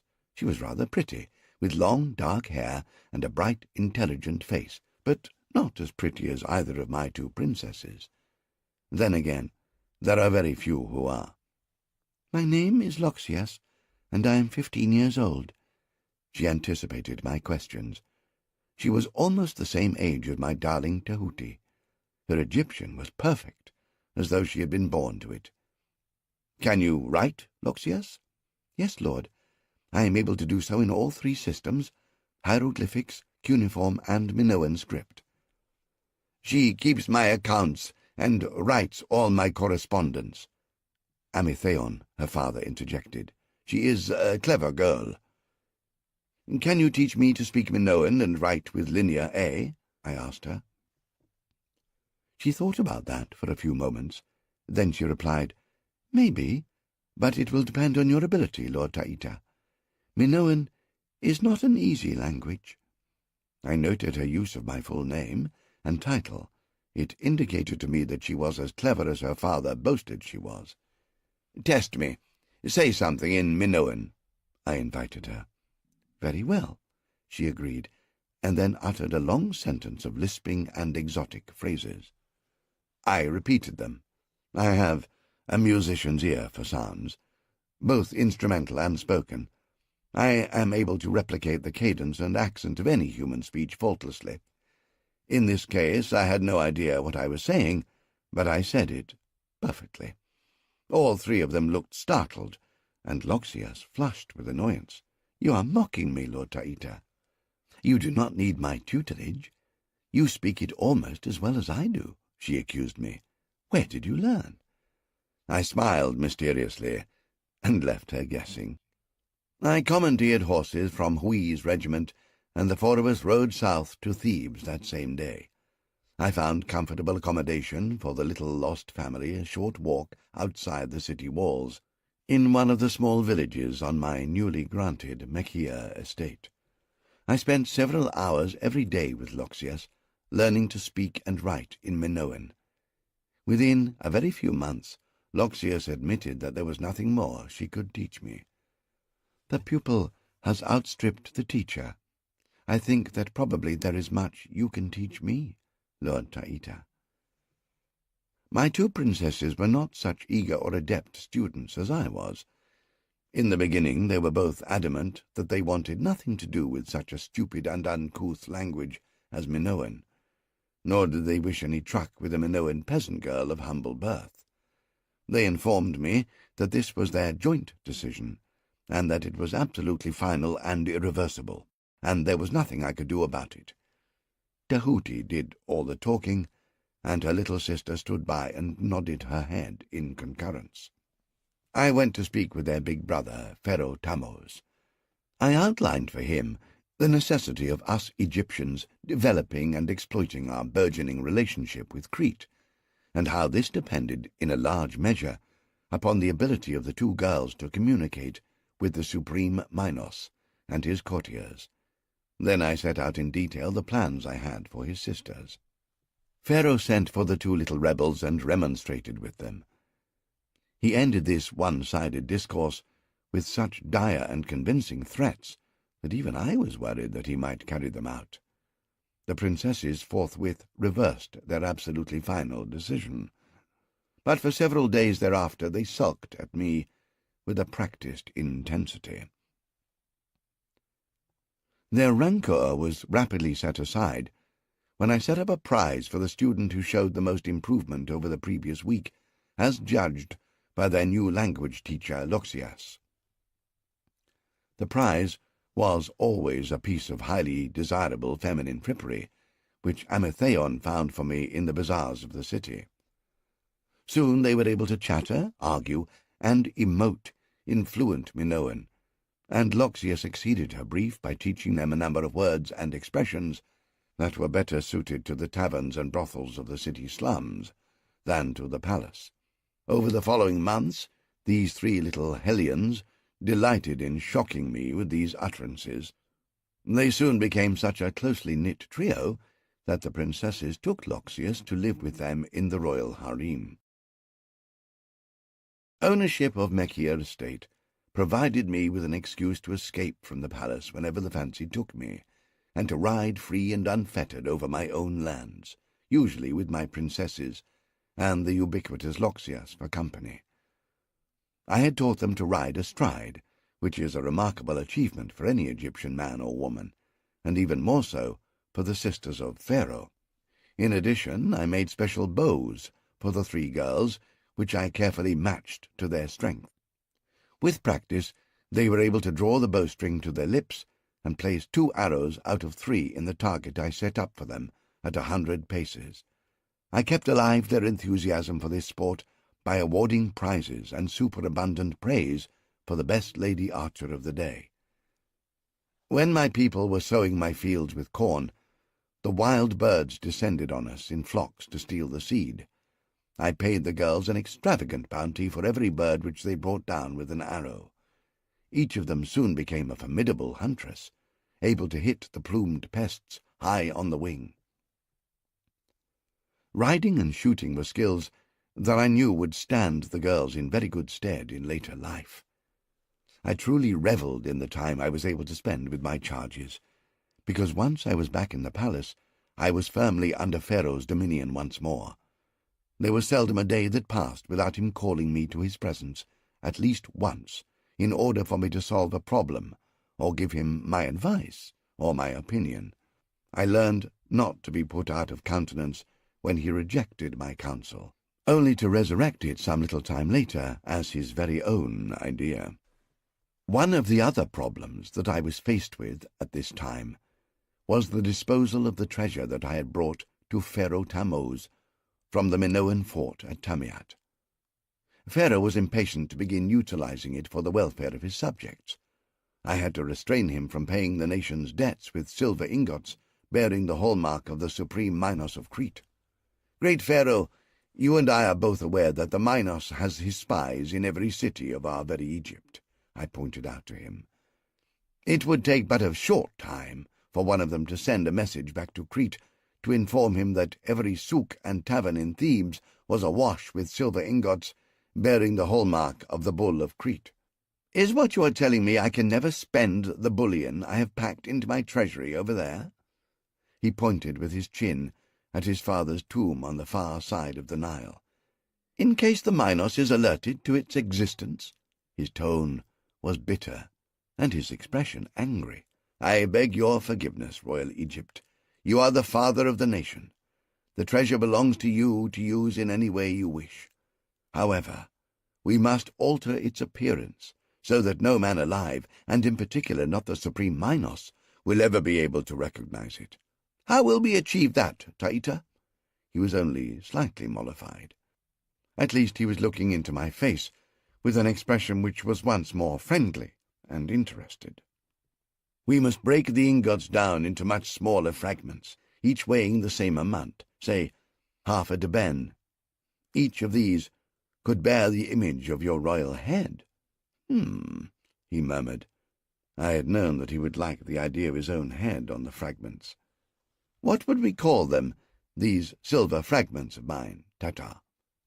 Pharaoh will surely think of a better name, but I had the idle notion that they should be known as Silver Mem.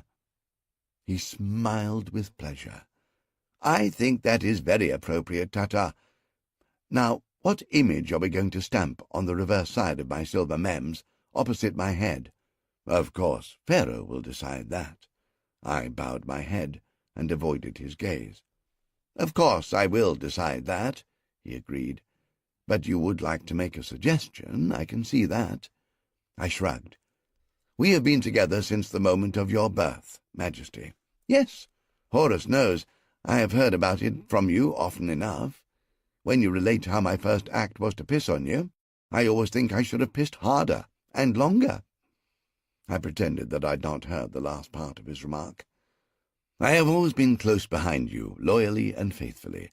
It might be propitious to continue that tradition. I paused, but he urged me on. Continue. However, I think I can see in which direction we are headed.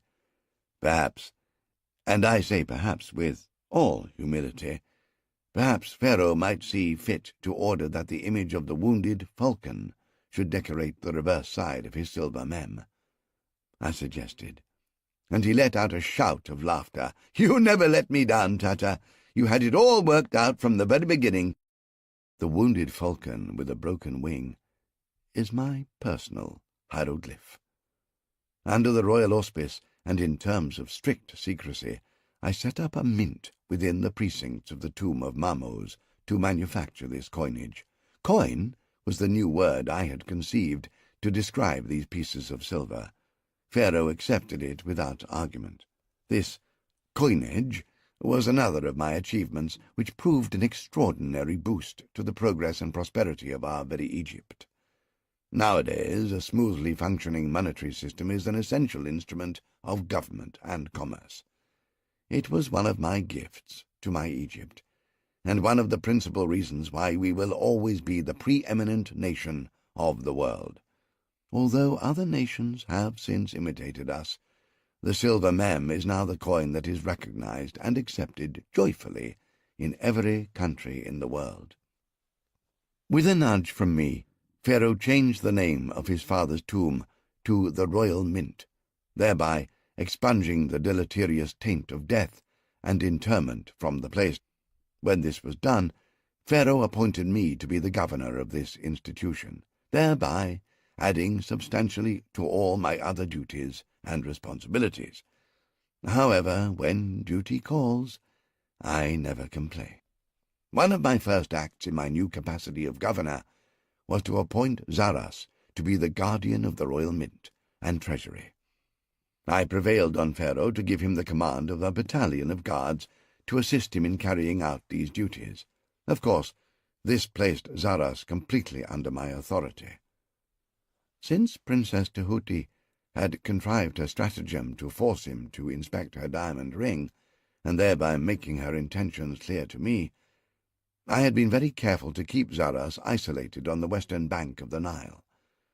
I knew that when my darling had fixed her mind on a certain course of action, it was extremely difficult, if not impossible, to distract and dissuade her.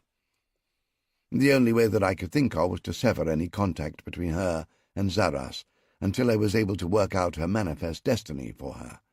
Clearly, this destiny was for her to become the queen and consort of the most powerful military figure in the world, and not the plaything and camp-follower of some common soldier, however pleasant and congenial that soldier might be. One of the few facts that I knew about the enigmatic figure of the Supreme Minos was his predilection for beautiful women of royal blood. To be entirely truthful, even this was not a proven fact. It was merely a rumor, which by frequent repetition had become hard fact. Nonetheless, I was confident that this shadowy but omnipotent figure would find both my little princesses irresistible, and that through them I would be able to manipulate the Minoan to my will and the greater good of our very Egypt. I consoled myself that Tahuti could hope for no greater honor and higher duty than to occupy a throne and to save her homeland from the barbarian. When she realized this, she would soon set aside her trivial infatuation with Zaras. But in the meantime, I would have to keep that worthy young man confined in the royal mint, with little or no opportunity to cross the river, there to sniff around the royal harem like a dog with the scent in his nostrils of a little overheated bitch. Up until this time, Pharaoh and we members of his royal council had followed the mounting conflict between the Supreme Minos and the Hyksos King Gorab with utmost attention, and we had done whatever lay within our power to intensify their hostility towards each other. Unfortunately, this was not much. Crete was far away, and we had no contact with its ruler. While I waited for the time to come when I could put my plan for Tahuti and Beketha into effect, I set out to learn what I could about Crete and the Supreme Minos. This was where both Amatheon and his daughter Loxias provided me with invaluable information about the island state, its history and population, its resources, and, most importantly, its rulers. I use the plural rulers deliberately, for it seems that Crete has 4 kings. The Supreme Minos, as his title suggests, dominates the other 3 lesser kings. They live in separate palaces, but these are linked to the grand palace at Knossos by roads magnificently paved with marble slabs. In Egypt, we would refer to these as satraps or governors, and not kings. When I questioned him closely, I learned that Amatheon had been born in a small village only 3 leagues outside the walls of Knossos, the citadel of the Supreme Minos. His father had been an officer in the palace, and as a child Amatheon had been a spectator at many of the festivals and processions of the Minos. He was the first person that I had ever spoken to who had actually laid eyes on the Minos. According to Amatheon, he is a splendid and imposing figure, who is always masked when he appears in public. The mask he wears is in the shape of a bull's head, fashioned out of pure silver. None of his subjects have ever seen his face. He is immortal, Amatheon declared. He has ruled since the birth of the nation, back in the mists of the time. I nodded wisely, but it did not occur to me that if none of his subjects had ever seen his face, how did they know that it was the same man who had ruled forever? To me, it seemed likely enough that when the incumbent Supreme Minos died, his successor simply donned the silver bull mask and continued the reign. He has 100 wives, Amatheon went on, and looked at me to be impressed. I adopted an expression of awe. The Supreme Minos receives wives from all the other kings of the city-states across the islands that dot the Aegean Sea. 4 times a year, on the festivals which mark the changing of the seasons, they are sent to him as a form of tribute. How many vassal kings does the Supreme Minos have, Amatheon? He is a mighty monarch. He has 26 vassals in all, my lord, he told me, including the 3 on the island of Crete itself. How many wives do they send him? Every year each vassal king sends him 7 wives. That adds up to 182 each year. Do you agree with my figures, Amatheon? I watched him count on his fingers, and at last he nodded. That is correct, my lord. Then can you explain to me how the number of his wives remains at 100, as you asserted at first? I am not sure, lord. That is what I was told by my father when I was a child. He looked perplexed, and I asked another question to relieve his embarrassment. Amatheon was even more helpful to me in describing the topography of the island of Crete and its population. I had accumulated a number of allegedly accurate maps of the island that all differed widely from each other. Amatheon went over these with me, laboriously correcting the substance and details, and in the end consolidating these into a master map which he guaranteed was perfect. This map showed all the cities and villages, the ports and the anchorages, the roads and the passes through the Cretan mountain ranges. Because of his family connections, Amatheon was also able to give me reliable figures for the Minoan army and navy. The number of foot soldiers was substantial. However, these were mainly mercenaries, recruited from the other Hellenic islands, or from amongst the Medes and Aryans of eastern Asia. Because of the mountainous nature of Crete itself, he told me that the Minoans possessed relatively few chariots, compared to the Hyksos or to our own pharaoh. It seems that the Supreme Minos makes up for this by the strength of his navy, which far exceeds any other in the Middle Sea. Amatheon was able to give me estimates of the numbers and types of ships that it comprises. The numbers that Amatheon quoted were so large that I knew they were exaggerated. I thought that if I was mistaken, and Amatheon's figures were accurate, then the Supreme Minos was a mighty man indeed. Armed with all this information, I at last deemed that the time had come when we Egyptians should actively intervene on the side of Crete in the war between the Minoans and the Hyksos, and that we might be able to exert the critical impetus that was necessary to finally defeat the barbarian Hyksos and drive them from our homeland. Arton and I pooled all the information and intelligence that we had gathered from our agents, and he was impressed with the magnitude of my accumulated research, which was much greater than his own, but I did not disparage his efforts.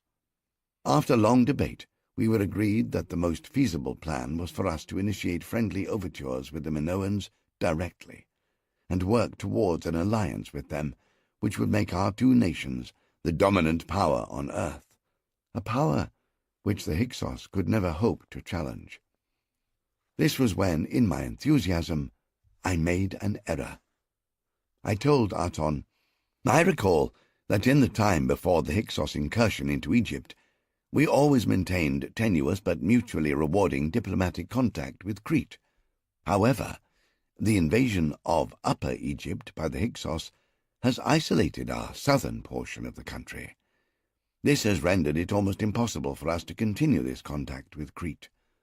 Our two countries have diverged, separated by the wedge that the Hyksos have driven between us. Arton listened to me with an expression of wonder slowly dawning on his chubby features. When I paused to hear his reply, he went on staring at me in silence. I was obliged to press him. "So what is your opinion, Arton? Does my plan not appeal to you?" He did not address my question, but reverted sharply to what I had said at the beginning. "Did I hear you correctly, Taita? Did you say that you actually remember the time before the Hyksos invasion of our land?" I am usually extremely reticent about my age. Even those like Arton, who know me well, take me to be several decades younger than I truly am. If I were to tell them the correct figure, they would think me a madman at the best, or a liar at the worst. The Hyksos invasion took place almost 90 years ago, and yes, I do remember it well. But now I had to cover up my error. I dismissed his question with a chuckle. I expressed myself clumsily. What I meant was that from all I have read and heard related about the time before the Hyksos invasion, when Egypt was on friendly terms with Crete. Then I hurried on. If we are going to attempt to restore those friendly relations and enter into another treaty of mutual defense between our two countries, it will be extremely difficult to do so directly. Do you not agree, Arton? He did not reply at once. He still had that odd expression on his face, and I saw his eyes flicker down over my neck to my hands, which I lay on the cedar-wood writing desk in front of me. Arton knows, as I do, that the ravages of time are always more apparent on those parts of the human body. However, I am an exception. The skin that covers my entire body is smooth and unblemished, as that of a lad who has not yet grown a hair on his chin. Arton could not find the evidence of my true age that he was seeking there, so he nodded thoughtfully and brought his full attention back to the subject I had broached. "Of course, what you say about the present situation is the truth, Taita. It would be almost impossible to make direct contact with the Minos. You have correctly identified the problem. Now, tell me what you believe to be the solution." He softened his challenge with a mild tone of voice. "Of course you know that the Supreme Minos maintains a diplomatic mission at the court of King Nimrod of Akkad and Sumer in his capital city of Babylon." "Of course," Arton agreed. "But even if we send an envoy to Babylon to make contact with the Cretan ambassador, it would entail a journey even more arduous than the one you made to attack the fort at Tamiat. Indeed, Arton, it would be almost twice as far, and decidedly more dangerous and uncertain. Our envoy would have to travel east to the shores of the Red Sea. He would then have to cross not only that sea, but also the vast and hostile Arabian desert which lies beyond that sea. That is a land forsaken by all the benevolent gods, and inhabited only by hostile Bedouin tribes and every cutthroat and outcast that ever escaped justice. The distance is well over 1,500 leagues from Thebes to Babylon, and that would not be the end of it either. Why not, Taita? I thought we agreed that the Minos has an ambassador in Babylon. Yes, that is so, but that ambassador would not have the power or authority to negotiate an alliance between Crete and Egypt. He would be obliged to send our envoy with his message to the court of the Supreme Minos in Crete. Our man would be forced to find a ship in the port of Tyre or that of Sidon on the easterly extremity of the Middle Sea. After he had agreed a passage with the captain of the vessel, he must then sail him halfway down the length of the Middle Sea, avoiding the storms of winter and the attention of pirates and Hyksos war galleys, to reach the Supreme Minos in his citadel of Knossos on the island of Crete. How long do you think that journey might take him, Taita? It would probably take a year if he were lucky, and if the gods favoured him, twice as long if they did not. A great deal can change in 2 years, Arton mused.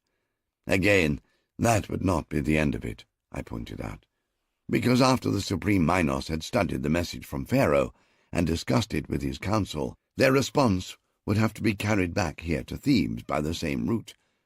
The round journey might take as long as 3 or 4 years.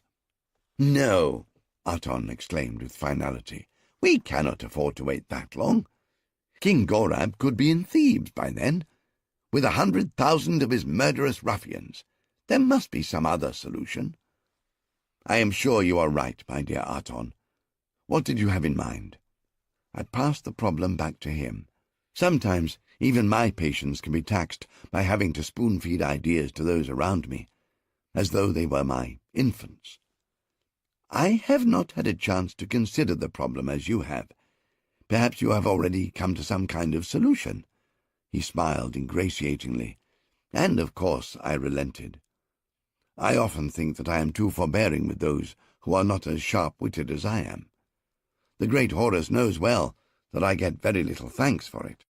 What if an Egyptian ambassador appointed by Pharaoh was given such a powerful escort that he could travel safely and swiftly across the Red Sea and the desert beyond it without fear of bandits or Bedouin? What if this ambassador was given sufficient silver to charter a ship in Tyre, a ship that was large and fast enough to outrun or outfight any pirate or Hyksos war galley? "Ah!" Aton's eyes gleamed. "What if this fine ship sailed directly to Knossos in Crete? And what if this ambassador was bearing gifts that were much sought after and valued by the supreme Minos?" I cocked my head on one side and slanted my eyes at him knowingly. "Do you have any idea at all what gifts the Minos might find most acceptable?" "I think so, my old friend," Aton laughed. "If all that I have heard be true, the Minos has such a weighty pair of testicles that he makes up several times over for those that you and I were deprived of. He has an insatiable appetite for those things that we do not particularly care about." I laughed with him dutifully, although I do not find that my physical deficiency is particularly amusing. "But tell me, Taita, what would we have gained by all this? How would it help us to coordinate the offensive against the legions of King Gorab? The command of the Egyptian army would still reside with Pharaoh in Thebes. Every one of his orders would have to be relayed over the long distances that you and I have already discussed and bemoaned." "Once again, you have put your finger squarely on the crux of the matter," I commended him. "However, I have also given this some thought. If Pharaoh's ambassador were bearing the royal hawk seal, he would be able to make battle decisions in concert with the Minos and his staff in Crete, without incurring those long delays. Swift reaction to changing circumstances very often wins battles." Aton shook his head so violently that his jowls flapped like the wings of a pelican. "Never! Pharaoh would never hand over the command of his armies and the conduct of the war to anyone he did not trust implicitly." "Ah, so, Aton. Do you believe that there is nobody in Egypt whom Pharaoh Tammuz trusts unreservedly?" "No, I do not believe—" He broke off and stared at me indignantly. "You, Taita? Surely you are not suggesting that you be given complete command of the northern wing of the Egyptian army under the hawk seal? You are not a soldier, Taita. What do you know about warfare? If you have not read my scrolls entitled The Art of War, then I question your right to judge me on that count. Every candidate at the Army College is made to study my treatise as the ultimate authority. I admit that I have never read them. Your famous scrolls are too long-winded, and it is a subject that does not particularly engage my interest, as I am unlikely ever to command a legion," Aton admitted. "But what I meant was that scribbling on parchment is not the same as making decisions in the heat of battle. What direct and practical knowledge do you have of commanding an army?" "Poor Aton, you know so little about me." I made my tone pitying. "I might just mention before we quit the subject that I designed the first chariots for our army, and I was the driver of the chariot that carried Pharaoh Tammuz into the battle of Thebes. Pharaoh relied on me to counsel him on making instant decisions in the heat of the battle. My part in the battle was such that after we emerged victorious, Pharaoh rewarded me with the gold of valor and the gold of praise. Pharaoh entrusted me with his life on that day.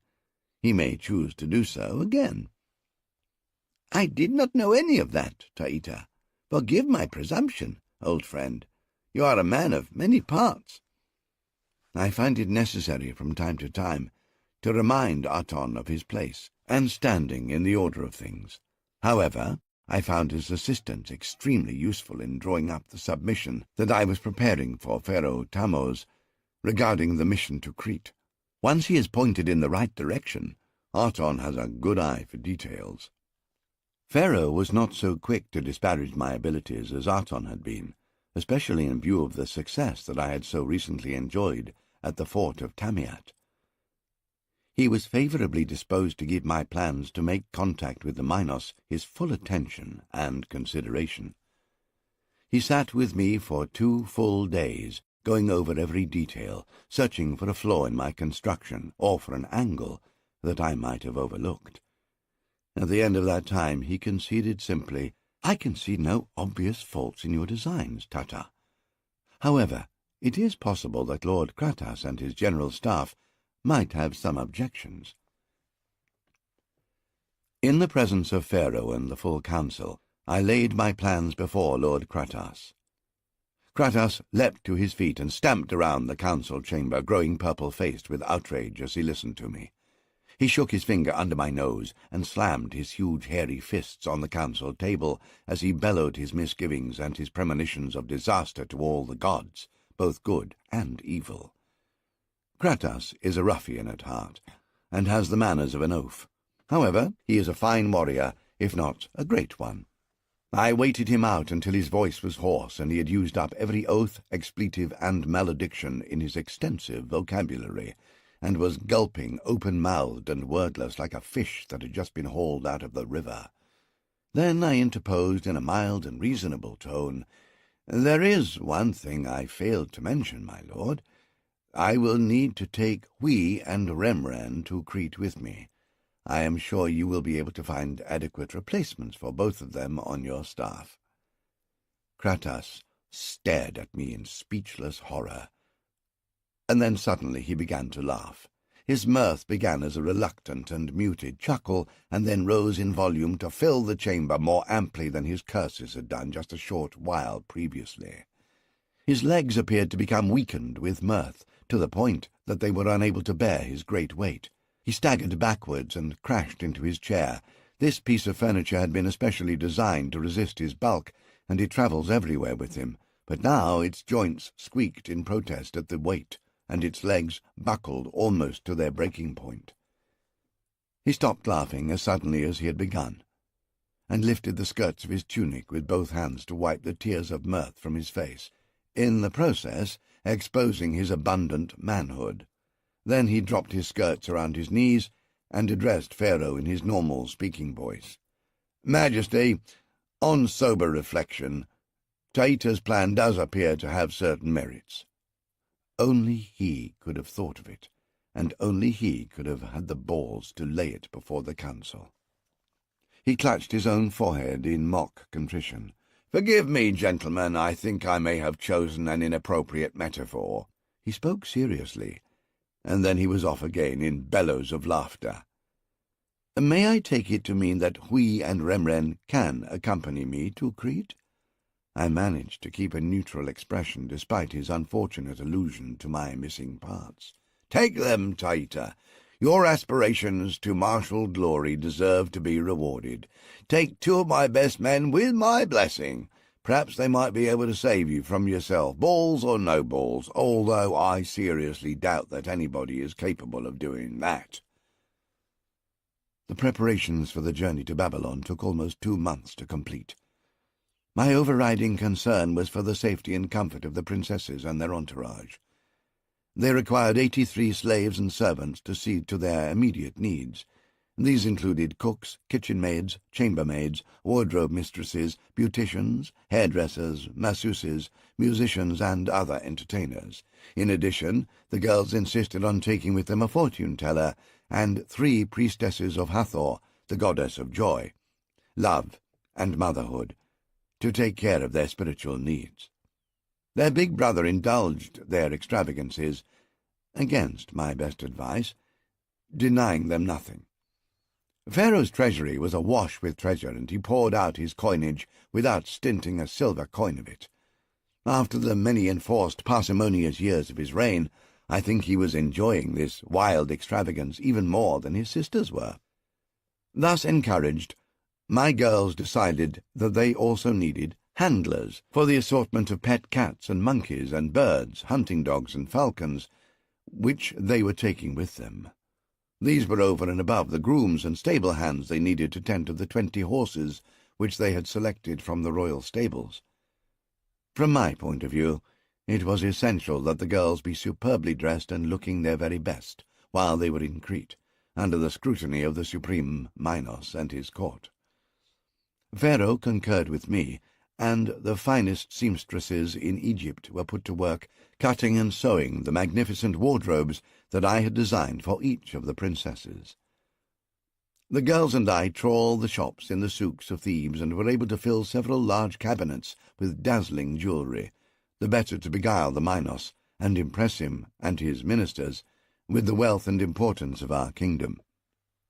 A week before we were due to depart from Thebes, Tahuti and Bekatha decked themselves out in all this finery, and paraded themselves for Pharaoh and me to admire and approve.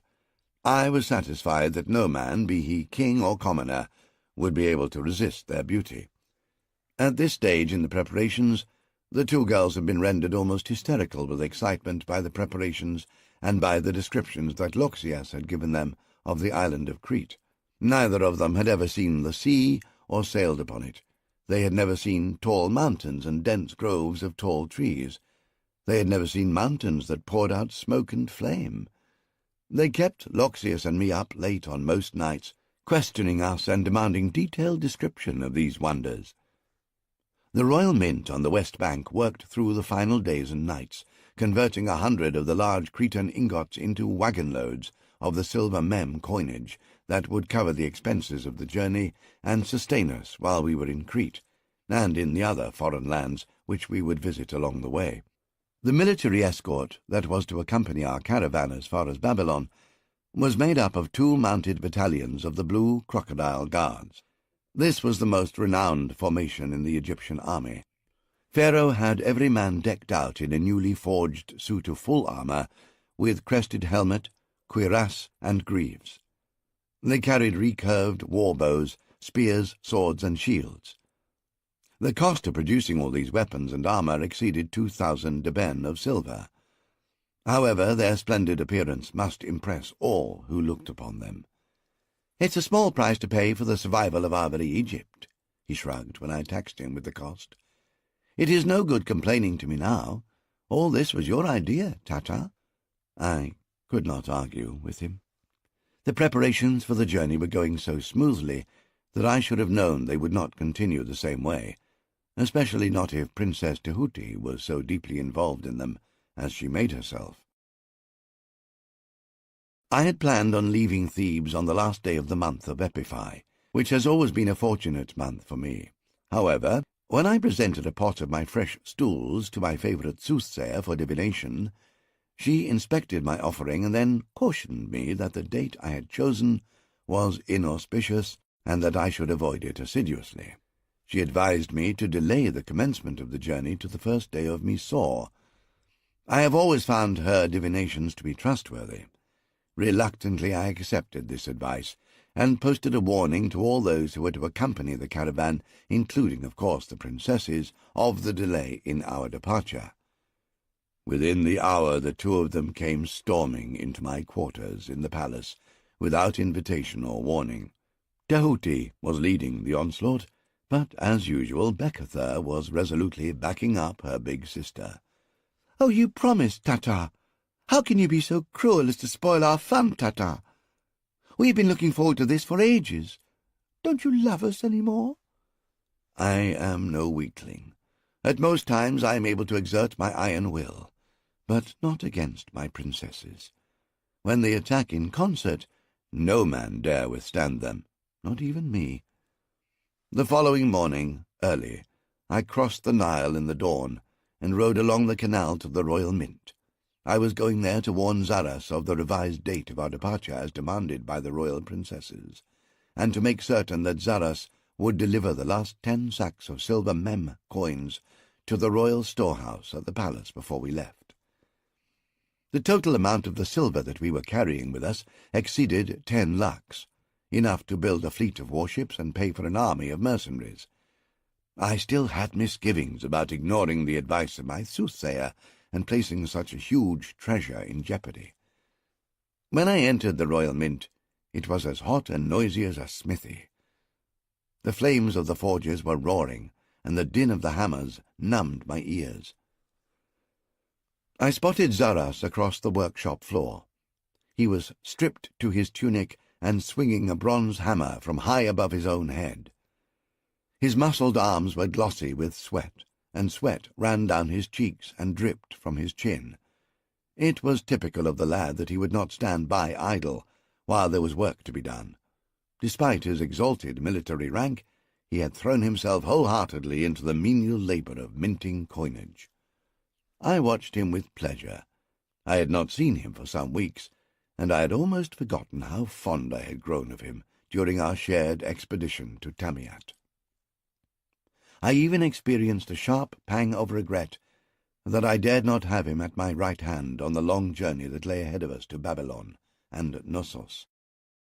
Zaras must have sensed my gaze upon him. He looked up and saw me. He threw the hammer ringing to the stone-paved floor, and with arms akimbo he grinned at me through the smoke and fumes of the forge. Despite our friendship, I was surprised by the warmth of his greeting as he came striding across the floor to meet me. "I thought that you had forgotten me and left me to rot, but I should have known better. A man like you never deserts a friend.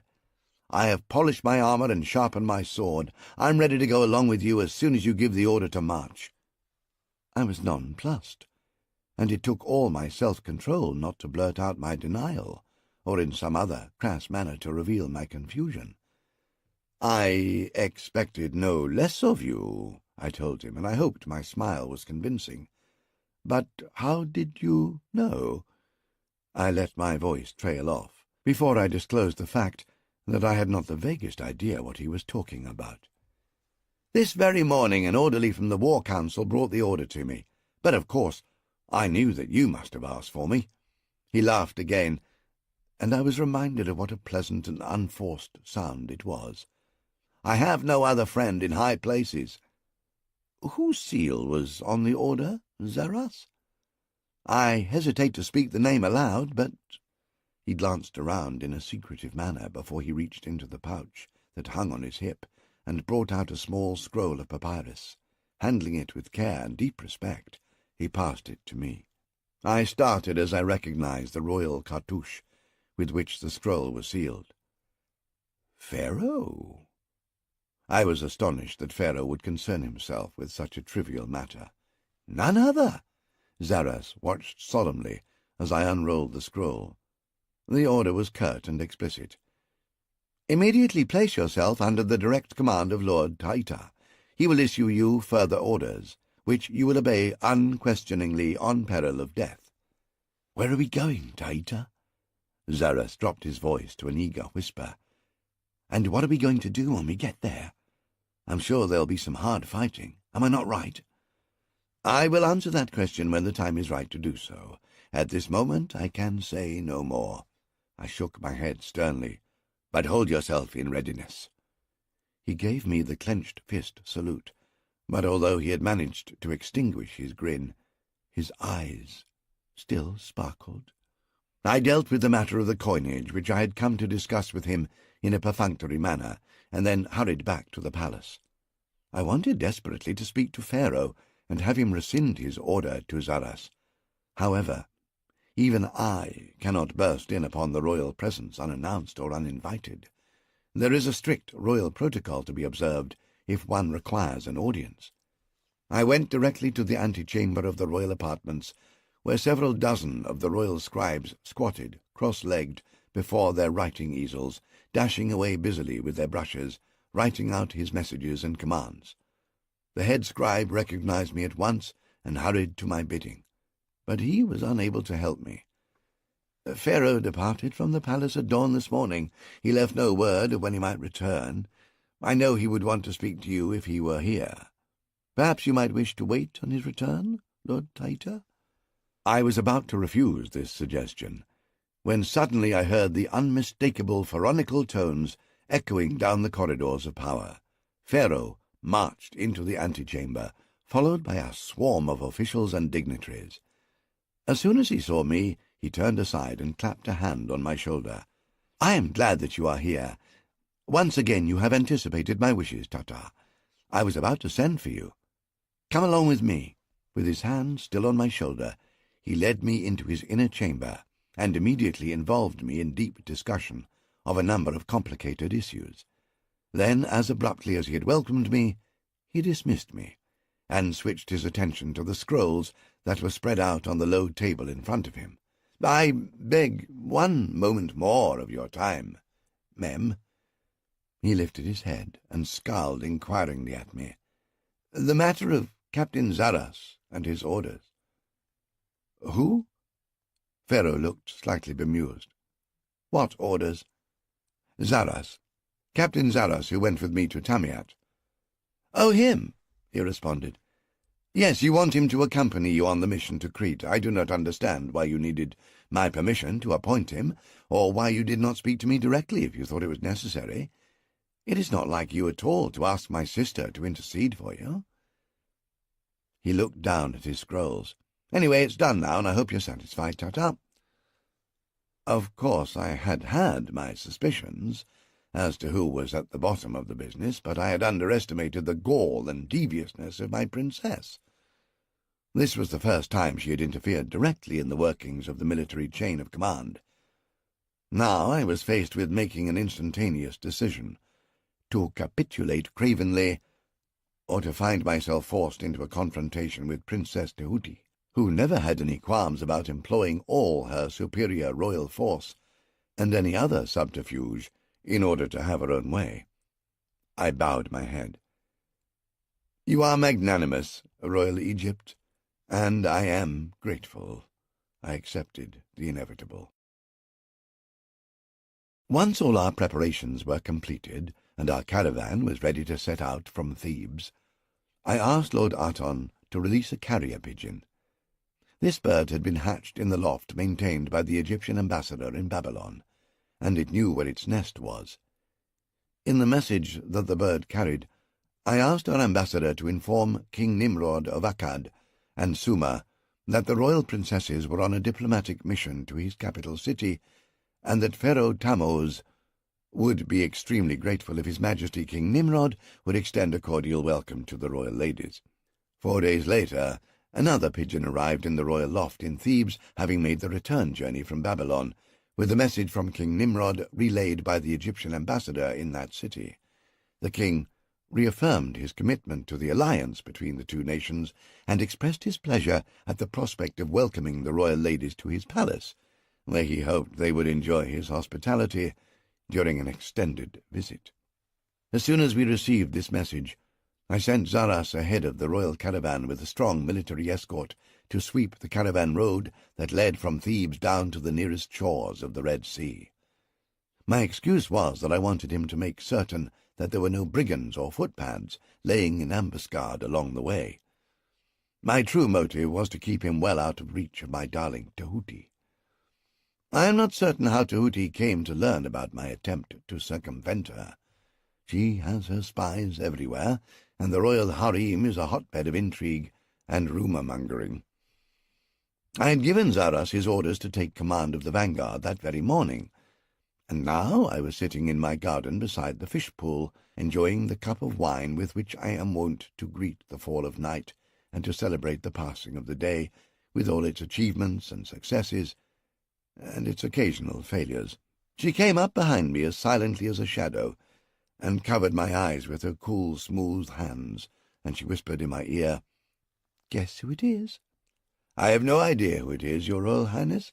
"Oh, you must have peeped," she protested, and slipped into my lap. She placed her arms around my neck. "I love you so much, darling Tata. I will do anything you ask of me. Will you do anything I ask of you?" She hugged me. "Of course, Your Royal Highness. I will do anything that does not endanger your safety or run counter to the security and best interests of our very Egypt." "I would never ask anything like that of you." She looked horrified at my insinuation. "However, it's going to be a long journey across that awful desert to Suma and Akkad. My sister and I will surely be bored and starved for entertainment. It would be so delightful if there was a bard who could sing for us and recite his poetry." "Is that why you asked your brother, Pharaoh Tammuz, to assign Captain Zaras to the caravan that is taking us all to Babylon?" "Captain Zaras?" she exclaimed with wide-eyed surprise. "Is he going with us? Isn't that wonderful? He is a gifted poet, and he has such a wonderful voice. I know that you like him. He can ride with Bekatha and me during the day and keep us entertained." "Captain Zaras is first and foremost an officer and a warrior, not a wandering minstrel.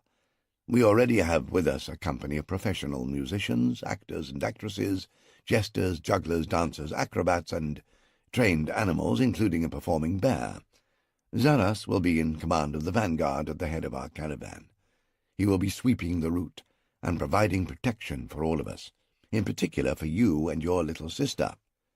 The ingratiating smile slipped from Tehuti's lips. She leaned back and regarded me frostily. "Why are you being so mean to me, Taita?" she demanded.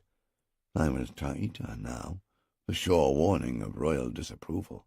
"It's such a little thing I am asking." "This is my reason, Your Highness." I took her right hand and turned it palm down to display the diamond ring which she had not removed from her finger since I had given it to her, except to make Zaras find it for her. She snatched her hand away from me and placed it behind her back.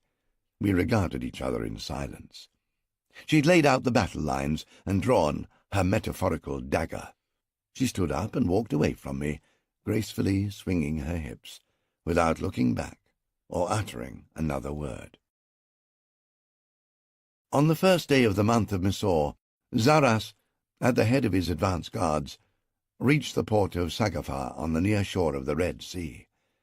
He released a pigeon with a message to me that he had found the flotilla of dhows and barges assembled and lying offshore, ready to take our entire caravan on board for the crossing.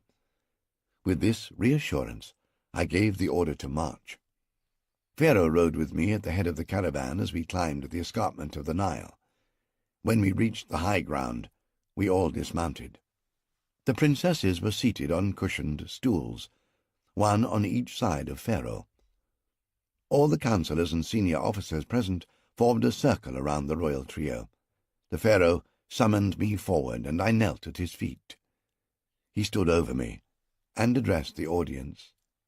"I call upon all my well-beloved and loyal subjects here gathered to bear witness to these proceedings." Every one of them, including Tehuti and Bekatha, responded with a shout of, "Hail, Pharaoh! May his will be honored and obeyed." With both hands, Pharaoh lifted the tiny gold statuette of a falcon above his head. "This is my hawk seal, my sign and my signet. The bearer speaks with all my God-given authority. Let the beholder take due notice and beware my power and my wrath." Still kneeling, I cupped my hands, and Pharaoh stooped over me and placed the hawk seal in my hands. "Use it wisely, Lord Taita, and return it to me when next we meet. To hear your command is to obey, Royal Egypt," I cried out in a loud, clear voice. He raised me to my feet and embraced me. "May Horus and all the gods of Egypt look favourably upon your endeavours." He turned away to bid his sisters farewell. Then he mounted his horse, and his retinue formed around him. He touched the stallion with his spurs and rode at a gallop down the escarpment towards the gleaming walls of Thebes on the banks of Mother Nile. He passed the tail end of our caravan, which was climbing the escarpment in the opposite direction. The slaves spread an awning of woven camel hair for us to sit beneath, and shade us from the sun, which was hot and high. We sat and watched Pharaoh and his escort disappear in the shimmering distance below us. The head of the caravan reached our position and began to file past us. In the van rode a battalion of the Crocodile Guards. These were followed immediately by 50 camels and their Arab drivers. Each of these ungainly animals carried 4 enormous leather water bags, 2 on each side of their humped backs. We would be forced to rely upon these to see us across the long wastes which separated the waterholes and oases in the burning expanses of Arabia. Behind the camels and the precious water rode a second battalion of the Blue Crocodile Guards. They were ideally placed to guard our water supply or to fall back to protect the princesses and our soft centre if we were set upon by enemies. Although I had planned our route to pass well south and east of the Sinai Peninsula, which the Hyksos claimed as their territory, I was taking no chances that Gorab might not have learned of our plans and sent a battalion of his chariots to intercept us. Behind the tight formation of guards came another 50 of the lanky, long-striding camels. They carried the tents, furniture, and the other elaborate camp paraphernalia which would be set up at every rest stop during the journey. Following them on foot came the rabble of camp followers and the servants and slaves. Next in the procession strode another 20 dromedaries. These carried the heavy sacks of silver coinage. The rear guard comprised the 3rd Battalion of Crocodile Guards and the loose horses, camels, and baggage wagons. As they came level with where we were resting, I gave the order to strike the tent under which we sat. We rode forward until we reached our place in the centre of the long, winding procession that stretched out for almost a league across the desert. This unwieldy and slow-moving agglomeration of men and animals took 10 full days to reach the western shore of the Red Sea. Zaras rode up from the port of Sagava to meet us. He and his honour guard came galloping back along our caravan, and he reined in when he reached the royal party and jumped down from the saddle to greet the 2 princesses. He went down on one knee in front of Tahuti and gave her the clenched fist salute. She rewarded him with a vivacious smile. "Captain Zaras, I am very pleased that we shall have your company for the rest of the journey to Babylon. I well remember your declamation on the storming of the fortress at Tamiat, when you and Lord Taita returned from that mission. It would give me great pleasure if you were to dine with us this evening, and afterwards entertain us with another recitation. As regards the remainder of the journey to Babylon, it is my wish and my command that you relinquish your place in the vanguard of this caravan to another officer, and that you place yourself in a position to provide direct protection to my sister Princess Beketha and myself." I exhaled sharply and loudly enough for her to hear me, but she ignored my smothered protest and concentrated all her attention on Zaras. He looked uncomfortable and stuttered slightly as he replied to her, the first time ever that I heard him do so. "Your Royal Highness, to hear your command is to obey. However, please forgive me. I must immediately report to Lord Taita, whom Pharaoh has placed in command of this caravan, and to whom he has entrusted the royal hawk seal." I was impressed by Zaras' loyalty to me, and by his attempt to remind Tahuti, who held ultimate authority. The poor fellow was trying desperately to wriggle out from under the conflict of interest with which she was attempting to saddle him. I steeled myself to come to his rescue when the royal thunderstorm broke over his head. Tahuti was unaccustomed to having even her lightest orders questioned. She surprised me yet again. Instead of cutting Zaras down, she smiled and nodded. "Do so at once, Captain Zaras. Your duty as a soldier comes before all other considerations."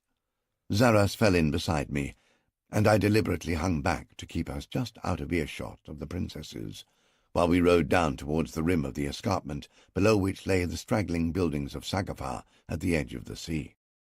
Taking his cue from me, Zaras lowered his voice as he told me that, while he was awaiting our arrival, he had taken the opportunity to sail across the sea in a fast dhow to the little fishing harbour of El Kum on the far shore. He had gone there in order to make certain that our Bedouin guide had received our orders, and that he and his men were waiting there to lead us across the Arabian desert. This was Al-Namju, the same guide who had led us across the Sinai Peninsula on our journey to the shores of the Middle Sea and the fort of Tamiat. I am pleased to be able to tell you that Al-Namju has been awaiting our arrival for well over 2 months, ever since he first received my message that we were coming. Zaras looked pleased with himself. His 2 sons are with him, but he has sent them on ahead to reconnoitre the waterholes and the oases along the caravan route. So far, the reports they have sent back to him are that there is good water in all of them, as we might expect in this season of the year. I am relieved to hear this, I told him, but then I glanced sideways at him. Continue, Zaras. You were going to say more. I prompted him, and he looked startled. How did you... he began, and I completed the sentence for him. How did I know? I knew because you are not very adept at concealing anything from me. I mean that as a compliment rather than a rebuke. He shook his head and laughed ruefully. We have been separated far too long, my lord. I had forgotten how you are able to read a man's thoughts. But you are right, my lord. I was just going to mention one thing more, but I hesitated lest you think me an alarmist. Nothing you can tell me will make me believe that, I assured him. Then I must tell you that while I was in Al-Namju's encampment, 3 refugees were brought in from the desert. They were in a sorry state, almost dead from thirst and from their wounds. Truth to tell, one of them died within a very short time of reaching the safety of Al-Namju's tents, and the other was unable to speak. Why not, Zaras? I demanded. What fate had befallen these unfortunates? My lord, the first one had been flayed with heated sword blades, so that most of his skin was burned away from his body. His death can only have been a happy release from his agonies. As for the other man, his tongue had been hacked from his throat most brutally. He was only able to grunt and bellow like an animal. In the name of Horus the Merciful, what had befallen them? I demanded of Zaras. The third man had escaped brutal injuries. He was able to tell us that he had been the leader of a caravan of 50 camels, and as many men and women carrying salt and copper ingots, down from the town of Turok, when they were set upon by Jabba al-Hawsawi. This is the one that men call the Jackal. I know of him by reputation only, I admitted. He is one of the most feared men in Arabia. There is every reason to fear him, my lord. He emasculated and disemboweled all the other men and women of the caravan, merely for the sport of it. Of course, the Jackal and his men coupled with their captives, both men and women, before massacring them. Where is the Jackal now? Did this man know where they had gone? No, my lord. He has disappeared back into the desert. But one thing is certain, and that is that he will be lurking along the caravan routes like the animal he is named for. At that moment, Tahuti turned in the saddle and called back to us over her shoulder, "What are you 2 discussing so earnestly? Come up here and ride with Bekatha and me. If you and Zaras are telling stories to each other, then we want to share them with you." Even I dared not flout her orders, twice in quick succession. The 2 of us pushed our mounts up level with the princesses. Skillfully, Tahuti interposed her own mount between Zaras and me to prevent us continuing to discuss matters that did not interest her particularly. At that moment, the rugged and rocky track we were following came out on the crest of the hills, and Tahuti reined in her horse and let out a cry of astonishment and delight. "Look! Oh, won't you look at that? Have you ever seen a river so wide and blue? By the horned head of Hathor, it must be 100 times wider than our Nile. I cannot even see across to the other side." "That's no river, your highness," Zaras told her. "That is the sea. The Red Sea." "It is enormous," Tahuti enthused, and Zaras did not know her well enough to realize that she was putting on an act for his benefit. "It must be the biggest sea in the entire world." "No, your Royal Highness," Zaras corrected her respectfully. "It's the smallest of all the seas. The Middle Sea is the largest, but wise men have calculated that the great dark ocean on which the world floats is even larger." Tahuti turned to him, opening her eyes wide with admiration. "Captain Zaras, you know such a great deal. perhaps almost as much as Lord Taita. You must ride with me and my sister Beckatha for at least a few hours every day to instruct us in these matters." Tahuti is not easily turned aside from her purpose. The crossing to Arabia was infinitely more difficult and demanding than had been our voyage to Tamiat the previous year. On that occasion we had been a company of less than 200 men, travelling swiftly and lightly, and it had only been necessary for us to cross the Gulf of Suez, that narrow westerly finger of water that pokes up between Egypt and the Sinai Peninsula. It is less than 50 leagues wide. Now we had to keep much further south, to avoid at all costs entering the Sinai Peninsula, where the Hyksos chariots that Gorab might send to intercept us could be lurking. We were forced to cross the main body of the Red Sea at its widest point. This entailed a voyage of more than 200 leagues, transporting over 1,000 men and animals in 50 open-decked dhows. One of these small boats was only capable of carrying 10 of the camels at a time. Each of them would have to make multiple crossings. Taking into account all these factors, I had to allow, at the very least, 2 full months for us to bring our caravan across to Arabia. I kept the royal party encamped on the Egyptian shore, while the main elements were being ferried over the narrow sea. I knew from hard experience that it was not wise to let the princesses become bored, or allow them to have too much spare time on their hands. The royal enclosure was carefully segregated from the rest of the encampment. Although it was the size of a small village, it surpassed even a large city in the sumptuousness of its appointments and the plethora of comfort and luxury which surrounded the inhabitants. Every few days the princesses rode out with the hunting party which I led. Either we pursued the fleet-footed desert gazelle that flitted as lightly as moths across the salt flats, or we climbed into the hills where the curling horned ibex haunted the crags and cliff faces. When this hunting palled, the girls flew their trained falcons at the wild duck and geese that swarmed along the seashore. At other times I arranged picnics on the offshore islands where the girls could swim in the translucent waters or spear the swordfish and giant sea bass which swarmed on the underwater coral forests. One thing I did insist on was that most of their mornings were filled with their studies. I had brought with us 2 erudite scribes to coach them in their writing, mathematics, and geometry. I also enjoyed acting as their tutor. Our classes were made up of solemn, hard work, interspersed with bouts of merriment and girlish giggles. These were my favourite times of the day. They chatted away to Loxias in Minoan, excluding me from the conversation as though I could not understand a word of the language. They discussed the most intimate subjects in salacious detail. Loxias was the eldest of the trio, so she had set herself up as the leading authority on all matters carnal and erotic. However, listening to her, it was clear that she was totally devoid of practical experience. She relied entirely on a vivid and fertile imagination for the details. During these sessions, I could truly get to know them better and find out what was really going on in those beautiful and busy little heads. Each of them professed to have discovered the love of their lives.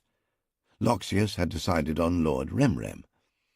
However, she was transmuted to stone in his presence, deprived of the power of speech, and unable to do more than blush and cast down her eyes. I think she was most awed by the fact that he was a lord of the royal council, while she was a commoner and a foreigner. She seemed not at all deterred by the fact that Remren was almost twice her age, already had 3 wives, and was blithely unaware of her existence. Beckatha had become enchanted with Hui, the famous horseman and charioteer. Little did she know that he had been a blood brother of the infamous criminal Basti the Cruel when I captured him. I had done my best to tame and civilize him, but he still had a wide streak of the barbarian in him, particularly when it came to his sense of humour. Beckatha enjoyed nothing better than being pounded over the roughest ground that we could find in his chariot, clinging to him with both arms around his waist and shrieking like a lost soul in Hades. The 2 of them exchanged jokes and insults which were totally obscure to any other listener, but which doubled them both up with laughter. As a mark of her special approbation, Becatha took to pelting him with pieces of bread and fruit across the table when he accepted her invitation to dine with us. Tahuti kept aloof from these discussions and displays of affection. None of us pressed her on the subject. Our evenings were passed in setting each other riddles, in storytelling and rhyming, in singing and playing musical instruments, or in play-acting and reciting poetry. By these means, and with careful planning, I was able to keep my 3 charges out of dangerous mischief, and the days fled by as swiftly as migrating birds. Finally, the main part of our convoy was across the eastern shore of the sea, and it was time for us to follow them. Before sunrise on the morning of the 15th day of the month of Athia, we all assembled on the beach, while the 3 priestesses of Hathor, ably assisted by both Tahuti and Becatha, sacrificed a fine white ram to the goddess. We promised the goddess that we would sacrifice a camel to her if she treated us kindly when we were on the water and guided us safely to the far shore. Then we embarked and pushed off from the beach. The goddess must have been listening, for she sent a brisk, warm breeze out of Egypt to fill our sails and send our flotilla scurrying through the choppy waters. Before the setting of the sun, Africa sank beneath the waves behind us.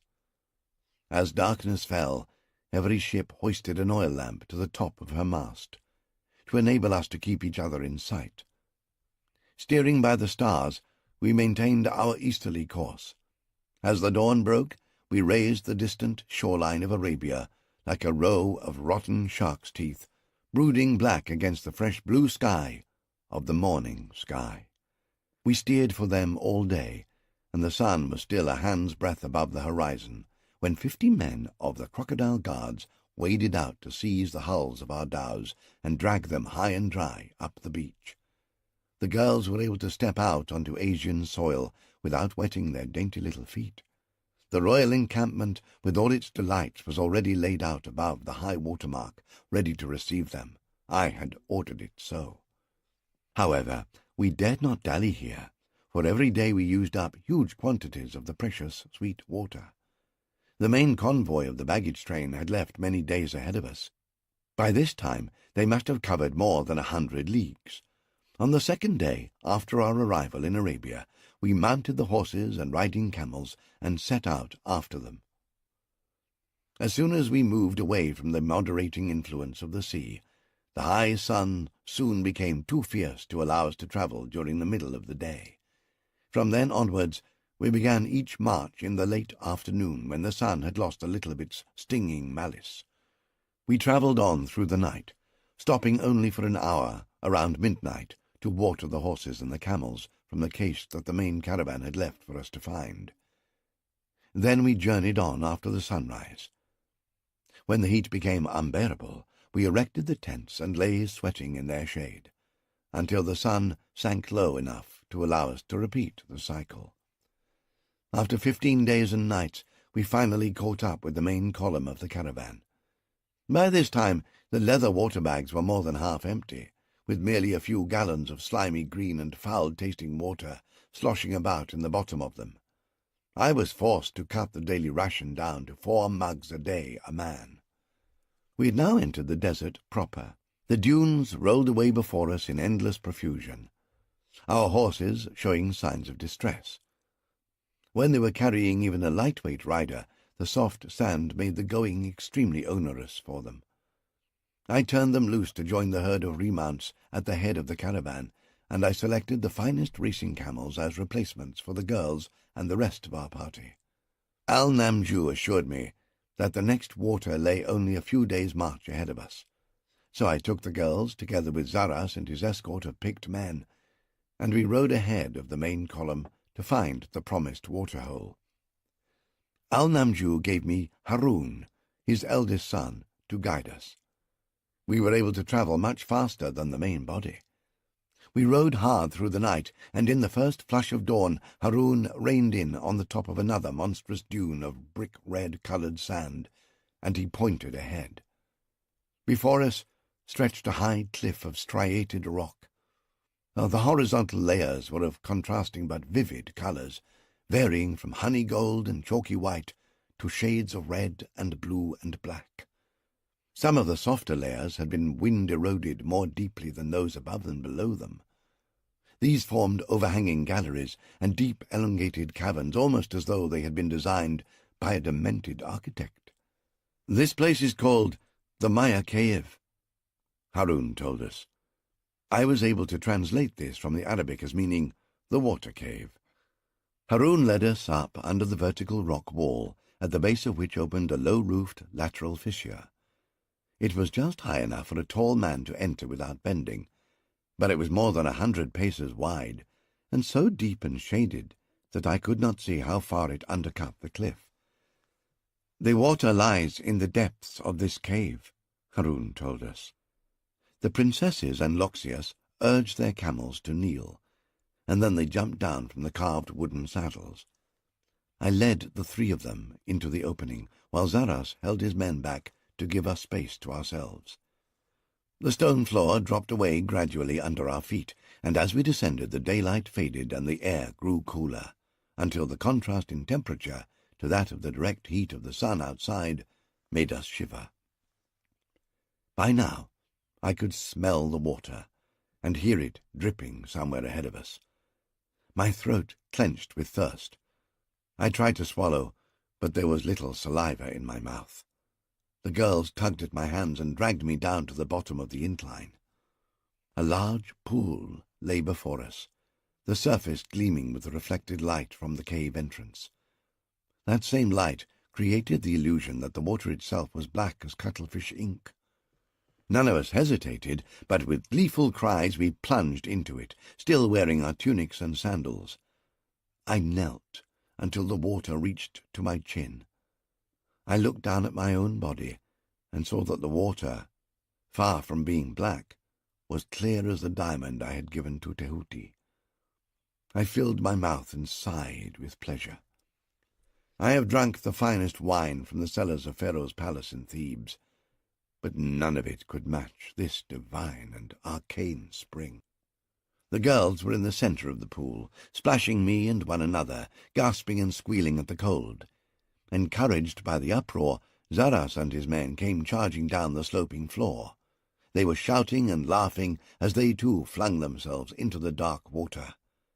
When we had drunk all that our bellies could hold, the men filled the water-skins we had brought with us and carried them out to the camels. Zaras could not allow them to take the draught animals down to the pool. The rock roof was too low for them to pass beneath it, and the risk of them fouling that sublime water with their droppings was too great.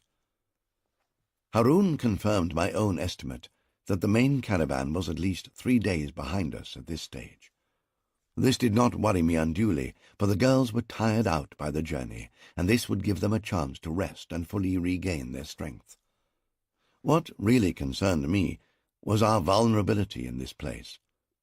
The location of the waterhole would be well known to all the Bedouin tribes for hundreds of leagues around. We were a small party, but our animals, weapons, and armour were highly valued by the tribes, and would be attractive to the lawless elements amongst them. If they learned of our presence at the waterhole and knew how few there were in our party, we would be in grave danger. We must keep alert and make certain that we were not taken off guard. As soon as Zaras and his men had refreshed themselves, I brought them out of the cavern, and I posted our sentries and organized our defences to secure the area. Then I took Zaras and Harun with me to explore our immediate surroundings and search for any signs that other human beings might have been here recently. All 3 of us were fully armed. I carried my longbow slung over one shoulder and a quiver of 30 arrows over the other. In addition, my bronze sword hung in its scabbard on my right hip. When we reached the top of the nearest dune, we separated. But before we parted, we agreed to meet back at the Maya Cave before the sun reached its zenith, which would happen in about an hour. I sent Zaras to make a circle out in a northerly direction, and Harun to investigate what appeared to be a caravan trail in the valley below us. I followed the high dune towards the south. It was difficult to remain unobserved, for there was almost no cover in this terrain, but I took pains to keep off the skyline, where an enemy could spot me from a great distance.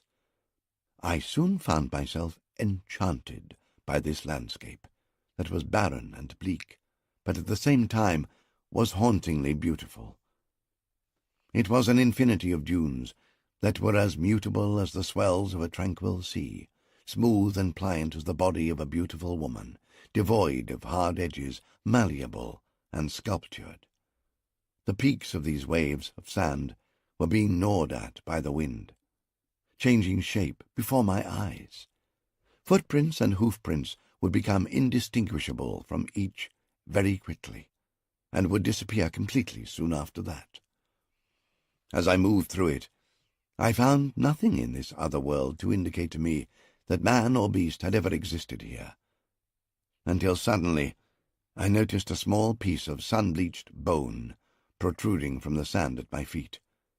I knelt to dig it loose, and was surprised to find that it was the skull and short, gaping beak of a nightjar. The bird must have been blown so far from its usual haunts by unseasonable winds. I turned back and slid down the face of the dune. When I reached the bottom, I headed towards the entrance of the subterranean pool. As I approached it, I heard the shrieks of feminine laughter and the splashing of water from within. Zaras had returned before me. He and his men had unsaddled the camels and moved them in under the overhang of the entrance to the cavern to kneel where they were shaded from the direct sunlight. The men were grooming them and feeding them their rations of corn in leather nosebags. I called to Zaras. "Did you find anything?" "No, my lord, nothing." "Where is Haroun? Has he returned yet?" "Not yet, but he will be back shortly," he answered. I hesitated at the mouth of the cavern. Everything seemed perfectly normal and commonplace. I could not understand the reason for the sense of anxiety that was nagging at me, but I knew enough not to dismiss it. Instead of entering the cavern, I turned aside and followed the wall of rock in the opposite direction. I was out of sight of the cavern entrance when I reached a point where a narrow fissure cleft the vertical face of the rock. I had not noticed this fault before, and I studied it for a moment and decided that I might be able to climb up to the top of the cliff and see what lay beyond. I reached out and tentatively placed my hand on the exposed rock. The sun had heated the surface so that it burned me like a live coal. I jerked my hand away so sharply that I dropped the bird skull I was still carrying. I sucked my scalded finger until the pain eased, and then I stooped to retrieve the skull. I paused before my fingers touched it. Close up against the rock wall, where the wind had not yet eroded it, was a single human footprint in the packed sand. As I stared at it, one side of the footprint collapsed in a soft slither of sand, demonstrating how recently it had been made. It had certainly not been made by one of my girls. This was the print of a large masculine foot wearing a sandal with a smooth leather sole. I could still hear faintly the voices and occasional laughter of Zaras and his men behind me. I returned quickly to a point from where I could see the cavern entrance and the group of men standing in front of it. One quick glance was enough for me to make absolutely certain of what I knew already. All the men were wearing regulation military sandals with brass-studded soles. There was a stranger amongst us. My next thought was for the safety of my girls. I cocked my head to listen to the voices that were still issuing from deep in the cavern. I recognized two of them immediately, but I was unable to distinguish the third. Trying to conceal my perturbation from the men, I strode back past them and entered the cavern. I went quickly down the sloping stone floor to the edge of the pool. I paused for a moment to allow my eyes to adapt to the gloom, and then I stared at the pale and nubile bodies that were tumbling and swirling in the dark waters like frolicking otters. But there were only two of them. "Bekatha!" I yelled at her, my voice rising with the onset of panic. "Where is Tahuti?" Her head bobbed up, with the red-gold hair smeared wetly over her face. "She went outside to make an offering to Seth, Taita." This was their girlish euphemism for the culmination of the human digestive process. "Which way did she go?" "I didn't watch her. She just said she was going out to do it." Tahuti was a fastidious child. I knew she would have hidden herself away before she performed any intimate bodily functions. She would not have stayed in the cavern. She would have gone out into the desert. I ran back to the entrance of the cave. Zaras and his men were still where I had last seen them, grouped at the left-hand side of the entrance. Once more I shouted at Zaras, "Did you see Princess Tahuti leave the cave?" "No, my lord." "What about the rest of you men? Did any of you see her?" They shook their heads dumbly. Tahuti would have avoided them. Perhaps she had found another exit from the cavern, I told myself. I turned and ran back, past the cleft in the rock face where I had seen the alien print. "Horus, hear me!" I entreated my god, praying with the full force of my psyche, unleashing the strange power within me that I have learned to call upon in times of deep and desperate need. "Open my eyes, O Horus! Let me see! Oh, my sweet God, let me see!" I closed my eyes tightly for 10 beats of my heart, and when I opened them again my vision had taken on a lucent lustre. The great god Horus had heard me. I was seeing with my inner eye. Around me colours were more vivid, shapes were starker, and with sharper edges to them. I looked along the bottom of the rock wall, and I saw her. It was not Tahuti, but it was the memory of where she had recently been, like an echo or a shadow of herself. It was a smudge against the brightness, a tiny, intangible cloud. It was not even human in shape or outline, but I knew it was her. She was dancing away from me, keeping parallel to the striated wall of the rock. I knew instinctively that she was being pursued, and that she was trying to escape from danger. I could feel her fear resonating in my own heart, and tasted the terror of it on the back of my tongue. "To arms, Zaras!" I roared. I did not realize that my voice was capable of such power. "Leave 5 men to guard Bekatha and Loxias. The rest of you mount up and follow me!" Knowing that Zaras had heard me, I ran on without looking back, concentrating my everything on the evanescent cloud that was not Tahuti, but that was her very essence. Suddenly, I had wings under my feet. I ran faster and still faster, but the little cloud matched my speed, sucking me along as though I was caught in its wake. Then abruptly it dissolved into nothingness, at the point ahead of me where the striated rock wall turned back upon itself. The lucent glow faded from my eyes, and my vision returned to normal. My feet slowed and became heavier, bereft of their God-given grace. I forced myself onwards until I reached the spot where she had faded away. I stopped, with my breath sawing hoarsely in my lungs. I looked around me wildly, but there was nothing. She had gone.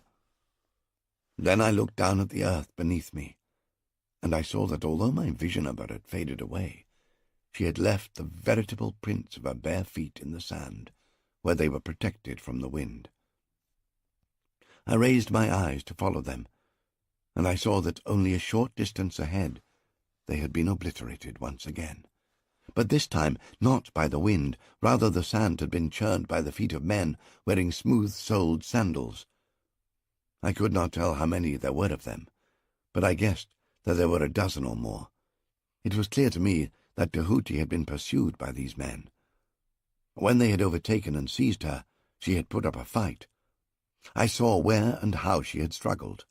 Tahuti possessed the strength of a wildcat when she was aroused. But in the end, they had overwhelmed her. Between them, they had dragged her to the foot of the rock wall.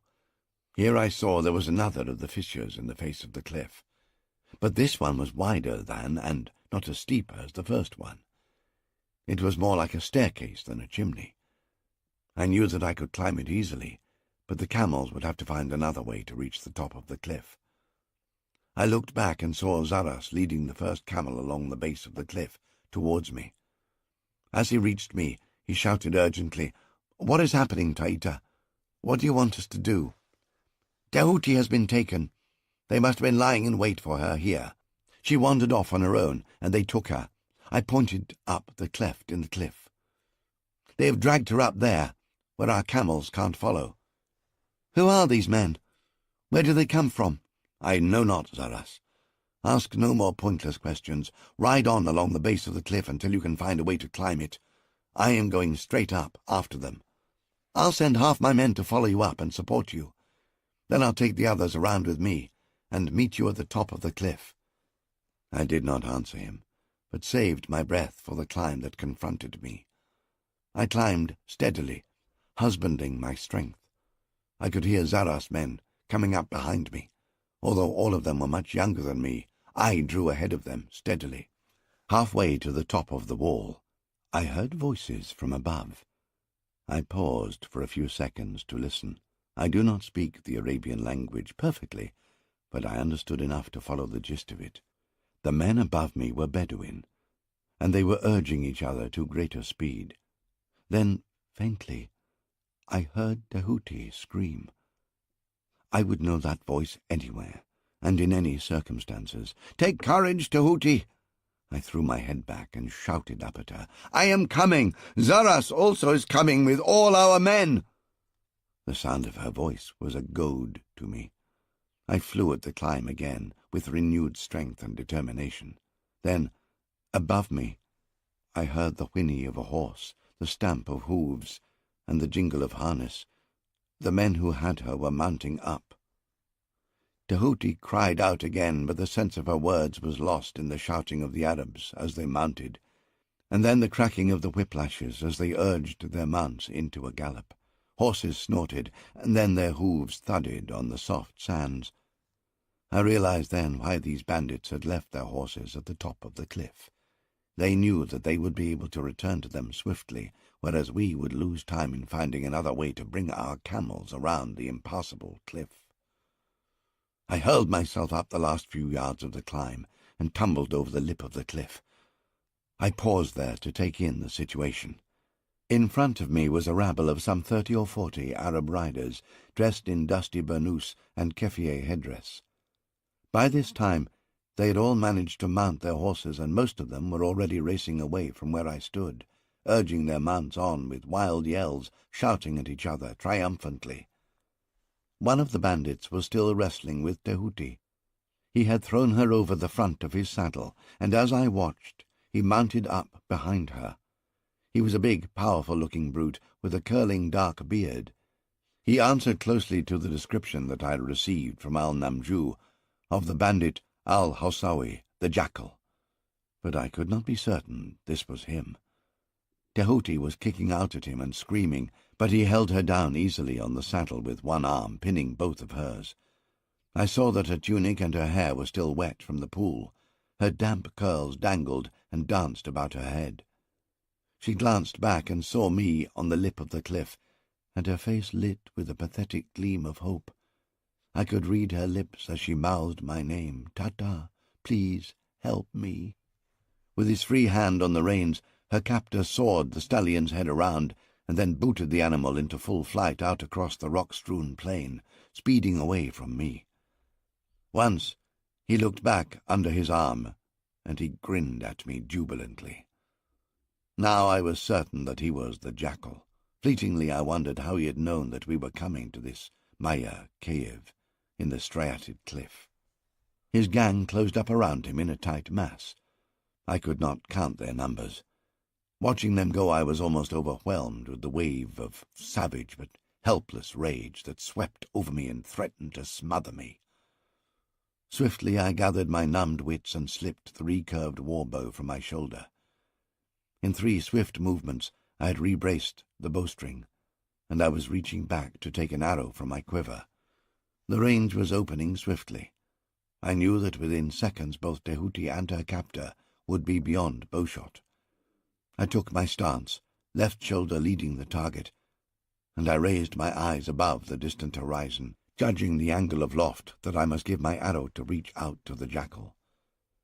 Battle joy engorged my heart as I realized that the body of the Jackal was interposed between Tahuti and me, and that unwittingly he was shielding her from my arrow. I could loose cleanly without fear of hitting her. I drew, and the fletching of the arrow touched my lips. Every muscle in my arms and upper torso was racked by the immense weight of the tensed bow. There are very few other men who are able to draw my bow to full stretch. It is not merely a matter of brute strength. It also requires poise and balance, and achieving a sense of oneness with the bow. When I opened my 3 fingers that held the bowstring, it slashed back, scorching the skin of my inner forearm. I felt the blood spring brightly from the wound it inflicted. There had been no chance for me to secure the leather arm guard to protect myself from it. I felt no pain. Instead, my heart soared upwards as swiftly as the arrow I had let fly, for I saw that I had made a perfect shot. I knew that the swine who held Tahuti was dead, without him yet being aware of it. Then suddenly I shouted aloud with rage and frustration as I watched the horseman who rode hard behind my target swing his horse off the line. Horus alone knows why he did so. Probably it was to avoid a hole. Whatever the reason, he blotted out my view of the target. I saw my arrow drop on him like a stooping falcon, and take him high in the back, an inch to one side of his spine. He threw his head back and writhed with agony as he tried to reach over his own shoulder to grasp the shaft of the arrow, but he was still blocking my aim. I nocked a second arrow and let it fly again in the despairing hope that the wounded man might slip from the saddle and fall to earth while the arrow was still in flight, thus opening up al-Hassawi's body. But the wounded Arab clung stubbornly to the saddle. Only when my second arrow struck him in the back of his neck did his limp carcass flop from the saddle and roll in the loose dust kicked up by the horses in front of him. By that time, al-Hassawi was out of range. I let another arrow fly after him, even though I knew that I had no chance of touching him. But I still cursed myself and all the dark gods who had protected al-Hassawi when my last arrow dropped 20 paces behind the heels of his horse. I started to run to where the body of the man was lying with 2 of my arrows in him. I wanted to reach him before he died, so that I could beat and kick some information out of him. Perhaps if I were fortunate, I might even learn for certain the name of the villain who had taken Tahuti, and where I might find him again. It was not to be. The nameless bandit was dead when I stooped over him. His one eye was rolled up into his skull, so only the white was showing, while the other eye glared up at me in dumb outrage. I kicked him anyway, more than once. Then I sat down beside him and sent a desperate prayer to Hathor, Osiris, and Horus, pleading with each of them to keep Tahuti safe until I could come to her. The thing I hate most about the gods is the fact that they are seldom at hand when most you need them.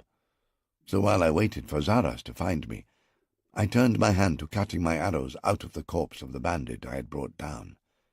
There is no Fletcher in all of Egypt who can turn out an arrow to match one of mine. It took Zaras almost another hour to arrive. The band of Bedouin bandits had long disappeared into the glare and dust of the horizon by that time. I am a man who usually has complete control of my emotions. I can stay calm and composed in the face of disaster and tragedy. By this I mean the sack of cities, the massacre of armies, and such like lesser mishaps. But with the loss of Tahuti, I found myself in a towering, shaking, and impotent rage. The longer I had to wait, the more my emotions seethed and boiled.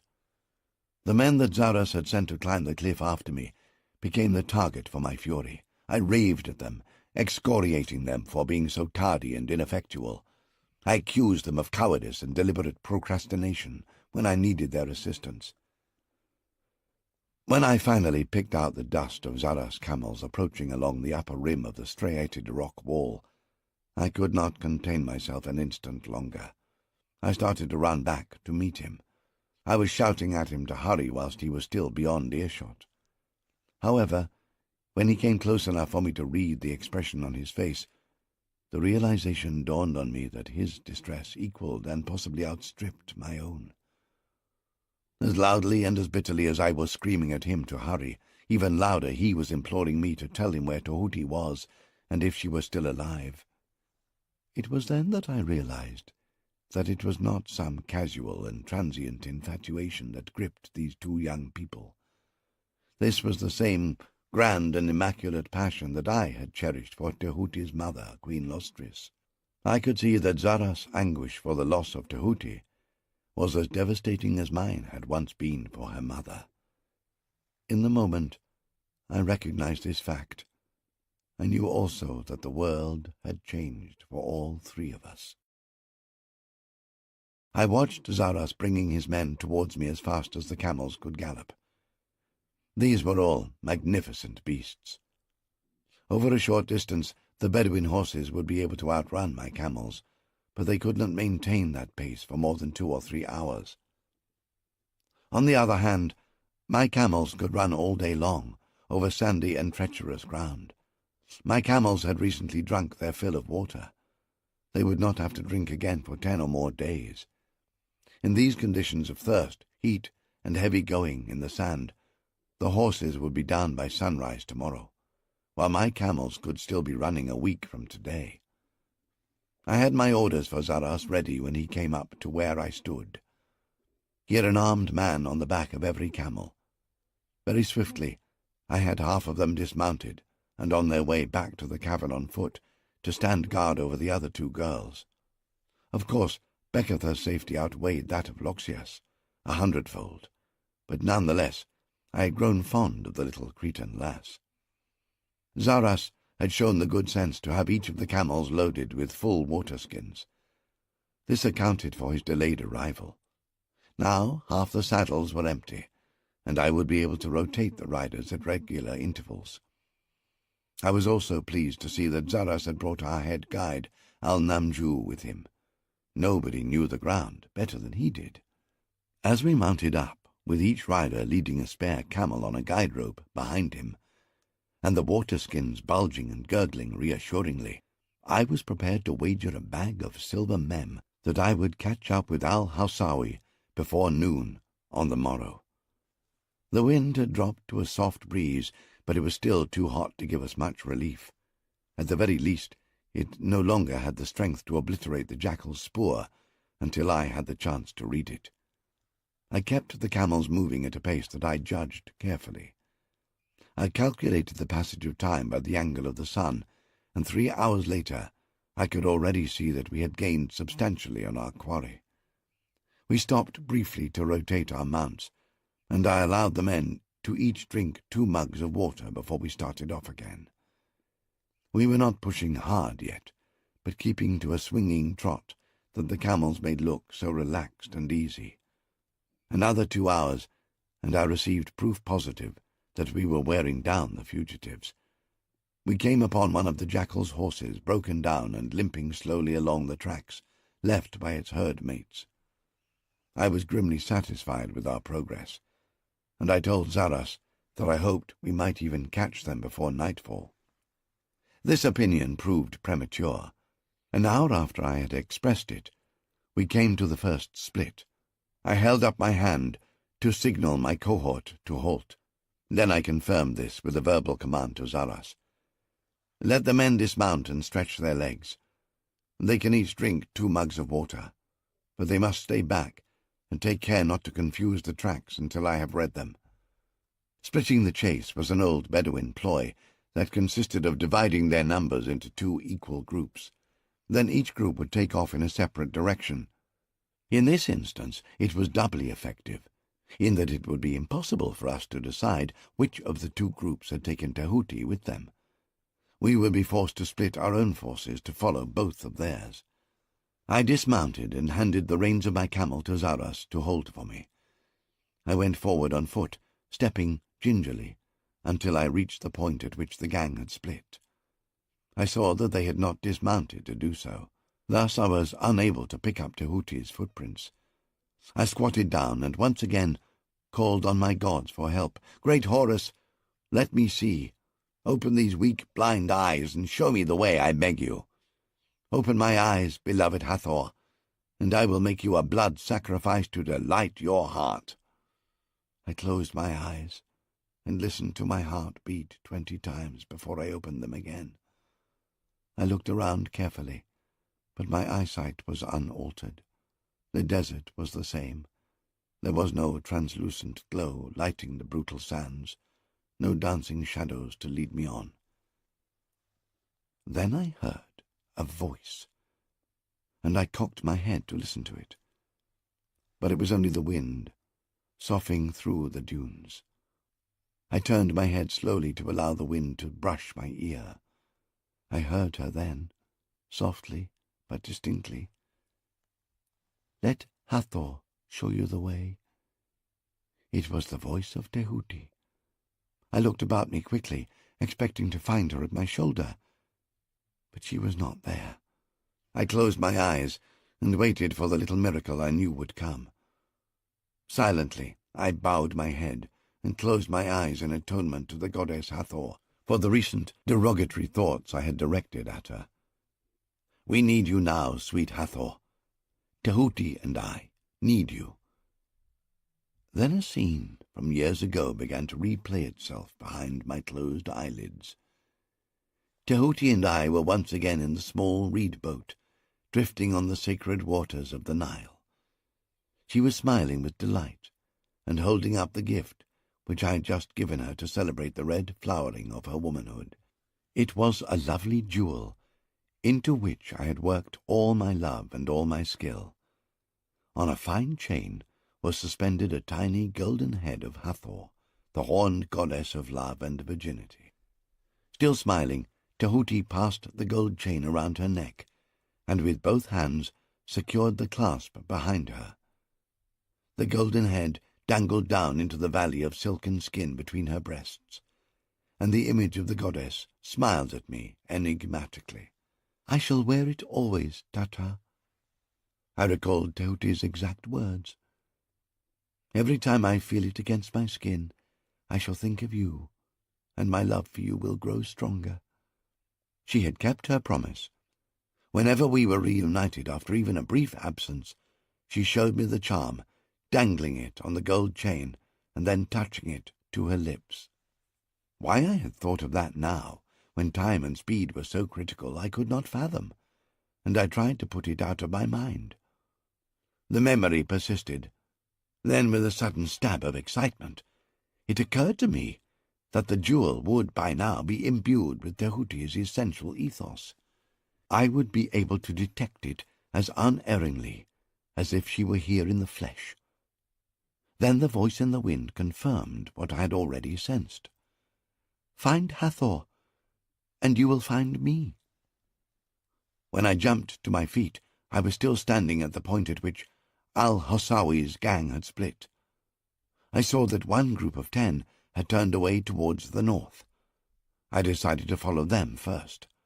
I moved slowly, keeping to one side of the tracks made by the hooves of their horses. I opened my inner senses to receive directions from either Tehuti or from Hathor.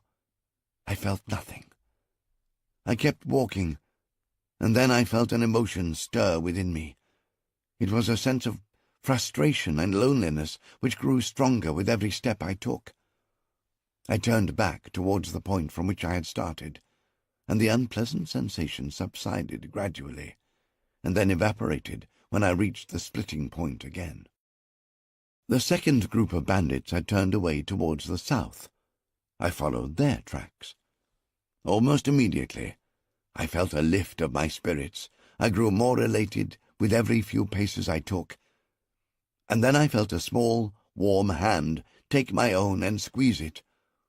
I looked down, but my hand was empty, and I knew with complete certainty that there was a presence beside me, leading me on. I ran forward, searching the surface of the parched sands. I covered another 100 paces before I saw something sparkle on the desert floor ahead of me. It was half buried in the yellow sand, but I recognized it at once. I went down on one knee and brushed the loose sand aside. Then I picked up the tiny scrap of yellow gold, and I touched it to my lips. I looked back at Zaras. He was standing beside his camel watching me. I waved one hand above my head, beckoning him. He mounted quickly and urged his camel forward, dragging my own animal behind him on its lead rein. "How can you be so certain that she went this way and not the other?" he demanded, as he handed the reins of my camel to me. "Do you know this trinket?" I opened my hand and showed him the goddess's head cupped in my palm. He nodded speechlessly. "She left it for me to find, as a sign. She is so wonderful." His tone was reverent. "There can be no other woman to compare with her in all this world." We rode on for 2 hours before we came upon another of the Bedouin horses broken down. It stood with its head hanging, unable to take another step.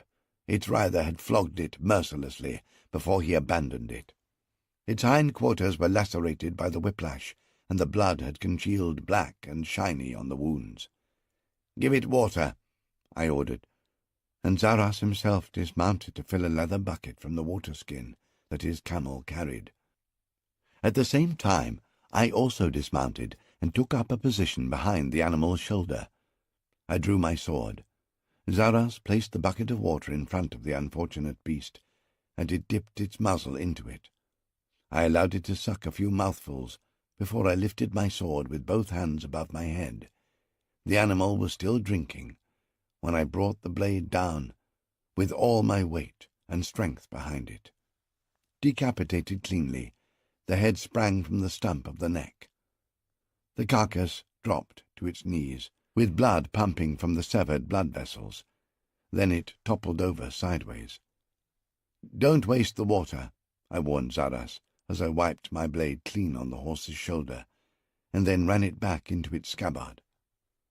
I watched Zaras pour the remains of the water into the bucket, back into the water-skin.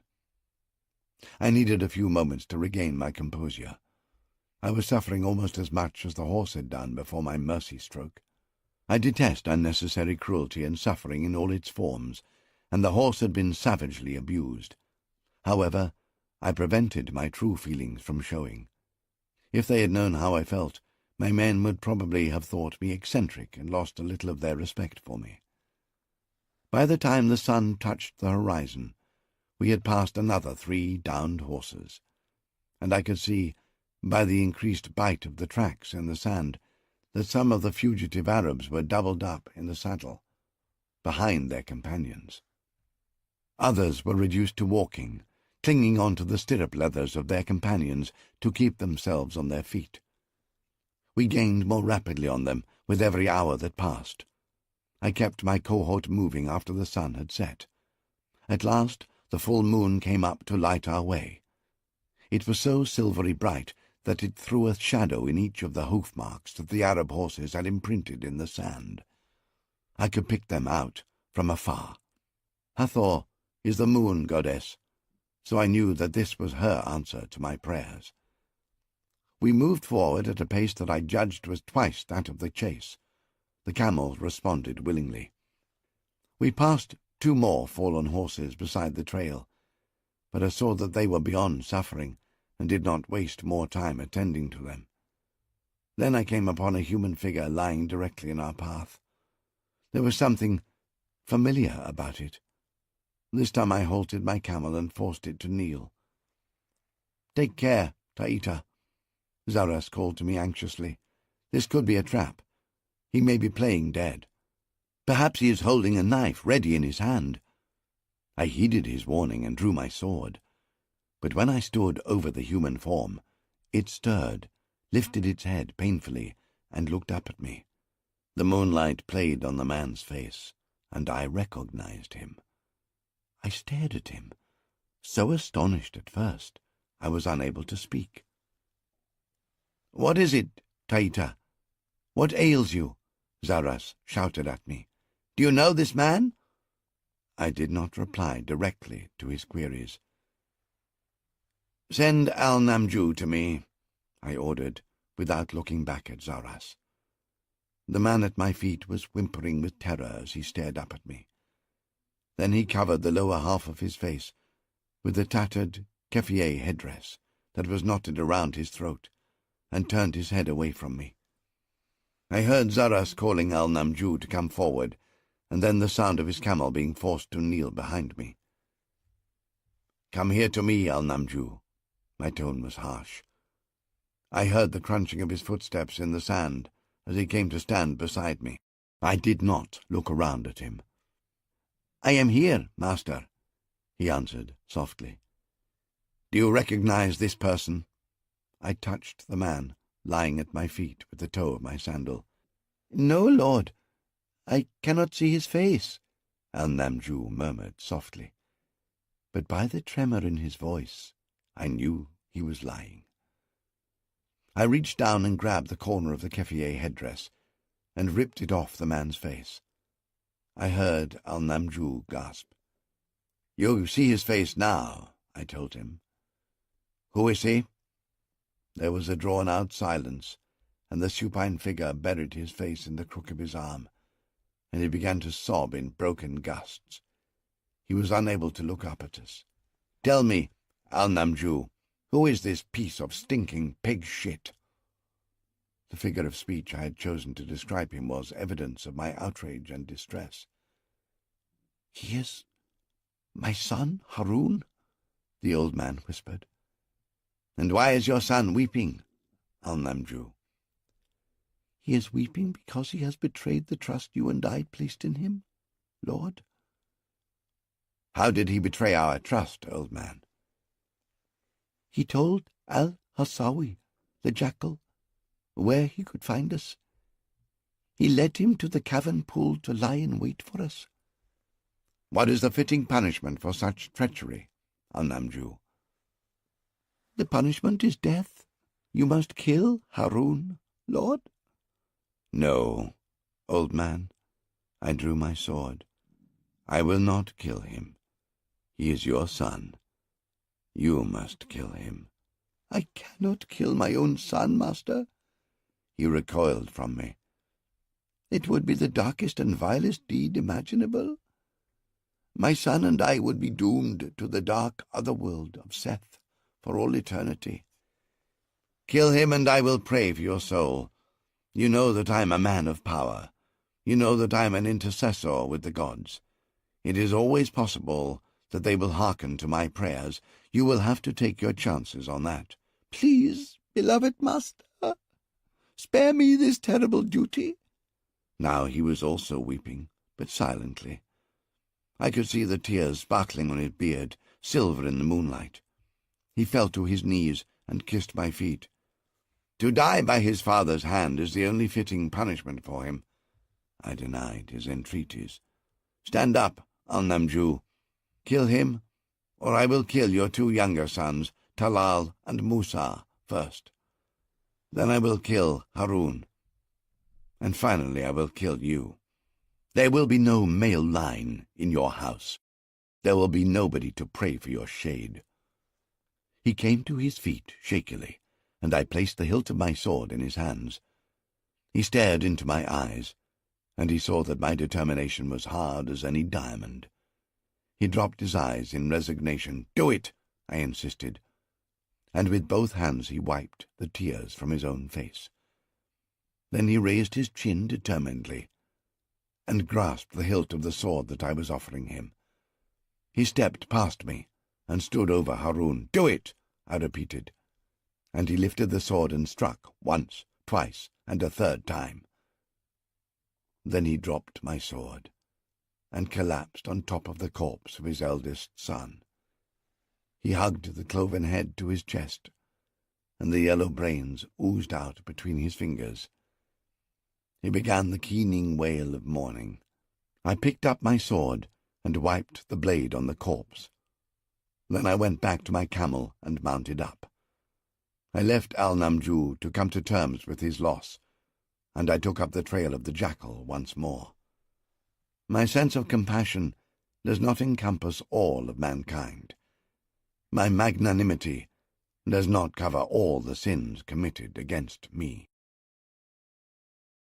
In the first light of dawn we came to the spot at which Al-Hassawi had split his troop for the second time.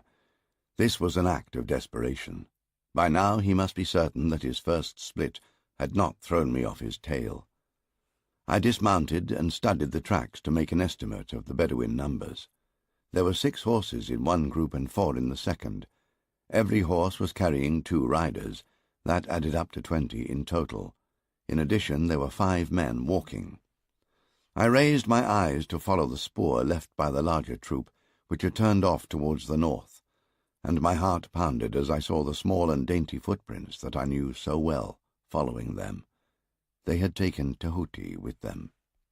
However, she was now dismounted, and I saw from the signs that she was being dragged along unwillingly by 2 of the Arabs. I ran forward to examine her footprints more closely. My relief flared up in anger as I saw that one of her bare feet was bleeding. She had cut it on the jagged chips of flint which littered the sand. The trail was clear and unambiguous. I had not the slightest doubt that Tahuti was with the group that had gone north, and yet I knew that my anger might cloud my good judgment. I had to make certainty doubly certain. "Stay here until I call you," I shouted across to Zaras. I left him and I followed the string of distinctive footprints. I went only 120 paces before her footprints disappeared completely, but I was not too concerned. I could tell that she had been lifted off her feet by one of the mounted Arabs, probably al-Hawsawi himself. Now she was probably perched up behind his saddle again. Not only were these signs evident, but they were endorsed by the aura which emanated from the head of Hathor that I held in my right hand. I looked back and signaled Zaras to join me. He brought up my camel. I mounted and led our cohort forward, following the tracks of the Arabs who had turned off to the north, taking Tahuti with them. We rode up a slight undulation in the desert floor, and as we topped the next rise, I became aware of the fading power of the aura issuing from Tahuti's golden jewel. I reined down my mount abruptly. I looked around slowly at the vast, dun landscape. "What ails you, my lord?" Zaras brought his camel up alongside mine. "Tahuti did not come this way, after all," I said with certainty. "The jackal has tricked us." "That is not possible, Taita. I saw her footprints. There could be no doubt," he challenged me. "Sometimes the lie is clear to see, while the truth remains hidden," I told him as I turned my mount's head. "I don't understand, my lord." "That I know full well, Zaras. There is a great deal you will never understand, so I will not waste any more time trying to explain it to you. It was naughty of me, but I had to take my frustration out on somebody. Even though it was muted, I heard the grumbling and complaining amongst the men as they were forced to turn back and follow me. Zaras silenced them with a snarl. I rode back to the point where I had lost Tahuti's naked footprints, as she was lifted back into the saddle by al-Hawsawi. I dismounted and gave the lead rein of my camel to one of the men to hold. I knew that there was something that I had overlooked, but it continued to elude me. I walked back to where the 2 troops of Bedouin had split up, and I examined the ground minutely. Were there any tracks going in a contrary direction? I pondered. The answer was that there were not. From the point at which they had separated, the 2 troops had kept straight on. Nobody had turned back. However, I knew that I was looking at the answer to the anomaly, but I could not recognize it. "She must have gone back," I whispered to myself. "She did not continue forward with the 2nd troop. So she must have gone backwards." I checked myself. Why had I employed the word backwards? It was incorrect in that context, and my usage of words is usually flawless. "A person does not go backwards." I spoke aloud now. I knew how close I was to the solution. "A person either turns back or walks backwards." I broke off again. That was it. I had it. I ran back to where the trail of Tahuti's naked footprints ended. Because I now knew what to look for, I picked it out immediately. There was another set of masculine footprints which seemed to be going in the same northerly direction as all the others in the troop. However, now I picked out subtle differences. These odd footprints began where Tahuti's footprints came to an end. They trod on top of all the other prints. Whoever had made those footprints was carrying heavy weight. Most significantly, at every pace, the heel of his sandals had thrown a little feather of sand backwards, whereas I might have expected the toe to throw the sand forwards. The jackal made those footprints. I worked it out, almost seeing it happen as I spoke. Firstly, he set Tahuti down at the point where the gang split. He forced her to walk forward in front of his horse, following his northerly troop. After they had covered 200 paces, he dismounted. He sent his horse on with the northerly troop, then picked Tahuti up bodily and carried her back to where the first group was waiting for him. But now he was walking backwards, carrying her over his shoulder. The first group had another horse waiting for him and Tahuti. On this horse he carried Tahuti away with the southerly troop, leaving us to chase off after the northerly group. All this was devilishly complicated and cunning. I smiled grimly, but not quite cunning enough. I spoke aloud with satisfaction. Zaras and his men were watching me with expressions of confusion and total mystification, which only deepened further as I turned my back on Tahuti's palpable footprints and led them back to where the two groups of Bedouin had parted company. As I set off in pursuit of the smaller southerly group, I expected Zaras, or at least one of his men, to protest, and I was somewhat disappointed when none of them could summon up enough courage to challenge my decision. With every league I led them southwards. The warmth radiating from the golden head of the goddess I held in my hand grew stronger. I knew how Tahuti was suffering by this time. She had been wearing only a light cotton tunic when the jackal captured her. This would have given her very little protection from the wooden saddle under her or the sun above her. I had seen the blood from her torn feet where she had been forced to walk. The feet of an Egyptian princess are more delicate than those of a peasant girl. One consolation for me was my conviction that the jackal would never have allowed himself or any of his men to violate her barely mature body. She was much too valuable in her virgin state. He must be astute enough to realize that he could buy 10,000 pretty slave girls for her ransom price. Nevertheless, I was sorely tempted to increase the pace and push the camels to their utmost to save her from even one more hour of her torment. My usual good sense restrained me. I knew that the jackal might have a few more desperate tricks to play, and that I had to have something in reserve to counter those. I kept the camels down to that relaxed trot, but there were no more stops to drink or rest. We rode on through the morning. Then, an hour after the sun had made its noon, I led the climb up another ridge of compacted sandstone, and when I reached the summit I was looking down into a wide basin of ground many leagues across. This was a valley of giant natural sculptures that had been fashioned by the winds of eternity. Ramparts and pinnacles of petrified red rock thrust their heads so high that they seemed to brush the belly of the pale blue sky, but their bases had been eaten away by the wind until they were slender pillars upon which their massive heads were balanced. My eyes were the oldest in the cohort, but, as usual, they proved to be the sharpest. I was the first to pick out the fugitives. Even when I pointed them out to Zaras and the men, they could not make out the cluster of humanity in the shadows at the base of one of the gigantic stone monoliths. To be fair to them, the heated air rising from the sun-baked rocks trembled and quivered with mirage, disturbing their vision. Then a pinpoint of sunlight was reflected off a blade or the tip of a lance, and this immediately focused their attention. There were shouts of triumph and bloodthirsty battle cries from the cohort behind me. But I knew that the worst was yet to come. We were now facing desperate men, and Tahuti was in greater peril than she had ever been since the jackal had seized her. With an abrupt gesture, I silenced the men and led them back behind the ridge. I left a trustworthy sergeant and 2 of his men to keep the Bedouin under surveillance. Then, once we were off the skyline, I allowed the rest of my cohort to dismount, to rest, and ready their weapons for combat. From the pack on my camel's back I took down my war bow.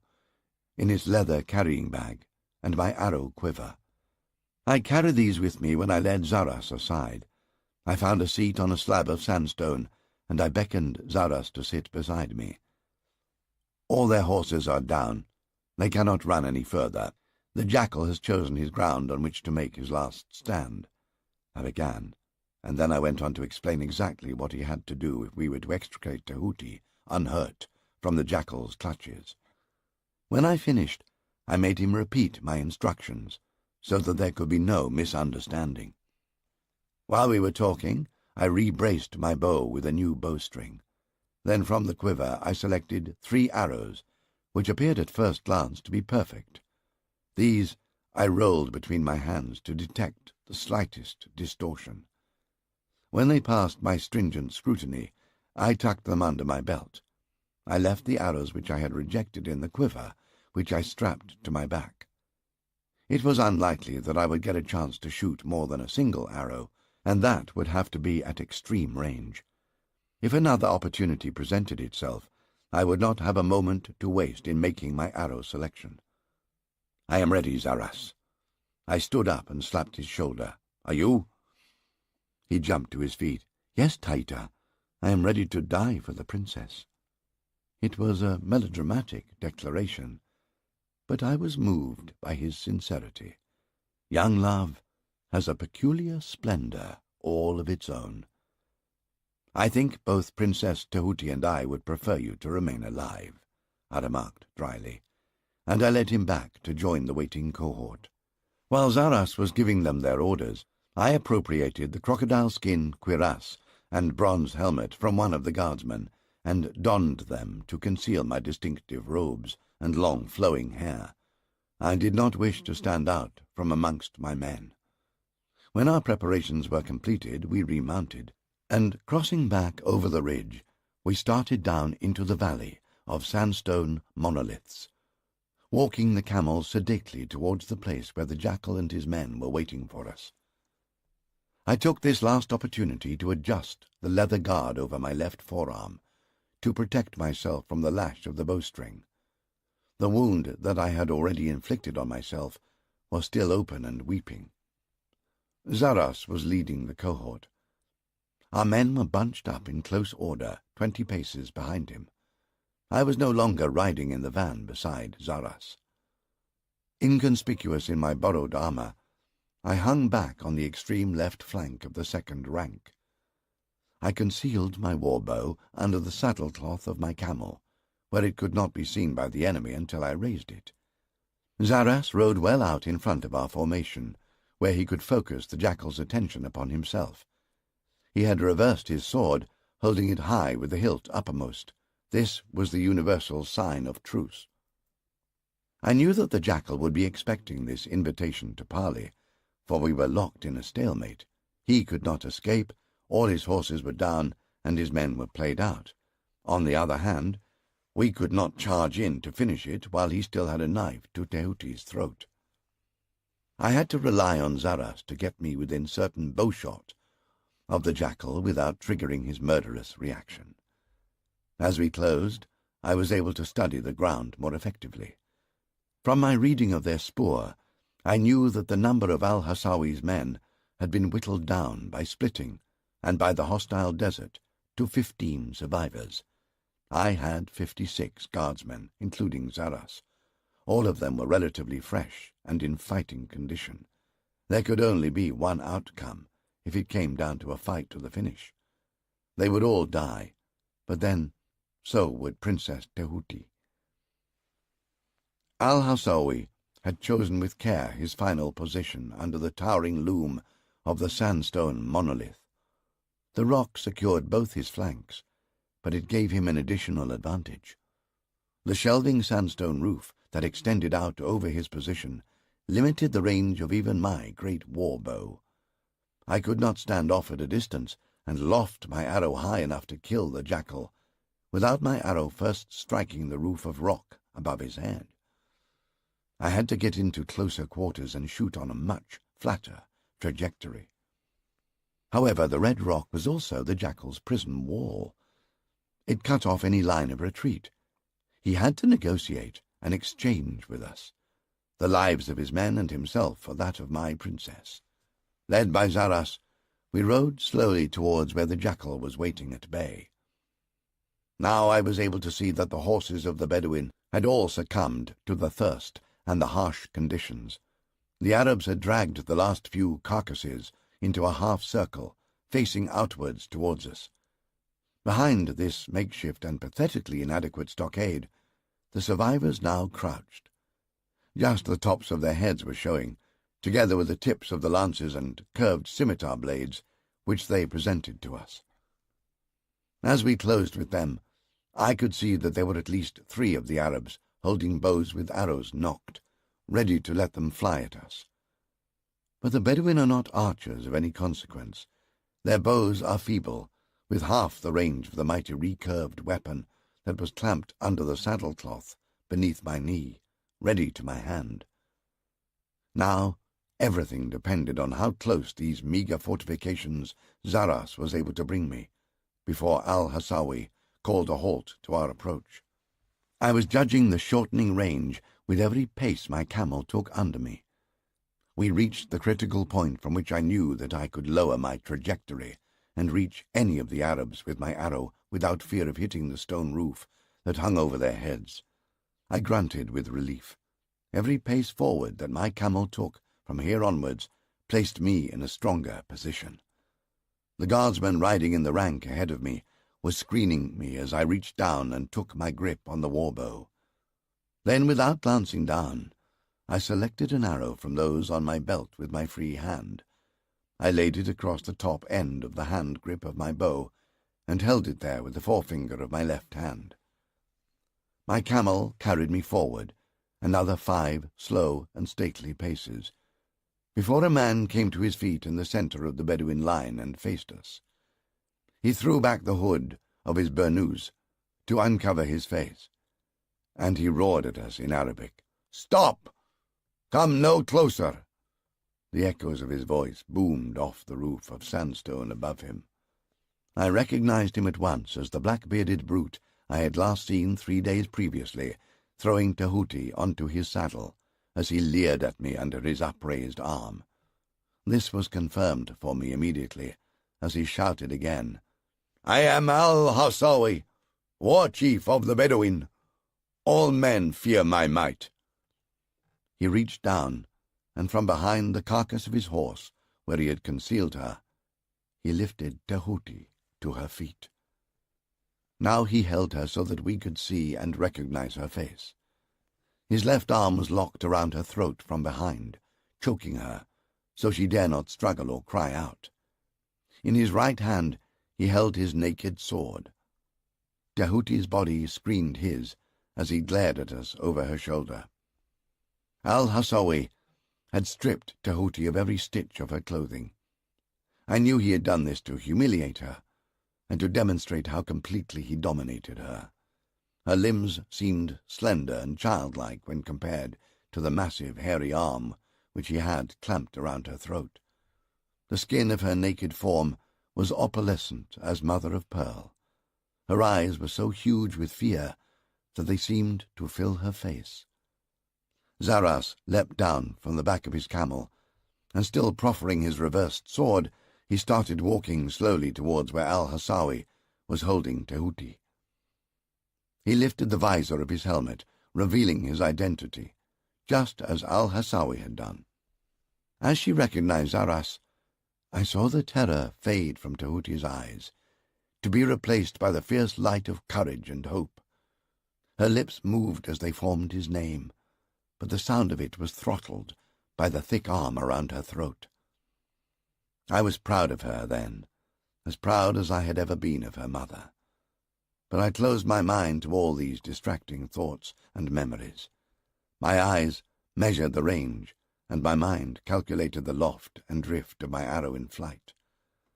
I felt the light breeze on my left shoulder, but I saw that where al-Hassawi stood, he was sheltered from it by the bulk of the great slab of sandstone. Only a master archer could be certain of that target. First the wind drift to the right, and then the patch of still air as the arrow fell the last few cubits to strike its target. Al-Hasawi was lashing himself into a fury, hurling abuse and warning Zaras to stand where he was and to come no closer. He held his short sword in his right hand and was pressing the point of the bronze blade up under Tehuti's jaw, into the soft swell of her throat. "Stand your ground, or I will kill this bitch and cut out her putrid and diseased ovaries," he screamed at Zaras. "Nobody has to die," Zaras called back in a placatory and appeasing tone. "We can talk." He kept moving towards the pair. I edged my camel forward. Zaras was winning me precious ground. Every pace my mount took made my shot that much less formidable. What was more important was that he was forcing Al-Hasawi to turn slightly to keep facing him. He was opening the target area for my arrow. I needed only to divert the attention of the jackal for the time it would take me to draw and loose, and for the arrow to fly to its mark. Without moving my head, I emitted the cry of a hunting falcon as it begins its stoop. My life sign is that of the wounded falcon. I have perfected the cry. Even the most experienced falconer is unable to tell my imitation from that of the actual bird. The rock walls amplified and echoed the sound, so that it carried clearly above Al-Hasawi's tirade of abuse. All Bedouin are avid falconers, and Al-Hasawi recognized that evocative call and was not able to resist it. He cut short his stream of foul abuse and glanced up to where he thought the cry had emanated. It was a momentary distraction, but all I needed. I brought my bow and my perfect arrow together, and they knocked and fitted like the bodies of divine lovers cast in paradise for each other. I drew, and as the bowstring touched my lips, I loosed. I watched the arrow climb, reach its zenith. It skimmed the rock roof above the jackal's head without touching, and then began to drop. To me it seemed to be moving with a stately grace, but I knew that only an eye as keen as mine could follow it. Then I saw the jackal's eyes flicker in their sockets. Impossible as I knew it to be, he had seen, or, like a wild animal, he had sensed my arrow dropping towards him. His head jerked up slightly and his body began to turn. Then my arrow struck him high in the chest, and a hand's breadth to one side. He had moved just enough to disturb my aim, and I knew that my arrowhead had missed his heart. Nevertheless, the weight and speed of the strike hurled him backwards. Instinctively, he threw his arms open in an attempt to regain his balance, but his legs collapsed under him, and he slammed into the sandstone floor. Tehuti was sent spinning from his grip. I saw her twist her body in the air, and she landed with the agility of a cat. She rebounded to her feet and poised, naked and lovely, momentarily bewildered by the sudden turmoil that boiled around her. Zaras had been ready for the cry of the falcon. That we had agreed upon earlier. As I uttered it, so he launched himself towards where Tehuti stood. He was as swift as a hunting cheetah. He had to run past the jackal's prostrate body to reach Tehuti. He saw my arrow protruding from Al-Hasawi's upper body, and he thought that I had killed him. He paid him no further attention. He reached Tehuti before any of the other Bedouin realized what was happening. He grabbed her and thrust her bodily behind him, shielding her with his own bulk. He tossed up the sword he was holding reversed in his other hand, and as it dropped, he caught it by the hilt and went into an on-guard position, waiting to meet the rush of Arabs that were coming at him. "Charge!" I urged our men forward to protect the couple. "Have at them, lads!" I goaded my camel into a lumbering gallop, and at the same time nocked another arrow. I saw one of the Arab archers check his forward run and lift his bow, aiming at Zaras. I shot my arrow an instant before the Arab could loose his. I struck him in the throat, just in time to spoil his shot. His own arrow flew wide, and the Arab fell to his knees clutching at my shaft, which protruded from his throat, bright blood spouting from his gaping mouth. Undaunted, One of his comrades rushed at Zaras, and with his scimitar raised high, launched a blow at his head. Zaras swatted the Arab's blade aside, and then used his momentum to sever the man's sword arm cleanly at the elbow. The Arab screamed and stumbled backwards, clutching the stump of his arm. He tripped over the kneeling man with my arrow in his throat. They went down together in a heap, obstructing the charge of their comrades. I shot my third arrow, and brought down another Bedouin bandit. Zaras turned his head and flashed an approving grin at me.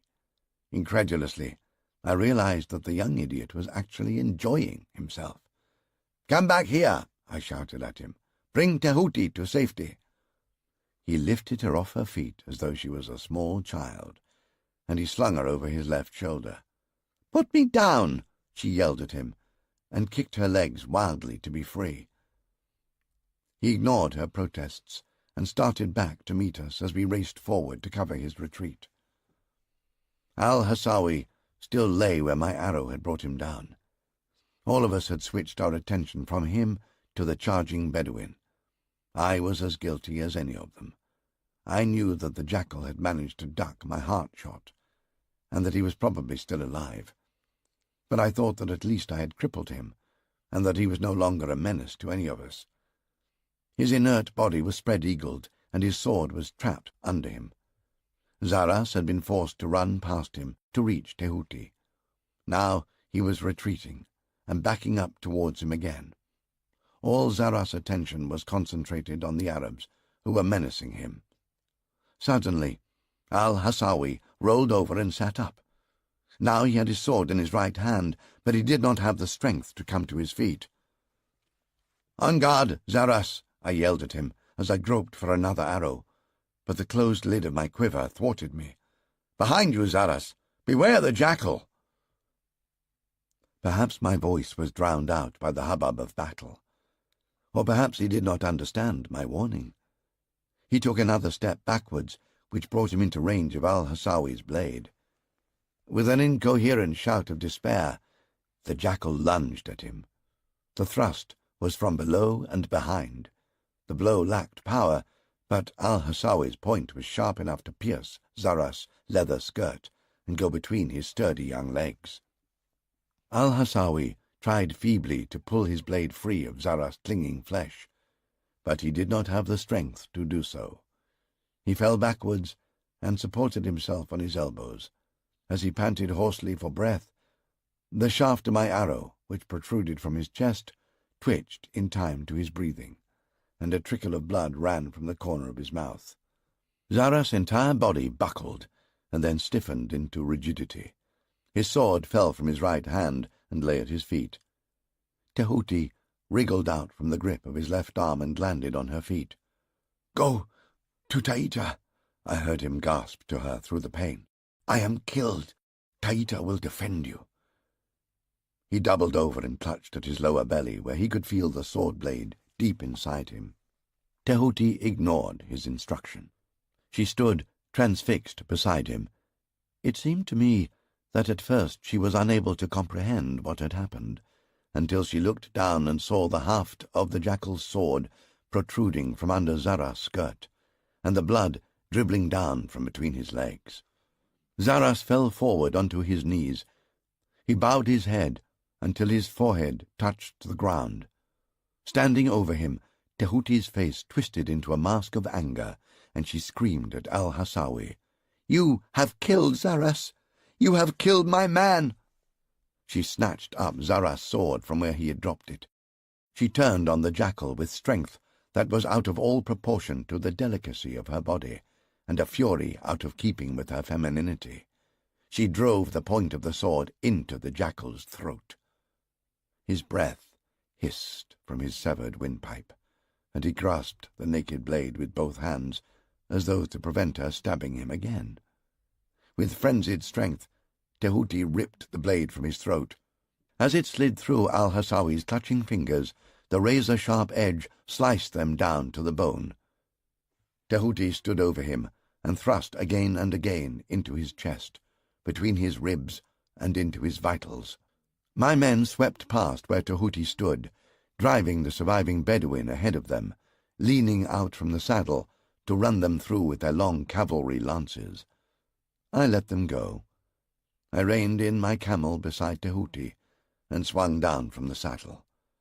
I threw my arms around her and held her until she quietened, and then I plucked the sword from her hands. "You have killed him 10 times over," I told her sharply. "Now Zaras needs our help." I knew that his name would calm her fury and focus her mind. I did not want to move Zaras, as doing so can often aggravate such an injury as he had received. I had the men build a rude shelter over him where he lay.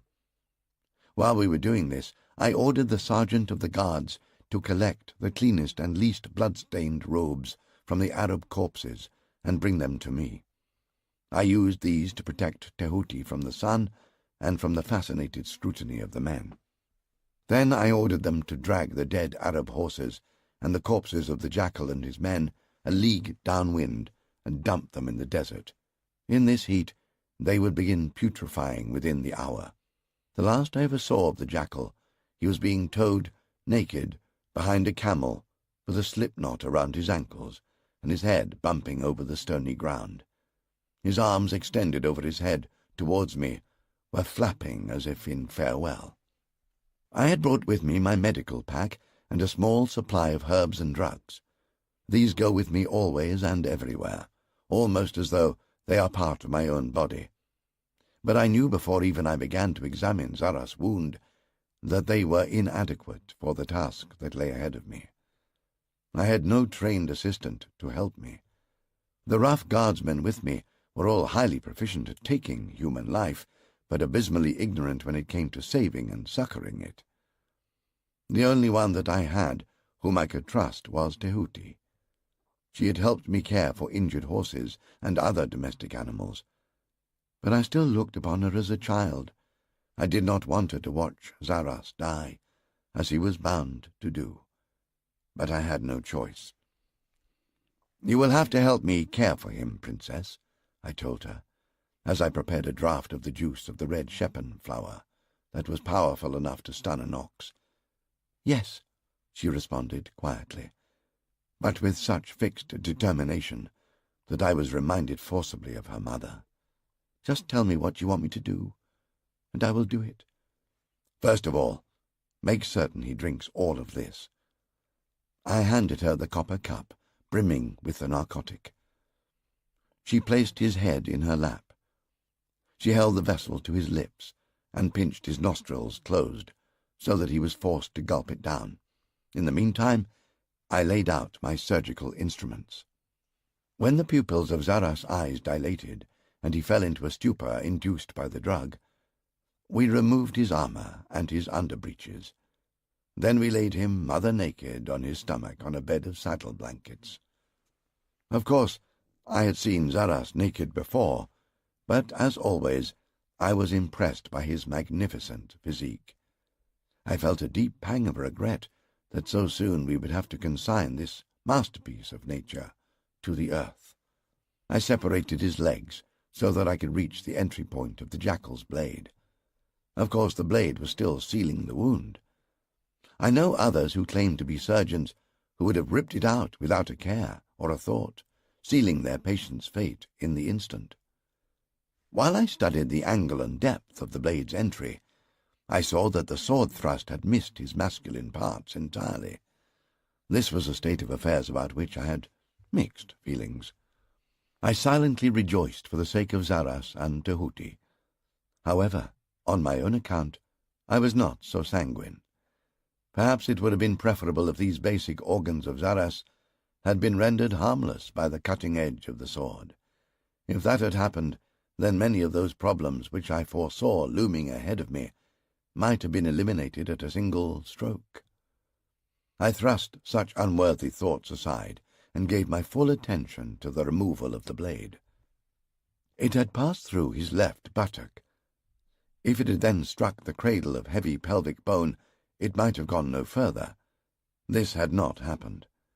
I could tell that it had found a pathway along which to enter the bony basin in which Zaras' entrails were contained. I have taken the opportunity to dissect and study hundreds of human cadavers. I know how the food we eat is passed down through these fleshy tubes until it is voided from the fundamental orifice set between our buttocks. I was now seriously alarmed. If the jackal's blade had punctured one of these tubes in Zara's gut, the waste would have leaked into his stomach cavity. This waste, that we refer to familiarly as dung, is composed of evil humours, which give it the characteristic unpleasant smell. These humours are also fatally poisonous, and if set free in the body will cause it to mortify. Death is the inevitable consequence. The sword had to come out at once. I summoned 6 of our strongest men to restrain Zaras, for despite the powerful opiate that I had given him, the pain that he must suffer would render the drug ineffectual. Tahuti sat with his head in her lap. She stroked his hair and crooned to him like a mother to her infant. The holders took their places and pinned his limbs. I knelt between his legs and took a double-handed grip on the hilt of the sword. "Hold him," I gave the order, and then I leaned back and applied all my weight and strength, keeping the blade aligned with its entry channel so as to avoid further damage to his flesh and innards. Zaras' entire body stiffened. Every muscle tensed hard as marble, and he bellowed like a wounded bull with agony. The 6 strong men were hard put to restrain him. For a long moment nothing gave. The bronze blade was trapped in a vice-like grip, jammed against the pelvic bone and held by the suction of clinging tissue. Then the suction broke, and the blade slid from the wound. I toppled over backwards. Zaras gave one last shuddering moan, and his body slumped back into unconsciousness. I had a pad of lamb's wool already, and I placed this over the wound and ordered Taita, "Hold this in place, but put all your weight on it to try and stop the blood." Then I looked to the men who were holding him down. "Release him," I ordered them. I switched my attention to the sword in my hand, and with my eye measured how deeply in it had penetrated. 1½ hand's length, half a cubit, I estimated, with dread overshadowing hope. That's deep. Too deep. Briefly I lifted the pad that Tahuti was pressing over the wound. I leaned forward to examine the wound. It was a slit as wide as 2 of my fingers together. As soon as I released the pressure on it, a thin trickle of blood leaked out. It looked clean and healthy. I brought my face close to it and sniffed at the blood. There was no odour of feces. I felt a flicker of renewed hope.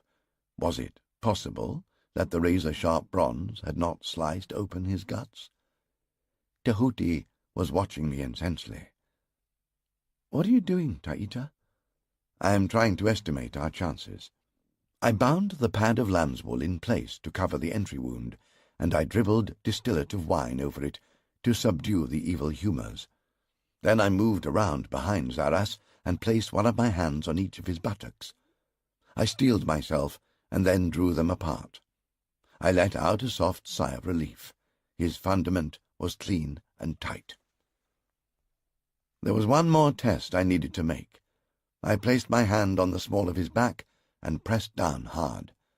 There was a splutter of released gas from his bowels, followed by a spurt of watery excrement and bright blood from his anus. The stink made both Tahuti and me wince. Now I knew with fatal certainty that the sword had indeed pierced his entrails. I felt devastated with sorrow and despair. Zaras was a dead man. No surgeon in this world, however skilled, could save him, not even I. He belonged to Seth now. I did not look up at Tahuti, although I could feel that she was staring at me. I was helpless, and I hated that sensation. "Taita?" She whispered my name. Still I could not raise my eyes to her and admit my inadequacy. "Please, Taita." Her voice rose slightly. "You can save his life, can't you? You can save Zaras for me?" I had to answer her. I could not allow her to suffer any longer. I lifted my head and looked at her. I had never seen such suffering and sorrow as hers, and I have seen freshly created widows by the scores. I formed the negative in my mind and on my tongue, and I even shook my head, but I could not utter the word no. I could not abandon these two young people. Yes, I can save him for you, Tahuti. I knew it was a heartless thing to say. Finality is surely better than false hope. But I could not bear her anguish and despair. So silently I begged the good gods to pardon my lie, and I set out to do battle with Seth for Zara's soul.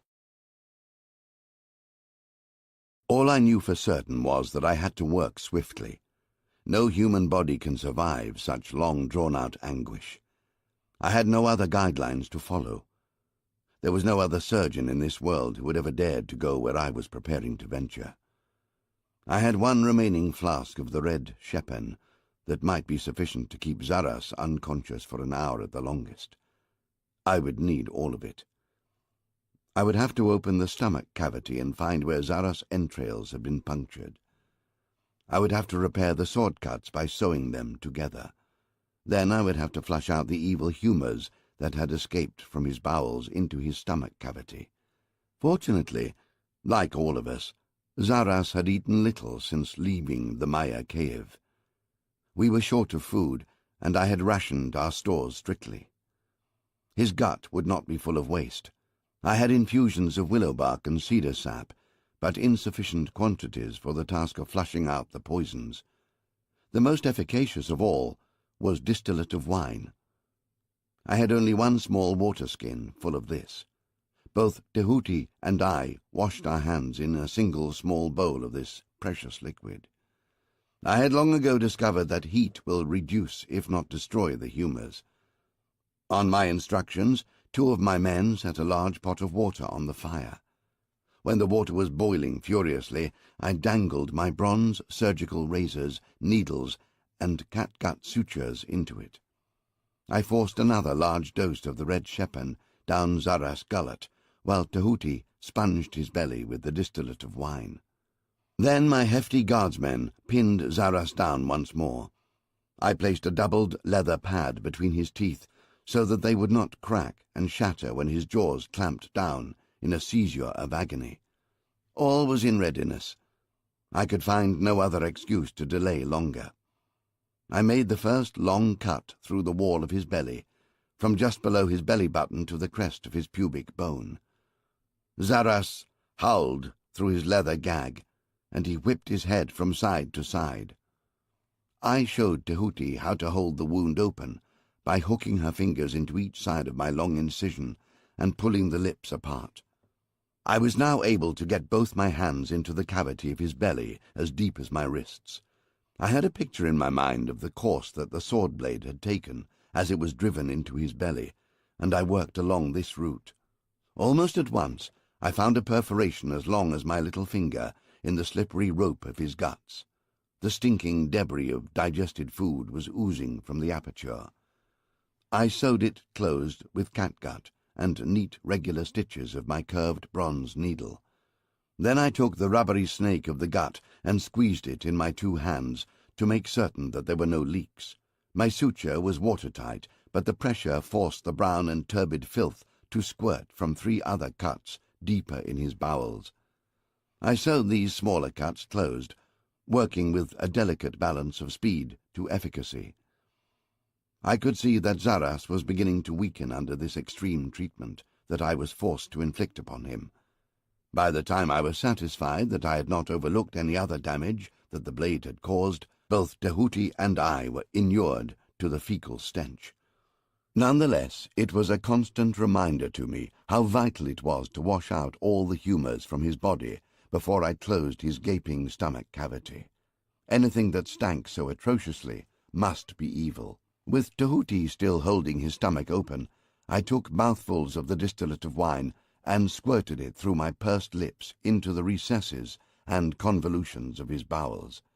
Then we rolled him on his side and drained the fluid out of his belly. Then we washed out his guts again with boiled water which had cooled to body temperature, and drained that out of him. Finally, we washed him out with our own urine. This is one of the most effective recipes against the humours, but the urine must be fresh and uncontaminated by any other fluid or bodily substance.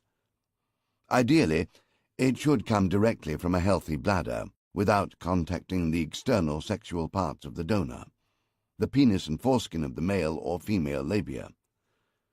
With me, this presented no difficulty. The removal of the emblems of my sex is such ancient history that their memory no longer causes me even a tremor. While I emptied my water into Zaras, Tahuti swabbed her own privates with a woolen pad soaked in the distilled wine. When I stood aside, she squatted over Zaras and spread the lips of her vulva. Then she aimed a hissing stream into his belly cavity. When she had finished, we rolled Zaras' inert form onto his side to drain for the third and last time. Then I closed up his belly, and with each stitch I recited a verse from the prayer for the closing of a wound. I close your cruel red mouth, O evil thing of Seth. Leave this place, I command you, go. Retreat from me, jackal-headed Anubis, god of the cemeteries. Let this one live. Weep for him, gentle-hearted Hathor. Show him your mercy and ease his pain, let him live. It was dark by the time I had trussed up his belly with linen strips torn from the skirts of my robe, and laid him on the litter in his shelter. Tahuti and I sat on each side of him, ready to give whatever comfort and succour we could. When Zaras in delirium began to rant at and struggle with the imaginary and real demons that crowded around his litter, Tahuti lay down beside him and took him in her arms. She held him tightly and sang to him. I recognized the lullaby. It was one of those that Queen Lostris had sung to Tahuti when she was an infant. Gradually, Zaras quietened. His men built their watchfires in a circle around the shelter in which we waited with Zaras. I think they prayed for him as we did. I heard the murmur of their voices throughout the long, hot night. Towards the dawn I fell asleep. There was nothing further that I could do other than husband my reserves for the ministrations which I knew I would soon be called upon to render. I felt a small hot hand tugging at my shoulder, and I came awake instantly. I saw through the chinks in the roof of our shelter that morning was not far off. I had slept only briefly, but I felt as guilty as if I had committed murder. "Taita, wake up! You must help me!" I could hear the effort she was making to prevent herself from weeping. "What is it, Princess?" "His skin is on fire. Zaras is burning up inside. He is so hot, it is almost painful to touch him."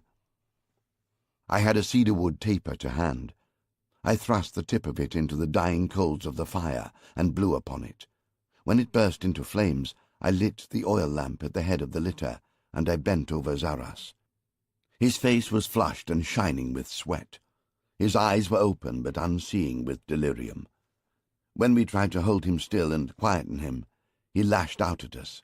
He rolled his head from side to side and screamed curses at us. I had been expecting this. I knew well the burning fever which heralds the onslaught of the evil humours.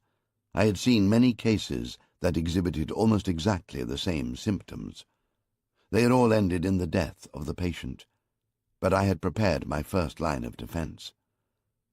I summoned my 6 stalwarts, and between us we were able to truss Zaras in a cocoon of saddle blankets, so that he was unable to do more than move his head. Then we soaked all the blankets with buckets of water and fanned them to speed up the evaporation. This reduced the temperature of Zaras' body until he was shivering with the relative chill. We kept this up through most of the morning, but by noon Zaras' strength was fading. He was following the same course that all my previous patients with the humours had taken. He no longer had the strength to resist the treatment I was forcing upon him. He uttered no sound but the chattering of his teeth. His skin had taken on a pale blue tinge. We unwrapped him, and Tahuti took him in her arms again, and looked at me across his wet and quivering body. "You said that you could save him, Taita, but now I understand that you cannot do so." The depths of her despair cut me as deeply as the jackal's sword had wounded Zaras. In the time of the Exodus, when we Egyptians were driven from our homeland by the Hyksos invaders, we escaped, south through the cataracts of the Nile into the remotest Africa. For many wandering years we survived in the wilderness, until we grew strong enough to return and win back our birthright. During that time, I learned how to know and understand the black tribes. They had strengths and special skills that I envied. I was particularly attracted to the Shilluk tribe, and I made many good friends among them. One of these was an ancient medicine man named Umtagas. Others of our company looked upon him as a primitive witch doctor who consorted with demons. They considered him to be barely one level above the wild animals that abounded in that far southern land. But I came to realize that he was a sage, with a grasp of many things that eluded us interlopers from the north. He taught me more than I was able to teach him. When the weight of his years finally overwhelmed him, and he was only days away from dying, he pressed into my hands a leather bag of sun-dried black mushrooms of a type that I had never seen before. They were covered in a thick green mold. He cautioned me not to remove this mold, as it was an essential element of the medicine's healing powers. Then he instructed me how to prepare from these fungi a draught which he warned me killed more often than it cured. I should employ it only when it was all that stood between my patient and the void. Over the years since the return to our very Egypt, I have dared to use this infusion on only 7 occasions. In each case, my patient was moribund, with merely the weight of a sunbird's feather preventing him from being tipped over the edge of eternity. 5 of my patients expired almost as soon as the draught passed their lips. 1 struggled on the brink for 10 days, slowly gaining ground all the time until the end came abruptly and unexpectedly. Only my 7th patient has survived the arrow through his lung and the evil humors that followed that wounding. He has grown strong again. He lives in Thebes, and each year on the anniversary of what he refers to as my miracle, he comes to visit me with all his grandchildren. I know full well that 1 out of 7 is hardly a score to boast about, but I could see that Zaras had about 1 hour of his life left to live, and Tehuti was looking at me with those huge, reproachful eyes. There was less than a handful of the mouldy mushrooms remaining in the gazelle-skin bag. I boiled them in a copper pot of water until the juice was black and sticky. Then I allowed it to cool before I placed a wooden wedge in the corner of Zaras' jaw to keep his mouth open while I spooned the concoction into him. I have tasted a drop of this elixir on only 1 previous occasion. It was an experiment which I have no intention of ever repeating. Zaras' reaction to the taste accorded with mine. He fought so wildly that it took my 6 helpers and Tehuti to subdue him, and then he vomited up more than half of what I had forced him to swallow. I scraped up his returns and fed them to him a 2nd time. Then I removed the wedge from between his jaws and held his mouth closed until I was certain that my precious mushrooms remained below decks, despite his repeated attempts to offload them once more. Then Tehuti and I wrapped him in saddle blankets and sent the others away. We sat 1 on each side of him and waited for him to die. By nightfall, he seemed to have achieved this state. Despite the blankets, his temperature had plummeted to that of a freshly netted catfish, and his breathing was almost inaudible. The 2 of us took turns in placing an ear to his mouth to listen for it. A little after midnight, when the moon had set, Tehuti told me firmly, "He is cold as any corpse. I have to lie with him to keep him warm."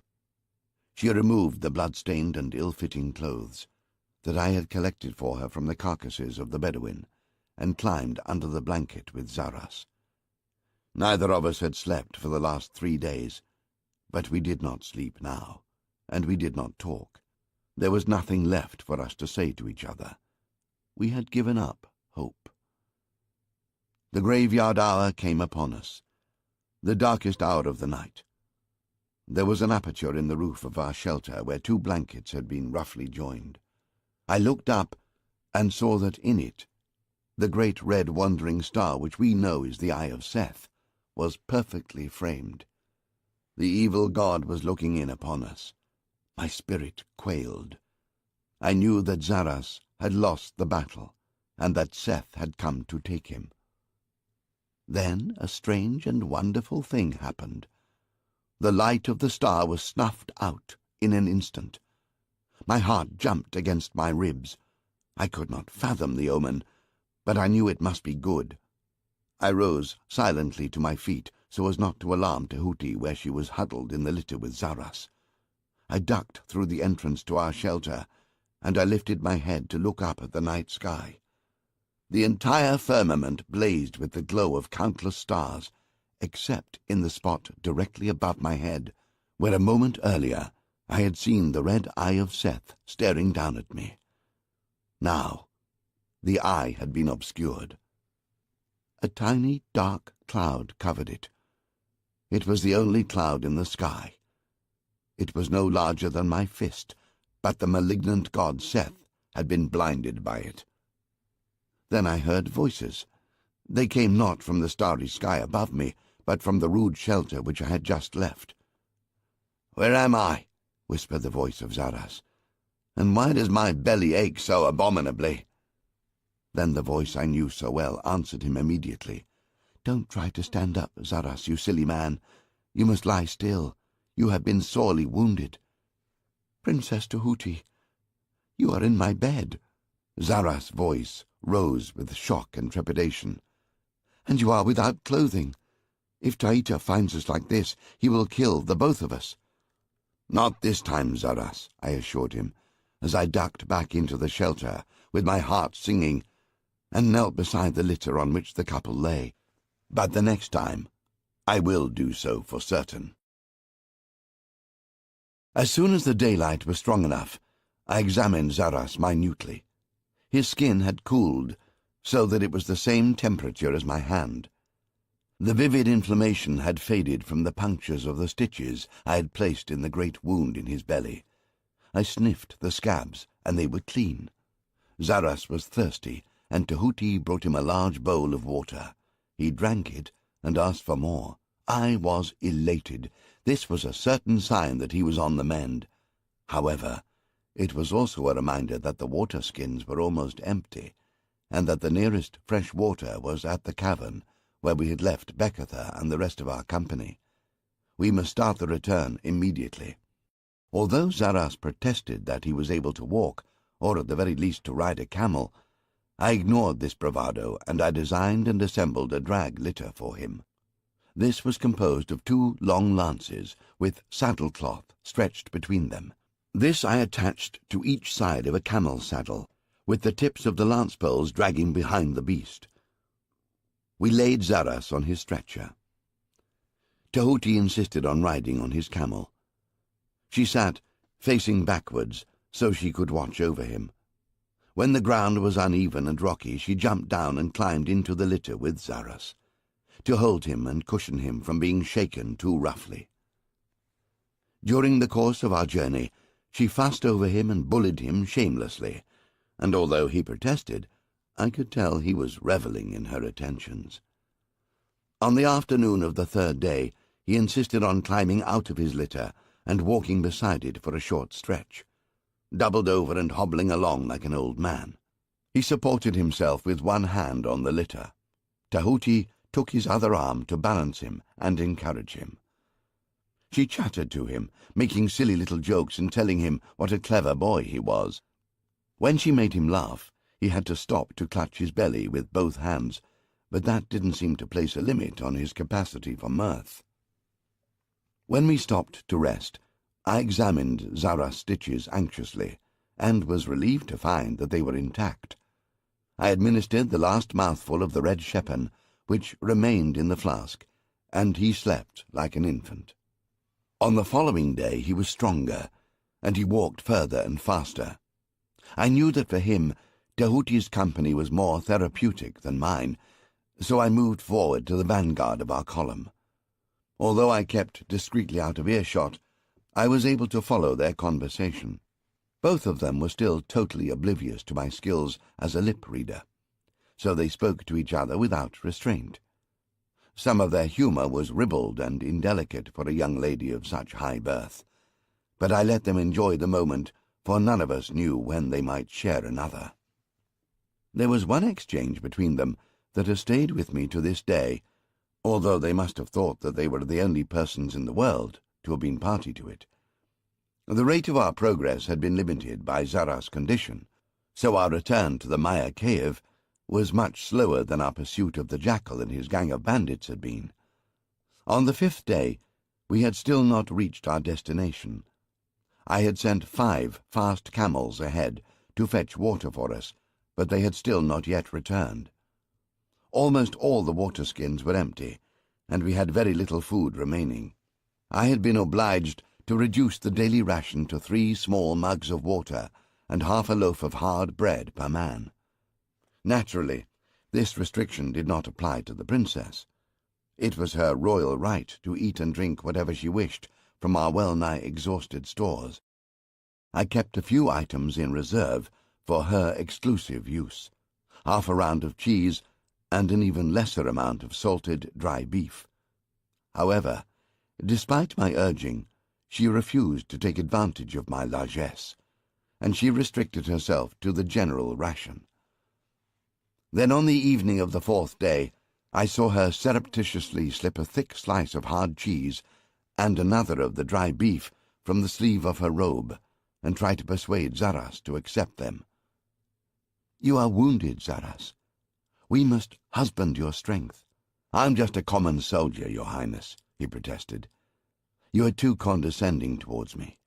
I'm grateful for your kindness, but I'm not at all hungry." "Gallant Zaras." She spoke so softly and shyly that even I had difficulty reading her lips. "You saved my life, and almost sacrificed your own to do so. I would gladly give you anything you want from me." If her words were suggestive, then her expression was unambiguous. My heart softened towards them. Their budding love was a beautiful thing to watch. I, above all men, knew that it must soon be overtaken and crushed by stern duty. So at last we reached the striated cliffs that towered above the Maya cave, and those of our company who waited for us there came thronging to meet us. They surrounded us with shouts of joy and prostrated themselves at the feet of Princess Tahuti. Then they lifted her high and carried her to where her sister Bekatha waited with Lord Remrem and Colonel Hui to welcome her. We feasted for 3 nights in succession. We killed 3 young camels and roasted their sweet flesh on the coals of 50 fires. Each evening, Princess Tahuti ordered 15 large amphorae of beer to be opened and distributed to all. I thought this was excessive, but nonetheless I suppressed my scruples and sampled a mug or 2 of the brew. However, I paid more respect to the less abundant offerings of wine from the cellars of Pharaoh's palace. I justified myself with the knowledge that this nectar would have been wasted on a rabble of unsophisticated soldiers. The court musicians played for us, and the company danced and sang around the fires until the moon set. Then the royal princesses prevailed on me to sing, but I called upon Zaras to join me. I had been coaching him when I had the opportunity. I had been able to give his natural ability a lustre and sophistication which was only excelled by my own. When the 2 of us sang a duet, the audience hardly dared breathe, lest they miss a single exquisite note of it. I went to bed feeling rather pleased with myself. Within a very short space of time, I had fallen asleep. I seldom sleep very deeply. My mind is too active and alert to allow for that form of indulgence. I awoke with a certainty that somebody had entered my tent with elaborate stealth, and in the complete darkness was hovering over my cot. I could hear his breathing, and I knew that for him to have evaded the sentries at the gates to the royal enclosure, his intentions were evil, and he must be a serious threat and menace. Without altering the pace of my own breathing or uttering the faintest untoward sound, I reached for the dagger which always hangs in its special sheath at the head of my cot. The starlight was filtering through the cloth of my tent, and I have excellent night vision, so I was able to make out the shape of the assassin's head above me. I drew my dagger from its sheath with my right hand, and at the same time I whipped my left arm around the villain's neck in a stranglehold. "If you move, I will kill you," I warned him, and he squeaked like a young girl. Then I smelled the sweet, milky odor of his breath, and felt the unmistakable swells and hollows of his body that I had locked against my own. "Don't kill me, Taita. It's me, Bekatha, and I am already dying. I came to you to save me. I am bleeding to death. Please don't let me die." I released her with alacrity and jumped up from my cot. It took me only a minute to rekindle the wick of my oil lamp. By that time Bekatha was curled up on my cot, sobbing pitifully and holding her stomach. "It's so sore, Taita. Please make the pain go away." I took her tenderly in my arms. "Where is it bleeding, my little one?" "It's bleeding between my legs. Please make it stop. I don't want to die." I groaned inwardly. So now I had to deal with not one, but two little fillies in Estrus. Colonel Hui might soon have more to worry about, other than simply ducking pellets of bread and dates thrown at him across the dinner table. We lingered at the Maya cave, while I waited for Zara's injuries to heal sufficiently to allow him to commence the last part of the journey to the land of the two rivers and the city of Babylon. This would be the longer and most arduous leg, so I was determined not to take any risks with his health. It often surprises me how much punishment a young body can accept, and how swiftly it can recover. Despite the sword that only a few days previously the jackal had driven up into his innards, and the fact that I had gutted him and then sewn him up again, Zaras acted as though he was in training for the annual athletic games that Pharaoh holds during the first week of Epiphi, before the temple of Horus in Thebes, to celebrate the harvest. At first, these exertions were only a limited and laboured walk along the base of the cliff, accompanied by Tahuti. Every 50 paces or so, he would be forced to stop and clutch at his stomach, trying not to groan and shrugging off Tahuti's proffered hand. Despite my warnings and protests, each day he extended his range and increased his speed. Soon he took to wearing full armour and carrying a slab of sandstone on his shoulder. Each day I ordered him to strip naked while I examined his wounds. They seemed to close and shrivel into pale scars even as I watched. He had a rare ability to ignore and subdue bodily pain. He forced his injured muscles to work when another less courageous person would be crippled and incapacitated for weeks and even longer. In his case, this activity seemed to accelerate the healing process rather than retard it. However, Zara's injuries had taken him to the very edge of the void. Even my vast skills had been only just sufficient to save him. And the memories of the other patients that I had treated with mouldy mushrooms were still too fresh in my mind. Quite apart from the fondness that I had developed for Zaras, and the fact that he had become a symbol and proof of my curative skills, I saw in his debilitated physical condition the perfect opportunity to separate him from Princess Tahuti, before the two of them had an opportunity to completely ruin my carefully laid plans to establish an alliance between the supreme Minos of Crete and my own Pharaoh Tammuz, an alliance essential to the survival of Egypt as a sovereign nation. So it was that on the 5th evening following our return to the striated cliffs, I summoned Lord Remrem and Hui to my tent to give them their new orders. I also ordered Zaras to attend the meeting. Naturally, I intended that he and we would be merely observers and not participants in any of the principal discussions. The four of us had just settled down to the business in hand, each of us with a goblet of fine wine on the table in front of him to ease the anguish of making the difficult decisions which confronted us, when abruptly I felt a cool draught of evening air on the back of my neck.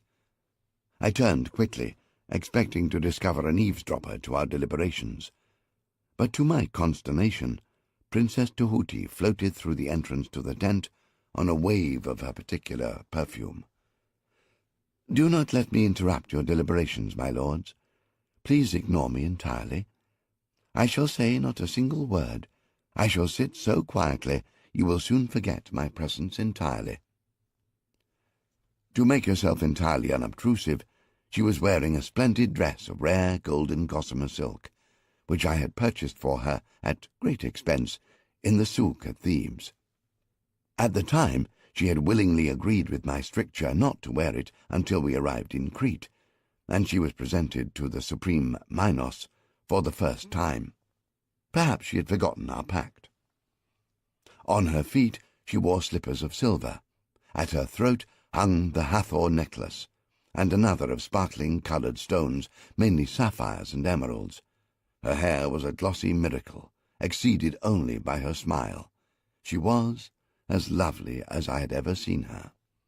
With a swirl of the golden skirts, she sat at my feet, placed her elbows on her knees and her chin in the cup of her hand, so that the diamond ring which I had given her sparkled with lights. Then she cast a sidelong smile at Zaras, and tried to appear innocent. How do women know these things that are so obscure to us lesser mortals of the other gender? I had not informed her of our meeting. In fact, I had only summoned the others an hour previously, and I had given them no inkling of what I proposed to discuss. She could not possibly have known what was afoot. But here she was, dressed for battle, and with the determined glint in her eyes that I knew so well. "Please continue with what you were about to say, Taita, darling. I have promised that I shall not interrupt you." "Thank you, Your Royal Highness." I hesitated. Was there any way at all that I could avoid a confrontation? I wondered. Of course there was. I was the bearer of the pharaonic hawk seal. I spoke with the voice of a king. Nobody would dare defy me. Would they? I gathered my courage. "My lord and gentlemen, I have spoken with Al-Namju, our guide, and with Kondos, the head keeper of the royal stables. They have both agreed with me that our party is too numerous to abide here at the Maya cave any longer. I remind you that we have over 300 horses and camels, quite apart from our men and the royal ladies. At the rate that we are consuming it, within the next few days the water in the cavern will be entirely expended. As you will agree, this would be disastrous. Of course, no question about it. We have to move on." As he voiced his agreement, Remrem stroked his beard, which I knew was silvery grey, but which he dyed bright ginger with henna to conceal his true age. He is a great lord, and a cunning and valiant warrior. I love him as if he were my brother, which in many ways he is. However, Remrem does have one failing. He is quite insufferably vain about his appearance. I nodded my thanks for his support, and went on speaking. "It is not quite as simple as that, my lord. Al-Namju tells me that the next oasis on our route is called Zainab, which means precious jewel. It is over 200 leagues ahead of us. It will take 10 days to cover that distance. This means that when we reach it, our livestock will be exhausted and suffering grievously from thirst. We will have to rest them at Zainab for at least 2 weeks to allow them to recover. However, Zainab is a small oasis. The water that it contains is insufficient to supply the needs of our entire company for more than a mere few days." I paused to let Remrem or someone else suggest the logical solution to this quandary. This would enable me to divert some of the blame to the other party when Princess Tahuti cast us all into turmoil and uproar, which she would certainly do as soon as she learned all the ramifications of my plan. There was a heavy silence, so I was forced to continue and face the consequences alone. The only solution is for us to split our company, to send half our men and animals ahead to Zainab. The other half will remain here for 2 weeks to give them a start. We will maintain this separation for the remainder of our journey. We will not reassemble until we reach the land of the 2 rivers. In this manner, we will never be in danger of entirely exhausting the water in any one oasis of our combined numbers.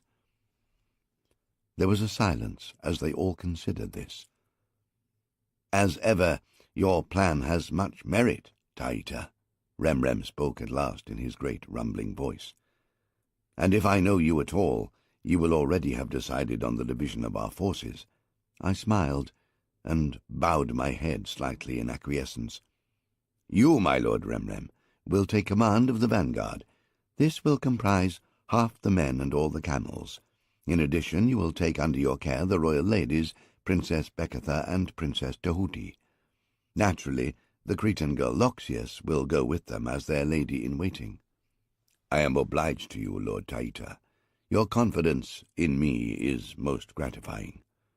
Remrem had the knack of making even these fine sentiments sound pompous.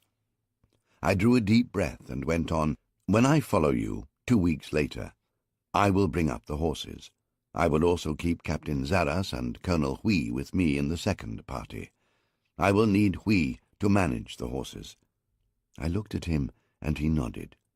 Hui could not bear to be separated from his beloved animals. Then I turned to Zaras.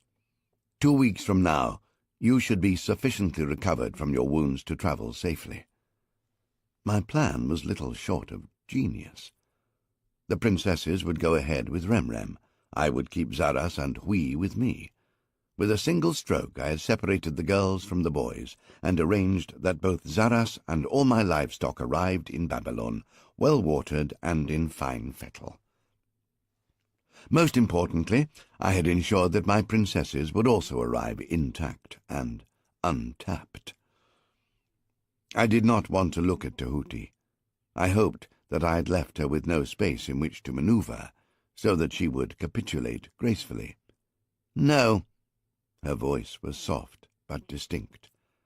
"I don't think that is a good idea at all, Lord Taita."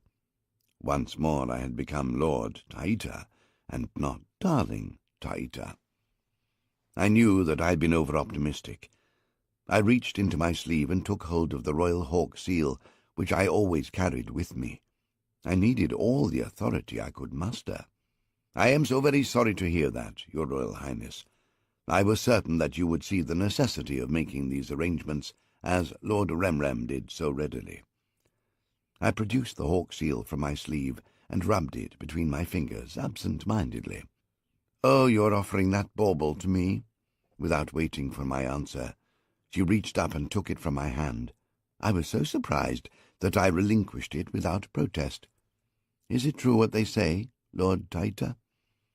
"What do they say, Your Highness?" "They say that whoever holds the hawk seal speaks with the voice of Pharaoh." "Yes, Your Highness, that is true." "Look who is holding it now, my lord." By now the other 3 men in the tent were aware that a trial of wills was in progress, and they were attempting unsuccessfully to hide their fascination. It was obvious even to me that I was starting to look ridiculous. I felt the frown beginning to crease my forehead, and I smoothed it away as I bowed dutifully to Tahuti. "I wait to hear you speak with the noble voice of Pharaoh." I attempted a small jest. It was not well received. Tahuti's smile crumbled into tragic ruins, and her lovely eyes flooded with tears. "Oh, darling Taita," she whispered, and it was almost a sob. "Please don't be so cruel to me. You are the only father I have ever known. Don't send me away, I beg you. You promised my brother and my mother that you would always take care of me. You are the only man I love and trust." Her voice choked, and she handed the hawk seal back to me. "Here, take it. Send me away if you must. I will do whatever you command me." Our interested audience stopped smiling. Their expressions became dismayed and horrified. In unison they turned their recriminatory gaze on me. I was suddenly the villain. Of course, none of them were aware of just what a consummate actress she is. She made me appear to be a bully and an utter dastard. In a moment I lost all stomach for the contest. "Forgive me, Tahuti. Tell me what you want, and I will give it to you." "Bekatha and I just want to stay with you, our real father. That is all." She choked back another sob, but that was superfluous. She knew she had won. She had achieved her purpose without once mentioning the name of the man whom we were really squabbling over. 4 days later, in the cool of the late afternoon, Lord Remrem marched with half our company towards the oasis of Zainab, 200 leagues to the north. I took Tahuti with me, and we rode out with Remrem to see him safely launched on the first 5 leagues of his journey. Then at last we made our farewells, and the 2 of us turned back towards Maya Kayev. Our bodyguard of 20 blue crocodile guards fell in behind us at a discreet distance, close enough to rush to our rescue if danger threatened, but not close enough to overhear our conversation.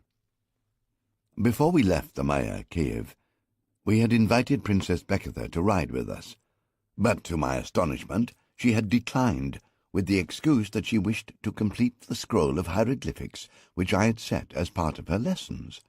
Bekatha was not usually such a diligent and dedicated pupil. Now I was about to learn who had instigated her sudden interest in writing. For the first league, Tahuti and I rode stirrup to stirrup in companionable silence. Then she asked me suddenly, "You knew my father very well, didn't you? I know almost nothing about him. You have never spoken of him before. Please tell me about him, Taita." "Everybody in Egypt knows your father very well. He was the divine god Pharaoh Mamos, the 8th of that name and line. He was the pillar of the realm, the just, the great, the all-seeing, the all-merciful." "No, he was not," she contradicted me flatly. "Please don't lie to me, darling Taita." This accusation scattered my wits across the desert, and I turned in the saddle and stared at her in alarm as I gathered them up again. "It seems that I have been misinformed." I attempted a dismissive laugh, but it sounded flat, even to me. "If it was not Pharaoh, then please tell me who was the person fortunate enough to have you for a daughter. I truly do envy him." "My true father was Lord Tanus, and his father was Pianki, Lord Harab. His mother was a freed Tehenu slave, with the fair hair and blue eyes that I have inherited. They say that she was very beautiful. They say that my father took after her, and that he was also very beautiful. They say that he was the most beautiful man in Egypt." "Who told you all this?" I was about to say. All this arrant nonsense, but with an effort I was able to check myself. "My own mother told me, Queen Lostris. Now tell me that she lied to me." I was bewildered, and as close as I have ever been to complete panic. The throne of Pharaoh and the foundations of my very Egypt were shaking. The firmament was about to fall in upon me. This was the most dangerous utterance I had ever heard. "Who else have you told?" I gasped at last. "Nobody, only you." "Do you know what will happen if you ever did tell anybody else?" "Darling Taita, I am not a complete idiot." She leaned out of the saddle and took my hand, like a mother calming her frightened child. "Are you certain you have not spoken of this to your brother?" I demanded, my voice rising, shrill in my own ears. "Does Pharaoh know about this? Bekatha? Have you told her?" "No." Her voice was calm, reassuring. "Bekatha is still a silly little girl, and it would kill Mem if he knew he was not the true Pharaoh." Your mother told you that as well?" I shook her hand urgently. By now I was terrified. "She told you everything? Please say that I have misunderstood. Please." "You understood me perfectly. My mother told me that all three of us are the offspring of Lord Tanos, and not those of Pharaoh Mamos. We are three little bastards." "Why are you telling me all this now, Tehuti?" "Because I am soon going to be in a very similar position to that in which my mother was caught up." "You saved her," she started, and I shook my head in denial. "Do not shake your head at me, Lord Taita." She laughed at me. She actually laughed in my face. "You saved my mother, and now you must do the same for me." This much was true. Queen Lostris had been the only true love of my life, but now she was gone, and Tehuti had taken her place. I could deny her nothing, but I could at least state my own rules and conditions. She would almost certainly ignore them, just as her mother had done, but at least I would have made the effort. "Tell me exactly what you require of me, Tehuti." "My mother was married to a king, but she had the husband of her own choice. She bore his children, not those of the king. She could not have done that on her own. You helped her achieve all that. Isn't that what happened?" "Yes, that is what happened," I confessed. It seemed the only course open to me. "I have lived in my brother's harem most of my life," Tehuti continued. "He has 200 wives, but he only loves one of them. Masara was the first of all of them, and she has given him 3 sons. If I could have what she has, then I would be content. But I have watched the misery of his other wives. Most of them have not been visited by my brother more than once or twice in all the time they have been his wives." "Do you know what they do, Taita?" she demanded, and her tone was heavy with disapproval. I shook my head, and she went on, "They play with themselves, or with the other women of the harem, instead of with a man whom they want and love. They have toy penises made from ivory or silver. They push these horrid things up into themselves or into each other." She broke off and shuddered. "It is so sad. I don't want to be like them." I saw her face change, become bleak with sorrow. I saw the sudden tears well up in the inner corners of her eyes. Now she was no longer acting. "I know that you are going to take me to a strange and foreign land. There you will give me to an old man who is all wrinkled and grey, someone with cold hands and a foul breath that will sicken me to the pit of my stomach. He will do ugly things to me." She choked back a sob. "Just once, before that happens, I want to have what you gave to my mother. I want to have a man who makes me laugh and makes my heart beat faster. I want a man who truly loves me and whom I truly love." "You want Zaras." I spoke softly, and she raised her chin and met my gaze through the tears. "Yes, I want Zaras. Just once I want to be in love and hold that precious thing to my heart. I want to have Zaras as my husband and to have him deep inside me. If you give me that for just a little space of time, then I will gladly go and do my duty for my pharaoh, for Egypt, and for you, my darling Taita." "Will you promise me that, Tehuti? Will you tell no other person ever? Not even your own children?" "My mother," she started, but I cut her protest short. "There were special circumstances with your mother. They will not be the same in your case. You must promise me truly." "I promise you truly," she agreed, and I could not doubt her. "You must understand that you will not be able to bear Zara's children. Not ever." "I wish it were not so, Taita. I would dearly love to have a little Zaras of my very own, but I know that it has to be the way you say. Every month, when the red flower of your womanhood is due to blossom, I will give you a draught to drink. The infant will be carried out of your womb on the tide of your blood. I will weep to think on it. When you become the wife of the supreme Minos, you will forsake Zaras for all time. You will abide in the royal harem in Crete. Zaras will return to Egypt. You will never see him again. Do you understand that, Tahuti? She nodded her head. Speak, I commanded her. Say that you understand. I understand. She spoke up, clearly. On the night of your wedding to the Minos, I will prepare a lamb's bladder of blood for you.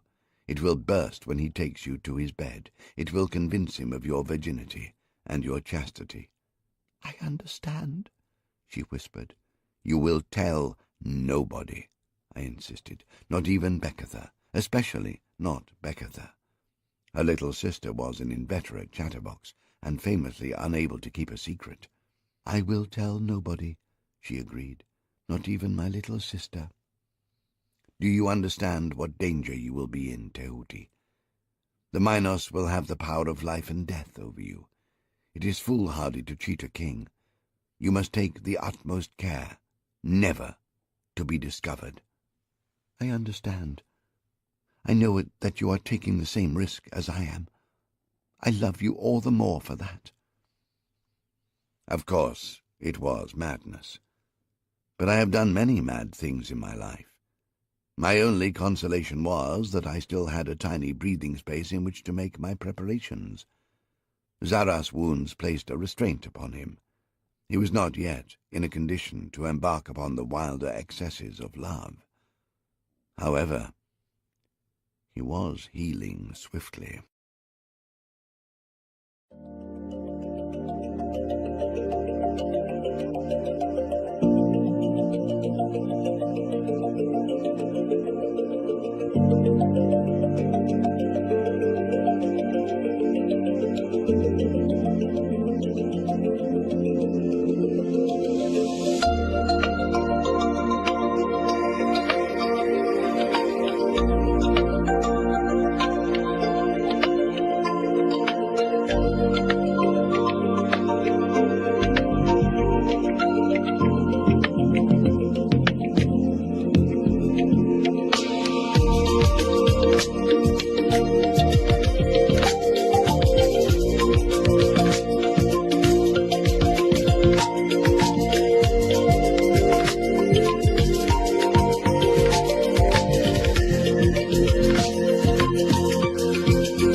2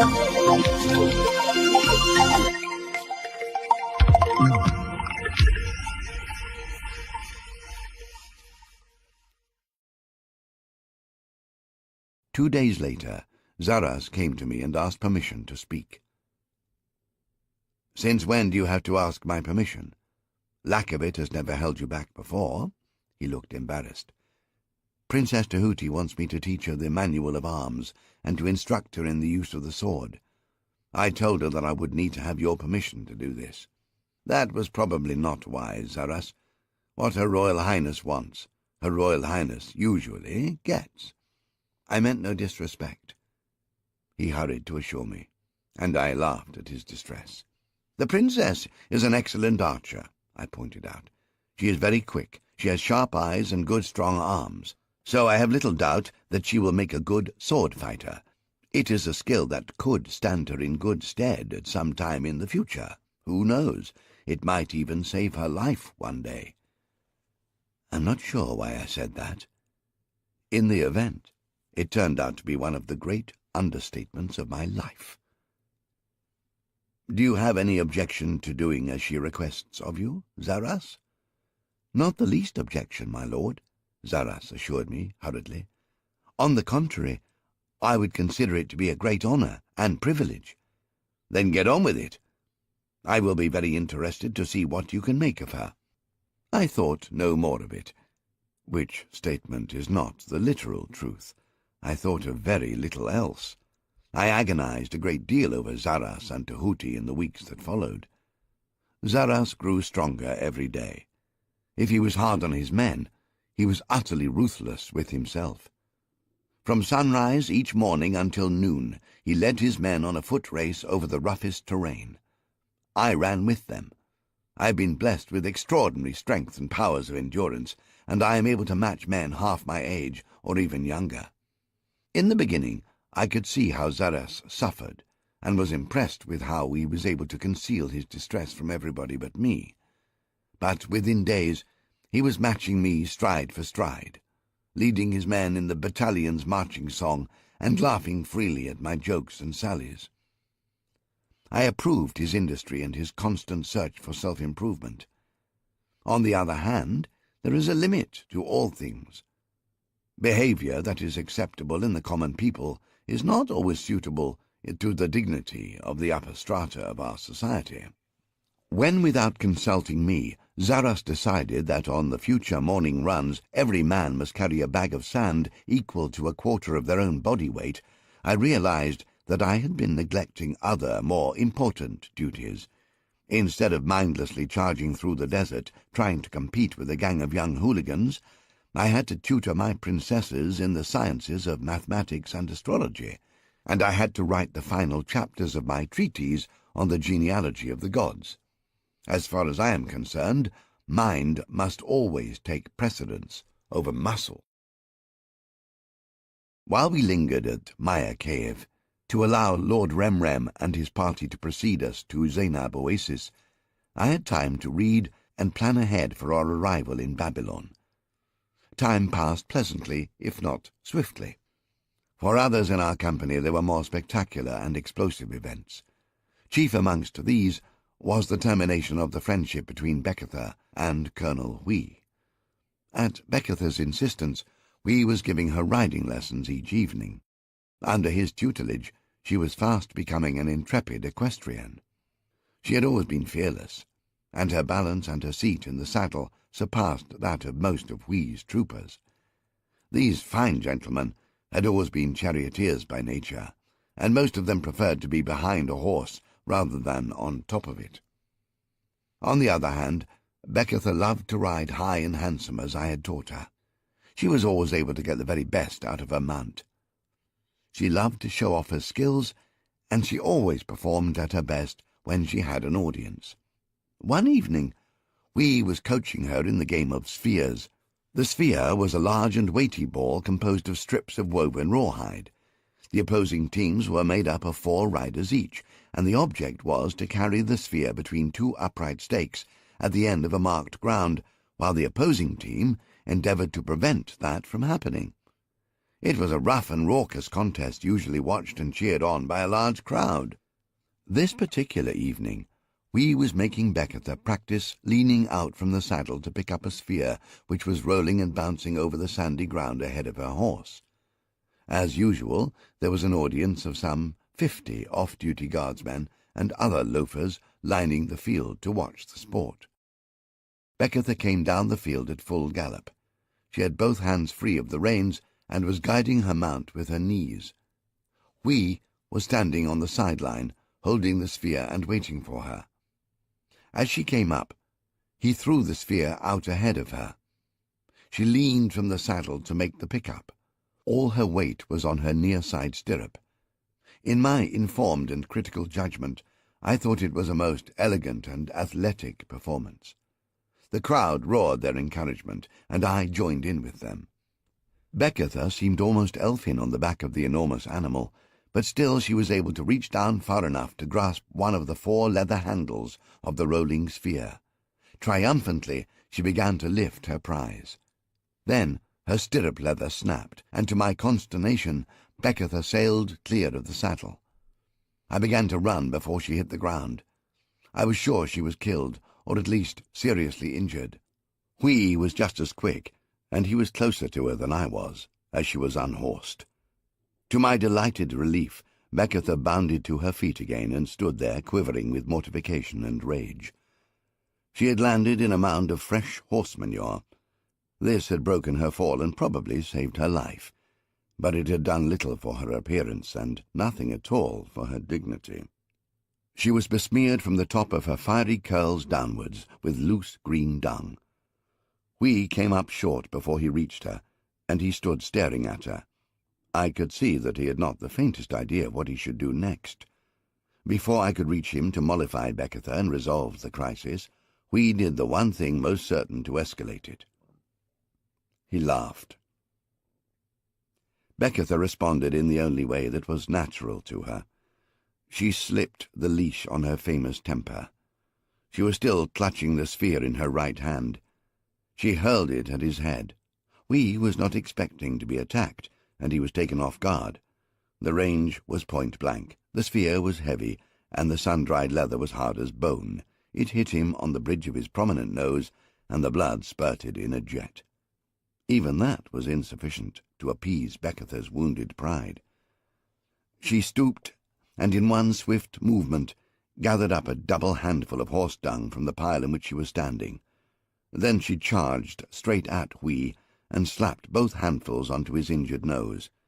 "If you think that I am funny, you should see yourself now, Colonel Wee," she told him in cold fury.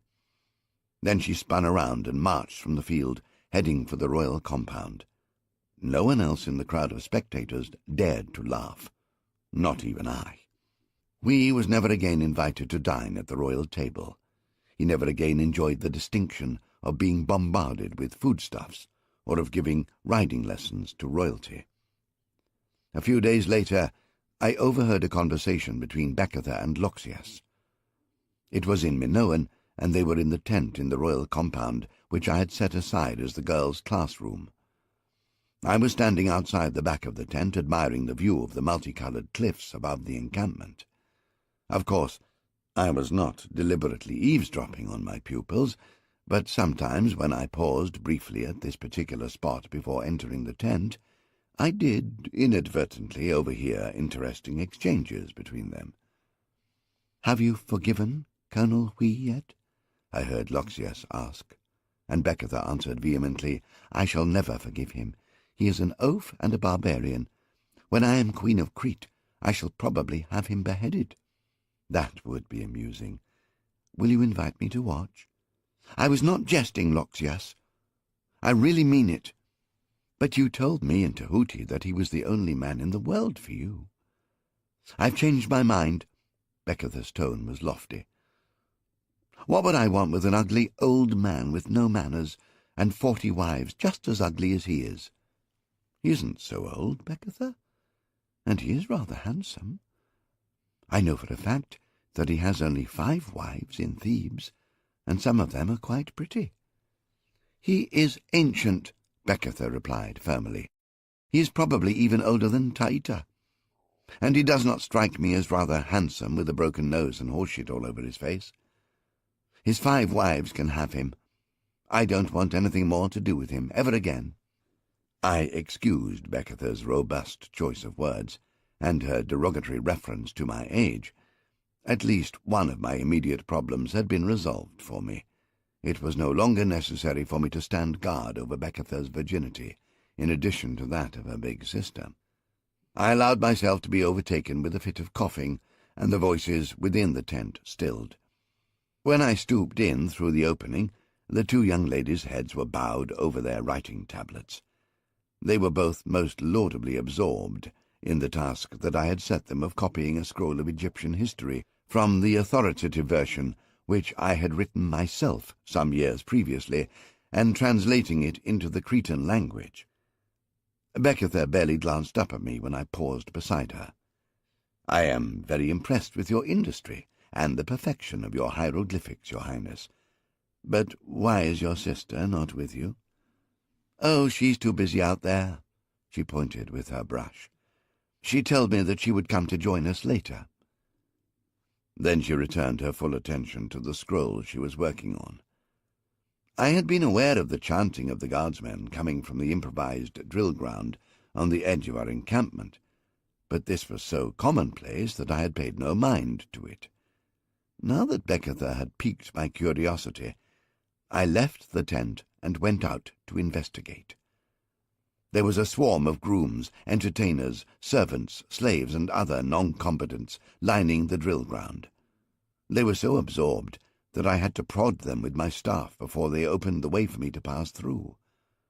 I reached the edge of the drill ground, and I stood there and looked around for Tehuti, but I could not immediately spot her. Zaras was standing facing the ranks of his men. They were all wearing half armor. However, the visors of their helmets were raised to reveal their faces. They stood to attention, holding their drawn swords at the salute, the naked blades touching their lips. "Passage of arms!" Zaras ordered at a bellow. "The 12 advancing cuts and lunges! 1! 1!" chanted his men, and in perfect unison they lunged low left and then recovered. The blades glittered like gold in the low sunlight. Then, suddenly, my eyes alighted on a smaller figure in the centre of the leading rank. For a moment I doubted what I was seeing. Then I realized that I was not mistaken, and that it was indeed Tehuti. She wore a perfectly fitting guard's uniform. At least 3 of her Nubian handmaidens were expert needlewomen, who could have sewn that together in an evening. Any one of the regimental blacksmiths might have altered the half-armour to fit her slender form. She was brandishing a heavy regulation sword that had been forged for a man half again her size. Her face was flushed. Her hair was sodden with sweat, as was her tunic. I was appalled. She looked like a peasant girl who had spent the day scything corn or hoeing her husband's fields.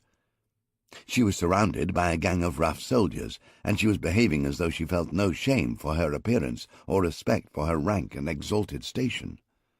Of course I had agreed to her receiving lessons in swordplay from Zaras. I admit that I had even encouraged the plan.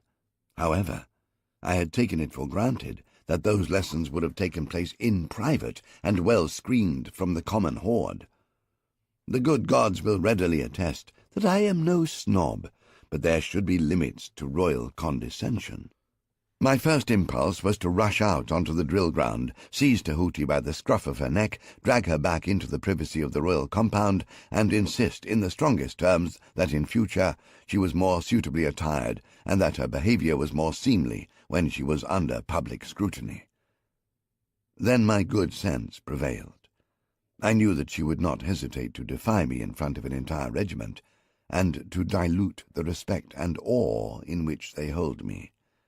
While I dithered, the opportunity passed me by. I watched her glide through the passage of arms with such consummate skill and grace that she made the hard warriors who surrounded her seem to be lumbering ploughmen. She never missed a step nor lost the rhythm. Smoothly, she switched her sword from hand to hand, lunging and cutting as swiftly and accurately with the left as with the right. Her face was a mask of concentration and determination. Her performance was a thing of high skill and great beauty, and there was no mistaking the power in the slender arms that wielded the heavy blade. She made it whisper and sing a song of deadly menace as she moved through the exercises. At the end, she stopped as still as an ivory statue, balancing in full extension and holding her sword as though it were made of gossamer, not heavy metal. "Stand easy," Zaras ordered. The spectators burst into a chorus of applause, clapping and stamping their feet. Then a single voice called her name, drawing it out into 3 distinct syllables. "Te, hu, ti." Immediately the chant was taken up by the others. "Te, hu, ti." Their adulation was contagious. I was filled with pride and love for my little protégé. I found myself caught up in the fervour of hero worship. Te, ho, ti. My own dignity was forgotten as I joined in the chanting chorus. At last a camel rider arrived at Maya Cave from the north. He carried a message from Lord Remrem, informing me that his advance company was about to march from the oasis at Zainab, where they had been recuperating for the last 2 weeks. Remrem assured me that all was well. He had lost no men and only 1 camel, which had broken its leg in a fight with another bull. He had been forced to slaughter the beast and feed the meat as rations to his men. He urged me to come on to Zainab at my best speed, where I would find the oasis deserted and the surface water fully replenished from its subterranean spring. I passed the order to Zaras, but it took another 2 days to break camp and load the pack animals. During that time I summoned Zaras to my quarters and made him strip to enable me to check the healing of his injuries. I found him to be in magnificent physical condition. His surgical scars were difficult to detect, particularly in view of the fact that his dark body hair had grown out profusely to cover them. He assured me that despite the internal laceration inflicted upon it, his bowel function was as efficient as it had ever been, and I did not feel that it was necessary to require a demonstration of this claim from him. That very morning I had seen him returning at the front of a 10-league foot race, in full armour and with a large sack of sand balanced on one shoulder. Our company marched from Maya Cave in the late afternoon, when the sun had lost its virulent heat. We continued through the night, with the waxing moon to light our way. We went into camp again with the rise of the hot new sun, and almost 20 leagues behind us. I was well pleased. I walked through the new encampment to make certain that all was in good order before I took my own rest.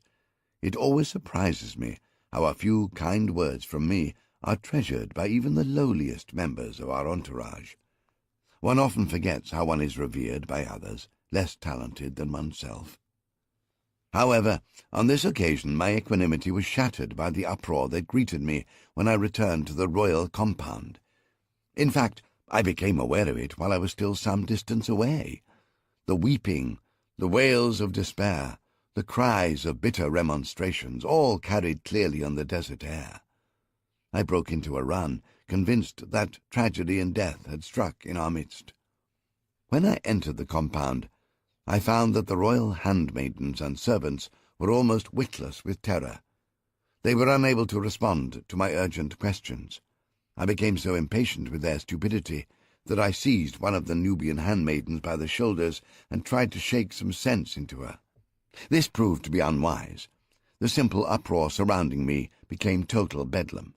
Hurriedly I released the little lass and reassured her that I was not going to chastise her, and then I headed for the central tent which belonged to Tehuti.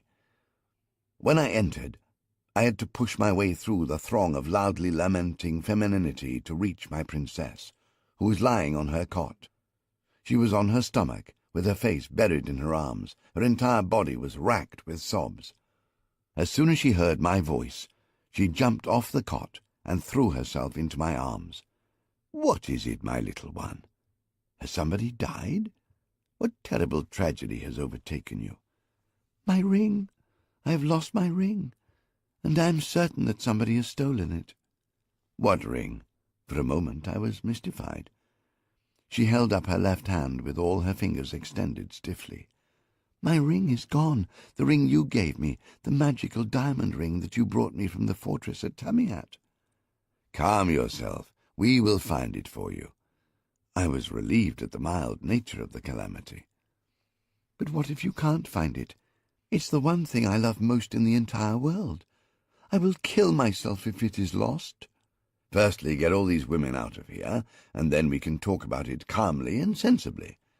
I used my staff and my most persuasive language to drive the cackling women from the tent. Then I returned to sit beside Tahuti on the cot and take her hand. "Now, tell me where and when you last saw it," I invited her. She pondered my question, and as I watched her face, I realized that, despite all the sobbing and lamentation and threats of suicide, her lovely eyes were devoid of tears. In fact, now that we were alone, she appeared to be quite relaxed, even enjoying herself. My suspicions were immediately aroused. "Ah, yes, I have it." Her face lit up with theatrical relief. "I remember now. I know where I must have lost it. Just before we left Maya Cave yesterday afternoon, Loxias, Bekatha, and I went for a last swim in the water cavern. I remember that I took the ring off my finger before I entered the water, and I placed it in the same crack in the rock that I always do, so that I would not lose it. I must have left it there." "Are you certain? You could not have dropped it elsewhere?" I asked, seriously, going along with her fibs and fantasies. "Yes, I'm certain, and no, I could not have dropped it elsewhere," she assured me, just as earnestly. "Well, that makes it very easy," I smiled at her. "Your worries are over, Tahuti. I shall send Colonel Hui back to Maya Cave to find it for you. On his fastest horse he should get there and back before tomorrow morning." "But—" She was taken aback. She wrung her hands with distress. "No, I don't want you to send Hui." "Why not?" I asked innocently. "Hui is a good man." "I think—" She paused as she tried to find a convincing reason. I gave her time to come up with her next invention. "It will be difficult to describe to Hui exactly where I left it. Hui is a foreigner. His Egyptian isn't very good." I watched her steadily, and she could not meet my eyes. "He may have a foreign accent, but his Egyptian is good enough to command a regiment." I refuted her excuse, but she rallied gamely. "I don't trust Hui. You know how he humiliated our poor little Bekatha. He will probably steal the ring. I wouldn't put anything past him." "In that case, perhaps you should rather go back to the cavern to find it yourself." "I hadn't thought of that," she exclaimed enthusiastically, having steered me to the conclusion she wished for all along. "But you're right, Taita. I will have to go myself." "But you cannot go alone. I will have to send somebody with you. Not we, of course, because you do not trust foreigners." I pretended to think it over. "I would have sent Lord Remrem, but of course he is not here. At any other time I would ride with you, but my back is sore, and I must rest it." I placed both hands in the small of my back and gave a soft grunt of pain. "My poor Taita, I would never allow you to take the chance of injuring yourself further." She watched my face anxiously. "I have it," I exclaimed. "I shall have to send Captain Zaras with you." She dropped her eyes. She realized that I had been teasing her, and she had the grace to be abashed. She looked up at me, and she saw my expression was benign. She gave up her play-acting and giggled endearingly. Then she threw her arms around my neck and hugged me so hard that it hurt. "I love you," she whispered. "I really and truly do." I returned her hug and whispered back, "It might be more discreet if you leave that naughty old ring with me, just in case it does truly jump from your finger." She reached into her sleeve. When she brought out her hand, it was closed into a fist. She held it tantalizingly in front of my face. "I would trust you with anything else that I have, except this." She opened her hand, and the famous diamond ring lay in her palm. "When I return, it shall be on my finger, and I shall never remove it again. It will always be the symbol of my love for Zaras. Even if my duty forces me to relinquish him forever, this ring will remain with me to remind me of him." She and Zaras left within the hour. They pressed their mounts so urgently towards the south that their bodyguard had fallen back half a league behind them as they disappeared over a distant dune. I felt only a little guilty at this flagrant dereliction of my duty. However, my guilt was overshadowed by my elation that I felt at having been able to grant this fleeting interlude of happiness to two young people so very dear to me. I had not expected the two of them to hurry back from Maya Cave to rejoin the caravan. They did not disappoint me. We waited at Zainab Oasis for almost a week before the two of them finally reappeared. As they dismounted outside my command tent, Tahuti whispered to Zaras, "Wait here. I must speak to him alone." They were in bright sunlight, so they did not see me watching them from the shadows of the tent. I was able to read Tehuti's lips without her being aware of it. She ran to the opening of my tent. As I came to meet her, she let out a soft cry of joy, and she rushed into my open arms. While we embraced, I realized that in the short time since I had last seen her, she had been transmuted miraculously from childhood to full womanhood, from dross to royal gold. "Did you find what you went to seek?" I asked, without releasing her. "Oh, yes, I did." She held up her hand in front of me. The diamond sparkled at me, but not as brightly as her eyes. "I love this, but I love the other treasure that I found in the cavern much more dearly." "I don't think we should discuss that," I interrupted her hastily, and stepped back from her embrace. "I don't want to hear about it." "But I'm going to tell you everything, every tiny detail, because it is the most wonderful thing that has ever happened to me." She spoke with utter sincerity. I looked out through the tent opening. Poor Zaras was still standing there, with a hangdog aspect, very much like a small boy who's been caught in the orchard stealing apples and was expecting a beating for it. I let the subject pass without belabouring it further. I was so close in spirit to Tahuti that a little of her ecstatic mood seemed to be transferred to me, and from me to all the others in the company. The encampment became a happy place filled with smiles and laughter. However, I was pleasantly surprised with how discreet Tahuti and Zaras were in perpetuating their romance. I think that I was probably the only one who knew that it was happening. Even Bekatha, who lets very little pass her by, seemed to be unaware. I was content with and even proud of my decision to be the guardian of their love, rather than the impediment to it. I was poignantly reminded how, so long ago, I had filled the same role for Tahuti's father and mother. Our stay at Zainab Oasis was too short for all of us. We had to move on. Week after week we followed the tracks that Remrem and his party had left across the magnificent wilderness. Like no other place in the world, the desert has a beauty and grandeur that calms the frantic heart and brings us closer to our gods. This was one of the most memorable and satisfying periods of my life. But with each march northwards, we drew closer to Lord Remrem and his column, until finally we caught up with him and joined our forces with his. This was all part of my carefully laid plans, and the reunion took place when we were only 40 leagues south of the Euphrates, although there was no indication that such a mighty river lay so close ahead of us. We were still surrounded by barren, rock-strewn hills and dusty, sun-scorched valleys. Our one-eyed guide, Al-Namju, had brought us to the final oasis before we reached the river. This was a place named Krus.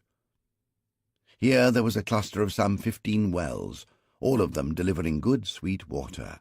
This supply supported a populous village and an extensive plantation of date palms and other agriculture.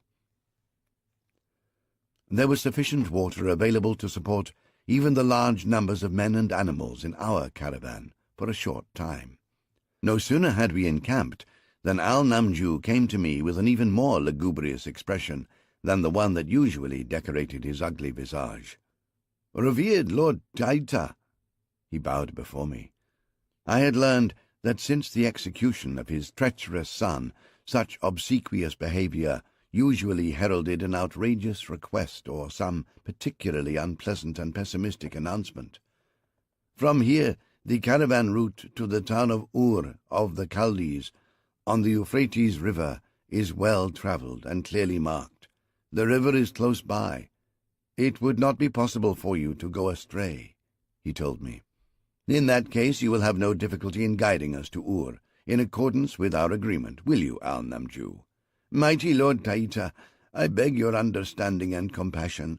I dare not enter the town of Ur. It would be more than my wretched life is worth. I have blood enemies there. These Akkadians are vindictive and dangerous people. I pray you to release me and let me return south to Juba, there to mourn my eldest son." He squeezed a tear from his empty eye socket.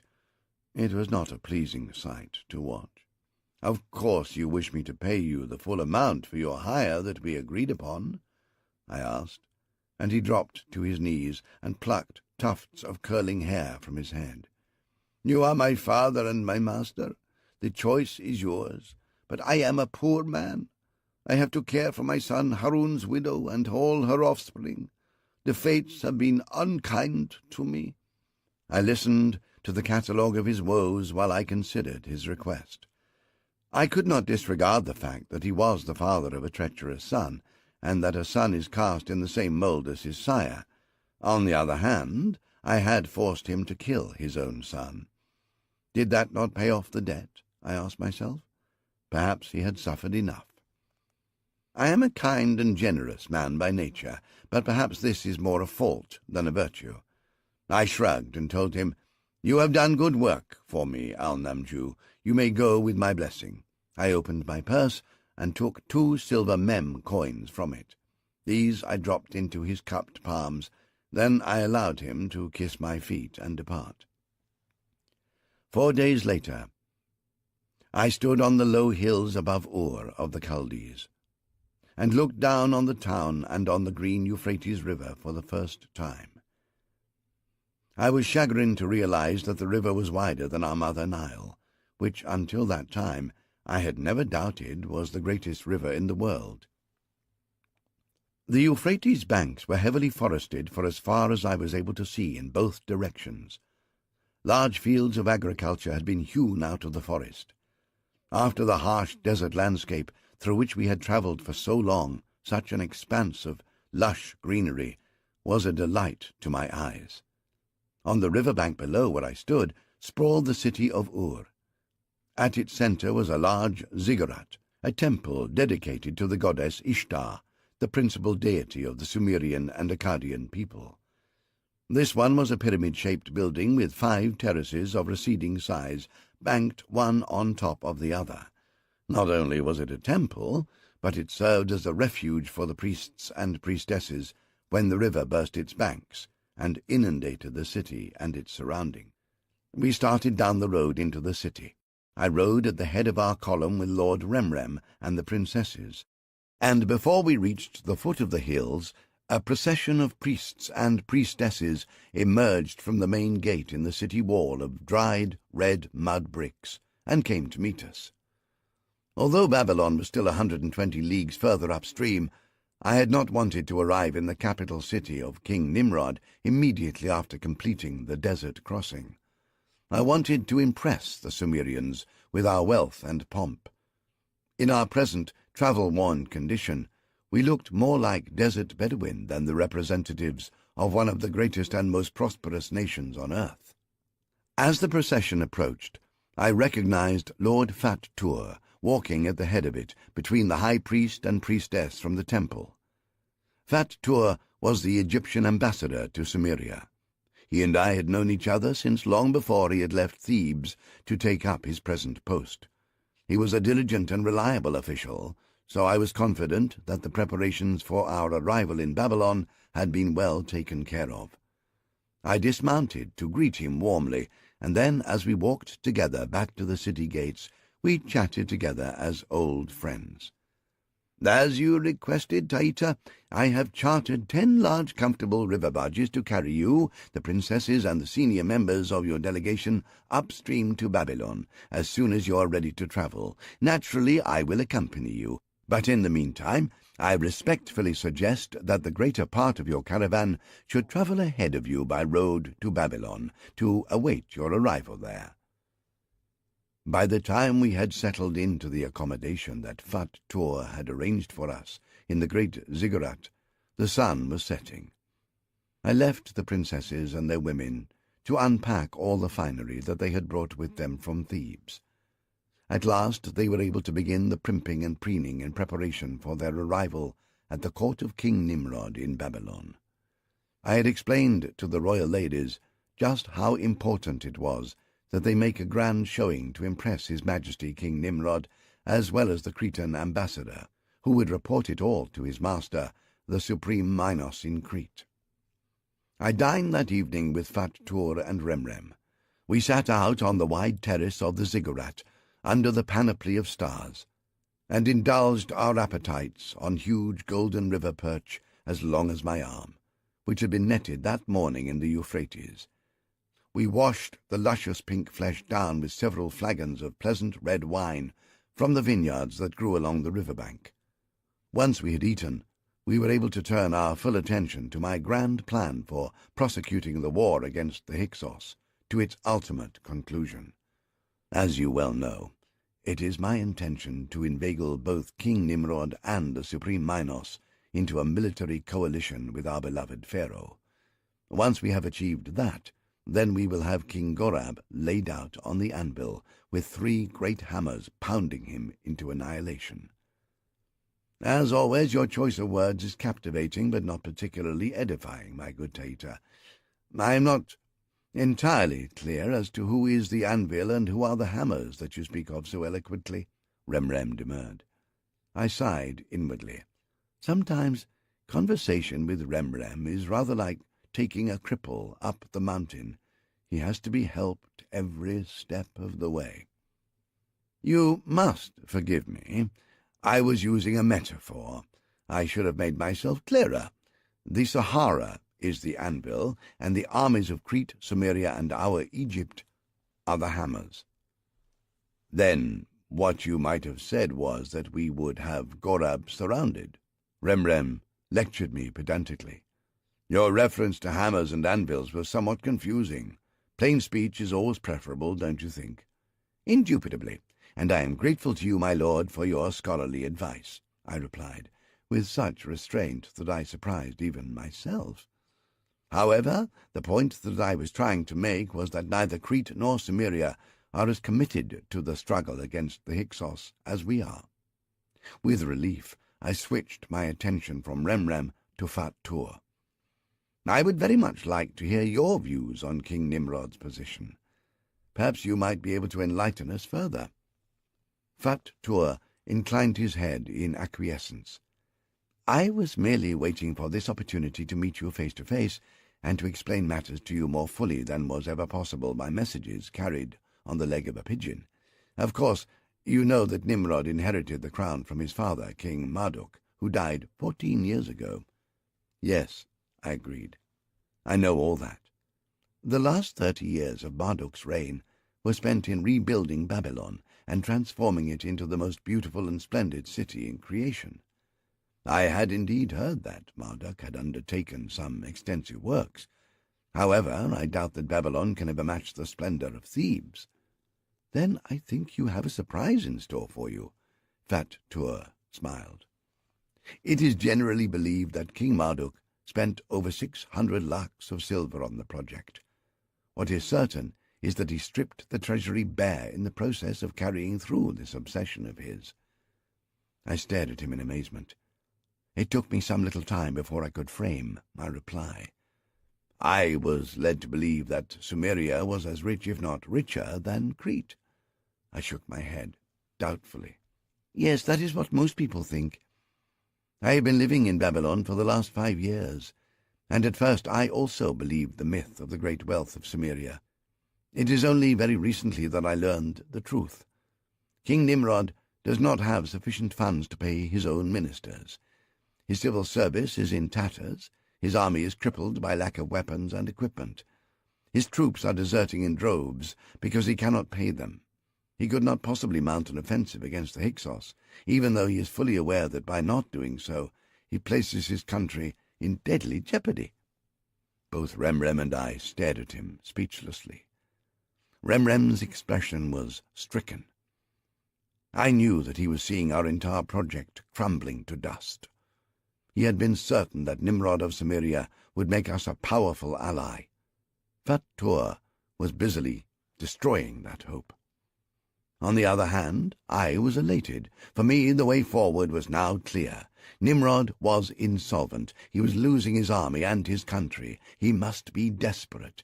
I had almost 10 lakhs of silver hidden under the false floorboards of my wagons and in the sandbags of my camels, and hundreds of lakhs more piled up in Pharaoh's treasury in the Valley of the Kings. King Nimrod and Sumeria belonged to us. I would be able to dictate our own price. Nimrod dared not refuse me. I had my first hammer in my hand, despite Remrem's quibbling and nitpicking at my choice of words. My other hammer was waiting for me on the island of Crete. The price for it, in silver, was minimal, but the price in misery and heartbreak might prove extortionate.